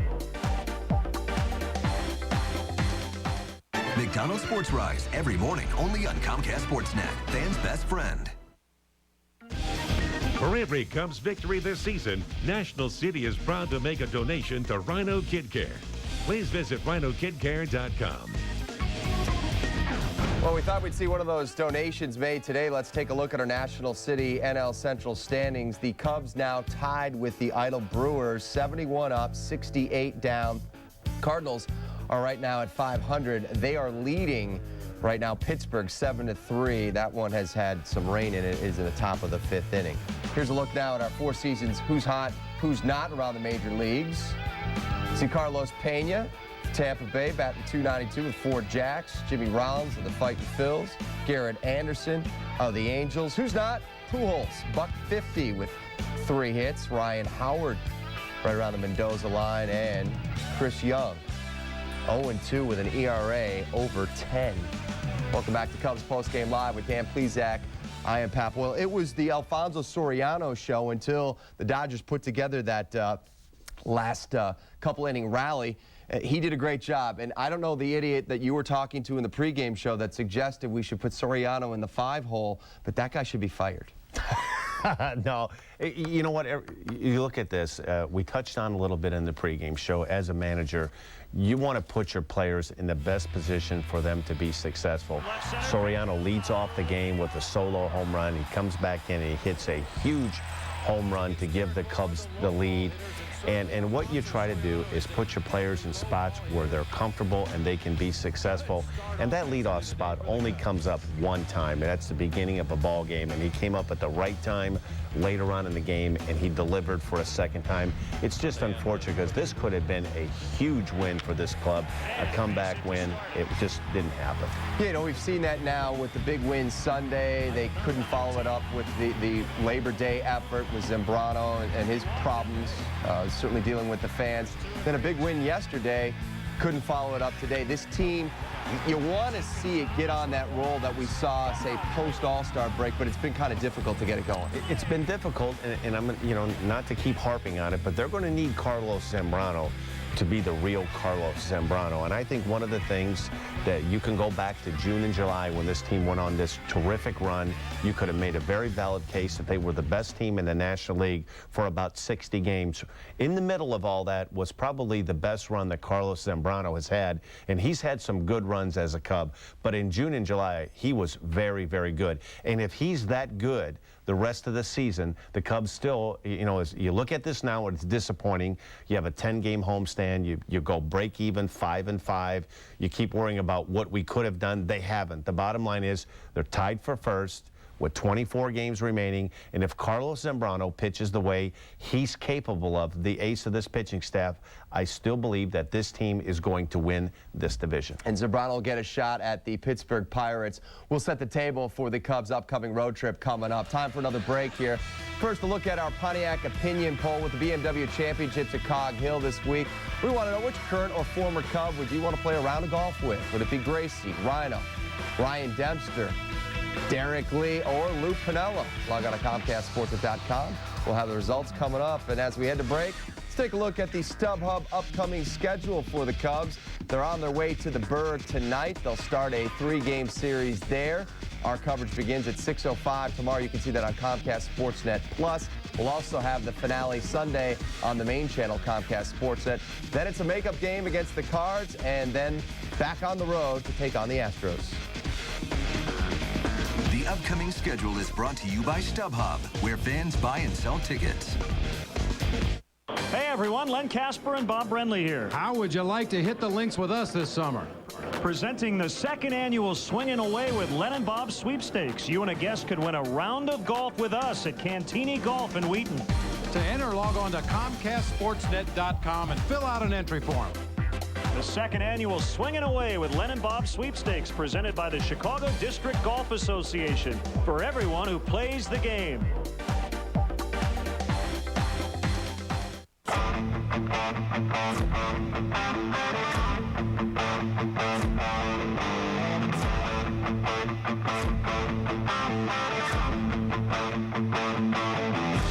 The next generation Nissan Altima.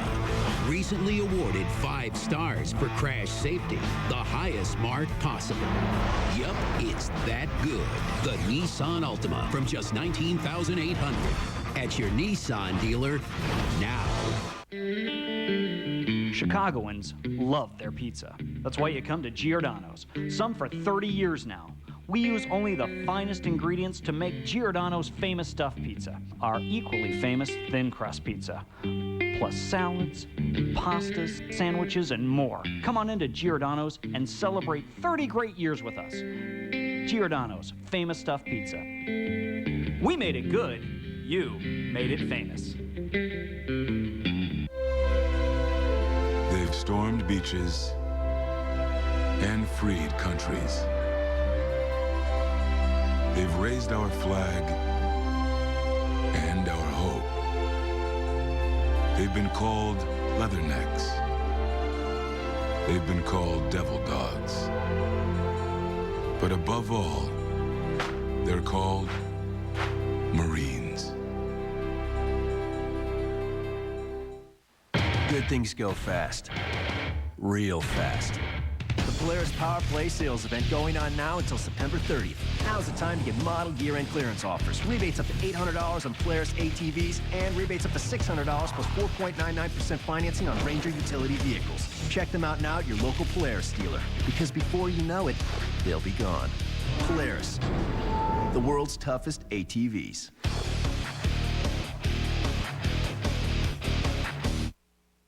Here's a look at our Geico quote of the day. Ted Lilly was asked after last night's victory if he was the ace of the staff right now. He said Carlos is the ace of the staff for a reason. He has been that over the years. He's put together quite a good few dominating years. I guess I really don't think that's the most important thing for me.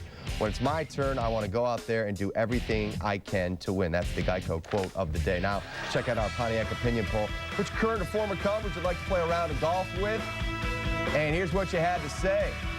39% say they'd like to tee it up with Gracie. 25% say Lou. Surprising, after Dempster suffers his first blown save since June 10th, nobody voted for Ryan, I should say. All right, let's check out the final moments here. Tomorrow's starters, it's going to be Rich Hill against Tom Scorzalani. Pretty good matchup there. Very good pitching matchup. The Cubs hopefully are kind of solving their problems against left-handers. Scorzalani, a very good young pitcher.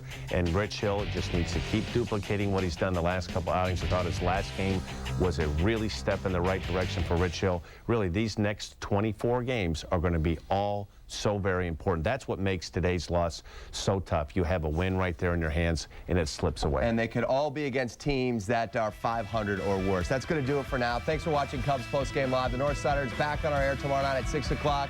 Danny will be in Pittsburgh for that one. You can see it on CLTV in most areas. For Dan Plezek, I'm Pat Boyle. So long. Deep left center field. The first NASCAR stock car to reach 200 miles per hour. The first minivan. The first pickup with side curtain airbags. And now, Dodge introduces the industry's first lifetime powertrain warranty. It's the best warranty in the business. So come check out the best lineup of Dodge vehicles ever and grab life for a lifetime. Honey, hey, listen, I'm out here with the guys, and they're really pushing me hard to come back and play another season in New York. What do you think? Are you kidding? Just say no. Just say the word no, and I'll stay retired. Just say no, and, you know, I won't do it. Okay, great then. Guys, I'm back. She's so happy, she's speechless. The network you can trust. AT&T. Buy any phone and get up to 4 free. Welcome to Lowe's. May I help you? Yes, we have this kitchen. We'd love to have this kitchen. Let me show you some options. Hey, let's get started. Have you thought about under cabinet lighting? At Lowe's, our kitchen specialists can help you build the kitchen you've always dreamed of. We'll walk you through every step, even installation, with your budget in mind. When you come to Lowe's, you'll find more than a salesperson. You'll find a partner. Lowe's. Let's build something together. Use your Lowe's consumer card and pay nothing for 12 months on kitchen countertop and cabinet purchases of $299 or more.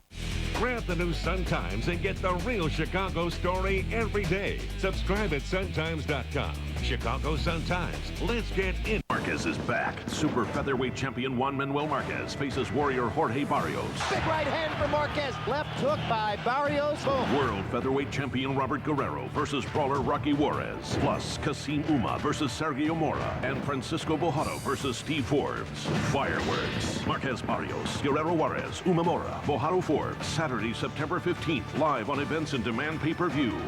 Marquez versus Barrios is live September 15th on Events in Demand. Attention employers, here's a better way to find local employees fast. We're Better Quad City Jobs, and we advertise on television every day. Better QC Jobs is the faster, easier way to find employees, and it costs less than old-fashioned classified newspaper ads. Employers save time, save money, and get quick results by using BetterQCJobs.com. So get on the internet and post your jobs on BetterQCJobs.com. It's free for job seekers and good for business.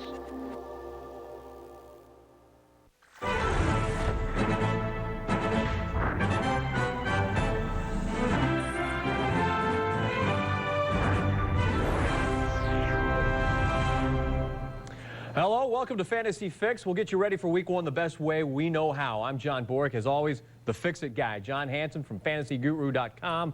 Joining us from New York also is Adam Shine. He's host of the Afternoon Blitz on Sirius NFL Radio, insider for Sportsnet New York, and columnist for FoxSports.com, plus Fantasy Fix. I don't know. He may want a few more titles in there. Who knows? All right, the draft is over. It's time to set your rosters. We've concocted the list of the best players for each position. We call it the Fixer-Upper segment. John, you're hitting leadoff, top 12 quarterbacks, and of course the top two seem to be obvious. I don't think we need to waste much time on this fine program. Start Peyton Manning, Drew Brees. Maybe it's not the shootout everyone expects, but going in, you got to use these guys. They were your top quarterbacks taken, and they're going to be the top guys ultimately this week. In fact, they're going up against two of the top three pass defenses from last year in the Saints and the Colts. People don't know that. All right, 5 through 8, and a couple of guys, some tough matchups on the road. Tom Brady, Donovan McNabb. Tom Brady, you know, until the Jets show that they can rush the passer, I'm going to roll with Tom Brady because he's Tom Brady. Randy Moss, Dante Stallworth, something of unknowns here in New England. But you know what? Not much confidence in the Jet corners. I think Brady has a fine game. All right, 9 through 12, Matt Hasselbeck could light it up at home against Tampa Bay.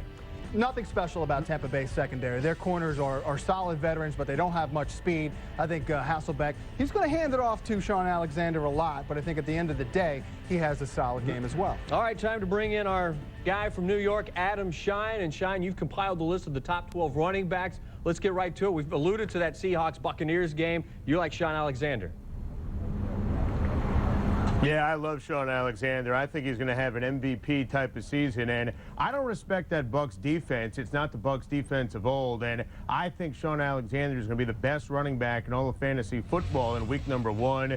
Don't worry about LaDainian Tomlinson not playing in the preseason. He'll put up his numbers, even against that great Bears defense. And I really think when you take a look at Steven Jackson, you got to believe at home he's going to put up a lot of big numbers against the Carolina defense. And listen, don't worry about Herm Edwards saying Michael Bennett's going to be a factor. Larry Johnson will get his touches against the Texans. All right, 5 through 8. Number 8 interests me in the sense that Reggie Bush going up against the Colts defense that allowed more rushing yards than receiving. Bush had 88 receptions last year. Talk about that. I love Reggie Bush. Spent a lot of time with him on my radio show on Sirius NFL Radio this week.